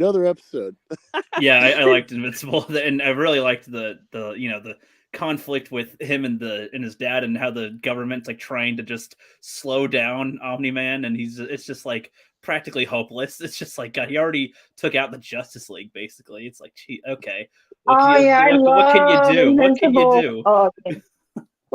I love Invincible so much. I'm like only into issue 5 right now, and it's like different enough for me to read it from the beginning. And I wish they would have at least done it a little bit where a little longer before On-Man pretty much owned everybody in that place. But it's still good. So it was a better hook for a show though, to have that happen in that first episode. It's like, it's like that's it. I think in the comics it's like 20 issues or more in before like you realize this twist or whatever. Because like Kirkman was the guy. So the guy who wrote it is also the guy who did Walking Dead, and he's also involved with the show and rewrites. And so he's someone that like, when we do this in a comic, or we wouldn't do this in a comic, it's totally different for like TV. So he's actually really good like multitask, or like he's aware of the different platforms he's writing for. And so like having watched Walking Dead, I'm like, yeah, this guy is amazing. I've read, probably 20 or so issues of Invincible so far. It's like a 144 issue story. Walking Dead, it's like, I want to say like 160 thus far. So Oh no, I'm not even at the beginning. Damn. yeah. I'm only on volume 3 of Invincible. So yeah, I'm a slow reader. So much as I like reading comics, reading's just like a arduous task for no matter how much I want to read. It's like, Oh wow, yeah, I I got see one that. issue done today. Woohoo! That's progress. Like, Woohoo! Actually, I pushed myself like, okay, at least let me get read 3 chapters into this. 3 chapters a day or whatever, so I can actually get somewhere and do all the stuff I want. It's just yeah. And I'm about Amber. I haven't gotten to it yet, but like when it comes to superheroes, I'm glad that Invincible kind of broke the mold of superhero always dating a human woman, like to do remake somehow humanity. I understand that with Superman, but it's like, can we just have something a little bit different? Like something like do we really need a superhero that need to have a human girlfriend to for that reason? And so that's what I like Invincible, because it broke the mold for me, because I was like, I'm getting tired of it. yeah, no, I definitely disagree. Sketchbook. Talking about like it's just edgelord comics. I definitely see like edgelords would want to write this. I used to be like, "Oh, look at the peaceful man and turn him dark instead of saving the woman. He that's cuts Zack her in Snyder, half." though. Like I can see, Snyder. I can see that. Yeah, But yeah, like with Omni-Man, with Kirkman, and then Homelander with Angus, I think they're both like archetypically evil Supermen, but they do very different things. And honestly, given humanity, I think the reality is more. I would say evil Superman template is more in line with probability than the pristine Kansas bred all American Superman. I think, yeah, if you have the ability, like a character like that is a god on this planet, and so I very much buy into like power is power, and like these kind of Machiavellian ideas of, if you're in power, it's God's will, and you're above petty illegalities of man. Like, these aren't factors for your power level. I want to say Aristotle or Plato wrote something like that, like only politicians or rulers should be able to lie, because noble lies, like that idea of, yeah. So this is a long standing idea in the West of political theory and whatnot, of power. And so that's what comes to mind when I think of the template of a Superman, or just heroes in general, that I think The Boys is a lot more in reality versus the mythological long defeat of superheroes, that like they do the good thing because it's objectively good and goodness sake. And like, what are you getting out of this? Especially if you're like a Spider-Man, where you're just like, God, I'm just hopefully I can go to school tomorrow. Isn't Spider-Man's thing that he's like always miserable because he can't have things the way he wants in his life ever? It's like, oh yeah, I'm gonna have a girlfriend. Oh no, I'm trying to do my class, but I gotta fight a bad guy, and I want to tell Aunt May, but and I'm late. I promised her I'll be there. And it's like, nope, you disappoint people and stuff. Yeah, I appreciate it's very relatable in the sense of, this guy just wants to do good, and he sacrificed. Like, it's I get the inspiration of it, but like it feels like a pipe dream. In reality, Batman would actually be Punisher, but with like super tech. He would be murking like the Zack. I'm not saying that Zack Snyder did great, even with like his template of like this kind of jaded Batman. I think it's atrocious. Like the fights are cool, it looks good, but no, it's over the top. But I do think that like a 20-year invested Batman would become the Punisher. Maybe he wouldn't kill, but he would just be brutal as hell. That's why I think Zack Snyder's like a different twist. Even though like it's cool, but he was definitely killing people. Yeah. It's like, I got one no, scene Batman where he wasn't. was I've seen this argument. They're like, Batman wasn't killing people. He was just shooting their car with a 50 cal. They were Like, hanging off of a cliff, and he shot the rope that was holding them up or something. It's like that's still killing them.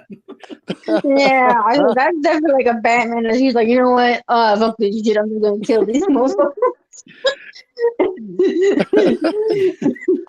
I admit that, yeah. That's why I'm trying to get into comic. I mean, I'm a noob, I'll admit that. So I'm trying to get into it so I can understand more for where, long time comic nerds are coming from. But I've been in the space for so long, I still understand why of certain criticisms because I just hang around, I'm like, just listen to everybody. So I'm like, yeah, yeah, come on. yeah, no, I'm a noob with comics. I like them. I get annoyed with certain aspects. I was telling Ricky, we're having like a 30-minute conversation about one factor of like I'm reading the era of Marvel Comics after their bankruptcy issues with the comics bust, and around 2004 they kind of started resetting everything, and that's where you get like House of M, Civil War, the X-Men Messiah Complex storyline. There's a lot of good stuff in that era, and there's like elements in the MCU, but they also pull from like Ultimate. So like, I'm aware of this, but I haven't read it a lot. Yeah, that's why I plan to read Batman Year One on my Kindle, or if it's not on, or get a physical one, and then maybe get an Ethan Van Sciver one, and then try to get an indie comic book on there too, and then build my way up from there. Because obviously, I can't catch up to 180 plus volumes of years of Batman, and that'd be insane. Yeah. I love Batman. Batman is just cool. Like that is the only thing that DC has not fucked up. It's Batman, and they are. I mean, they kind of fucked up Joker, but not enough to the point to ruin him. So, Yeah. But yeah, no, the Batman is awesome. I hope they can, for the Justice League, like DC proper, I hope they can get it right. Like, I want them to do good. I don't like the templates of DC, because like their angle is not redeeming. It's not. I can't invest. Like the powers are cool, but they don't have characters. And it's not even that complex either. It's really simple. Really simple. That's just why like, Marvel. This character is a god. Like, oh, yeah. I mean, because of the Flash. I mean, I know. I obviously not gonna watch it because what Ezra did, but also I'm just gonna pirate just because I'm petty because they got rid of. I'm so petty. When they got rid of Henry Civil, I was like, ooh. How can you keep Zod? How can you keep Zod in a trailer, but not Superman? Yeah, I guess so. Yeah. Multiverse. It's like the Hulk when he's like time travel. Am I right? That was funny. I laughed at that shit. I love just like, yeah, I don't know, but we're doing it, and shut up. You know what? If they've done that, they were like, you know what? We just own up to it. So, that was funny. Yeah, if they pull it off that way, then yeah, I'll stick to it. At least make it funny or something. Like joke about it. I hope that the Flash chokes an innocent woman and is like, "You want to fight? You want to fight?" Oh, you remember on Twitter those deep fake videos? Where they were fake faces. Do you remember like on Twitter? I forget the Twitter name. Where he does like it's deep fake voices from like CGI of Superman and of Wonder Woman, and it'd be obviously And if I had the way, I would make a deep fake about the Flash, about choking out every woman he meets as he runs across the world. That'd be great. Yeah, something like that. That's funny. Like I choke out everyone. I'm surprised they haven't had him do something as silly as have like speed bullets or something. As I'm thinking about his powers from like the show, he's like, he is a speed speed bullet. No, when he holds a gun and he's using Speed Force energy or something. It's like, haha, I'll shoot you with a speeding bullet. This is just a bad version of Tenet. Yes. Flash honestly could be a really good villain because he can time travel, so it's like he could just use power and be like, I wish I knew about that 5 minutes ago. And boop. Oh yeah. I seen only a few snippets of the Reverse Flash, and I already even I don't know much about him, I already love him. I'm like, man, this guy's just fucking brutal. All he wants to do is kill you. Time. If I'm not mistaken, born. Yeah, I want to say they just released the finale of the Flash show, and I think the reveal is like the Bat character, the Bat Flash is like a black woman, and it's like, oh no, of course. Well, they introduced like 17 speed characters in that whole show. Oh god, that'd be over. It'd be There's like Zoom from another universe. There's like Garrett, which was like from the 90s Flash show or something. There's Jared from Subway. Yeah, probably. There's different. There's always different ones. And then there's like some other speedy chicks, some people from the future or alternate versions of him. And it's like, yeah, all right, whatever. Reverse Flash. Yeah, I know. I thought I shoot myself in the foot. I'm like, okay, maybe I'll try to give it a shot. Even if forced with diverse, just to show people I can enjoy it. And I was gonna give a Little Mermaid a chance just because I liked her voice. Like her voice is pretty good. But then it came out when she was like, I'm racist. I'm like, oh fuck, now you lost me. Yeah, well, it's like if it helps in the black too. If it helps in the show when the side characters talk to Barry and he's fighting a villain to the Flash or whatever, they go. Guess what advice they give him? Oh no, what? Run, Barry, run. Run, Flash. It's only your superpower and what you do. Run faster though. Like that's their advice half the time. Oh, why didn't I think of that? They go, run or fail.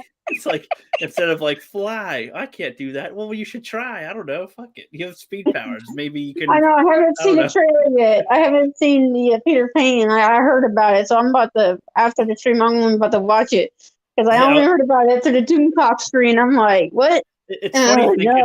It's funny thinking about Peter Pan in the modern context. I was explaining to Angus because he never really got into Peter Pan stuff when he was younger. Oh no, you're gonna bring it out, aren't you? I'm ruining everything for you. It's like they have this island where children can go and just not age. So like when they're after 30 years, but they're still like 12, and then like Wendy comes along and she's like an actual like 12-year-old. It's a little creepy. Well, I was like, this sounds like Epstein Island. I know. I don't want to say it because I might be wrong, but wasn't like the original author of Peter Pan, like he wrote that story because or was it Alice in Wonderland? Am I mixing up the two? Yeah. As soon as he said this, it's like, oh no, a pedophile story. Like pretty much is. And it's like the pirates are always Michael Jackson loved it. The pirates are always trying to like capture Peter Pan, like never land boy. Let's get you. This tweak is playing hard to get, huh?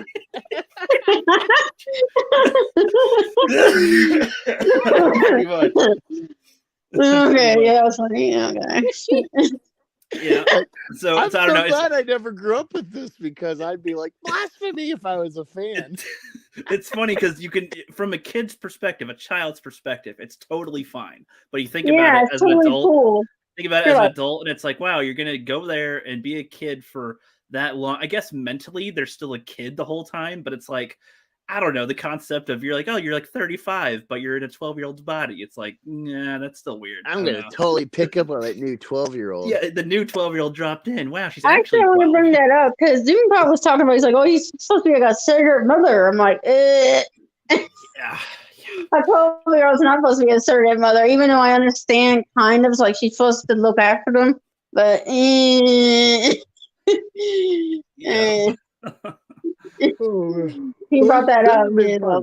I'm gonna have to end the stream. It's been 4 hours. So, Brandon, Brad, and Sketcher, you've been great in the chat. Of course, Wiz when she was here before she Yeah, fell I asleep. know. Now I she's here. sucked up. It's great to chat with Yeah. her. Yeah.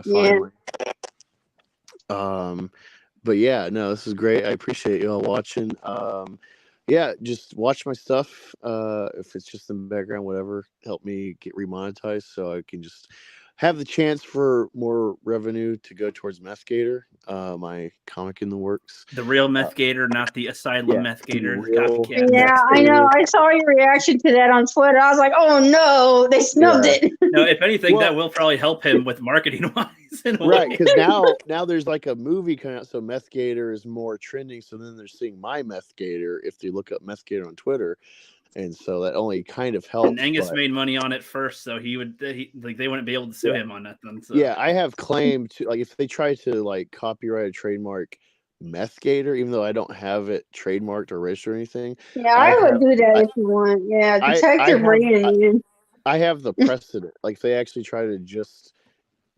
Yeah, I talked to a lawyer like a consultation, and he's like, "Well, like, like you can't trademark the word Patriot, but you could trademark like Marvel's Patriot because it'd be a Marvel specific character distinction." So like that's like or like Loki. It's like they can't trademark Loki. That is a public domain mythological character. They can trademark Marvel's Loki, or that's why they say Marvel's Avengers. That's a trademark thing. I don't even think you can. I don't even know if you can copyright Cocaine Bear because that's just a story that happened. Right. Well, yeah. So like you can copyright your story of Cocaine Bear, but you probably but people can make. I can make a Cocaine Bear movie myself, but it can't be their. It can't be so similar to their movie. But yeah, I haven't made a lot of money thus far from like posters, but like I got like a printing receipt from Mixum, so I have history of printing the product. I've done Indiegogo, so like I have enough of a trail of legitimacy that like I have precedent if it ever becomes an issue that I have to like legally fight a movie studio for like if they try to like put the press on me once I have the comic ready and promoting it. So yeah, I'm not worried. It would be essentially an EVS Comicsgate thing. Like he owns Comicsgate because he has this history before Preston Poulter ever tried to get in owning that phrase. So yeah, like it essentially be the same thing, even though it's like way less skill on my success thus far or lack thereof. I've traded this product, and so I have claim. Now I wouldn't get any like money retroactively, but it'd be from like the day of distinction on.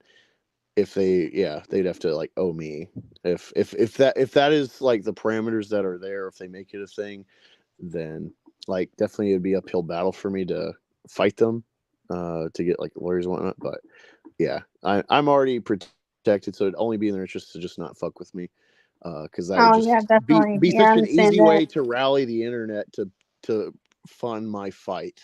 And I'm not a bitch like Richard Meyer, so I wouldn't crap out for a backroom deal if it came to that. So yeah, I know because you already got the art because I got it. So yeah.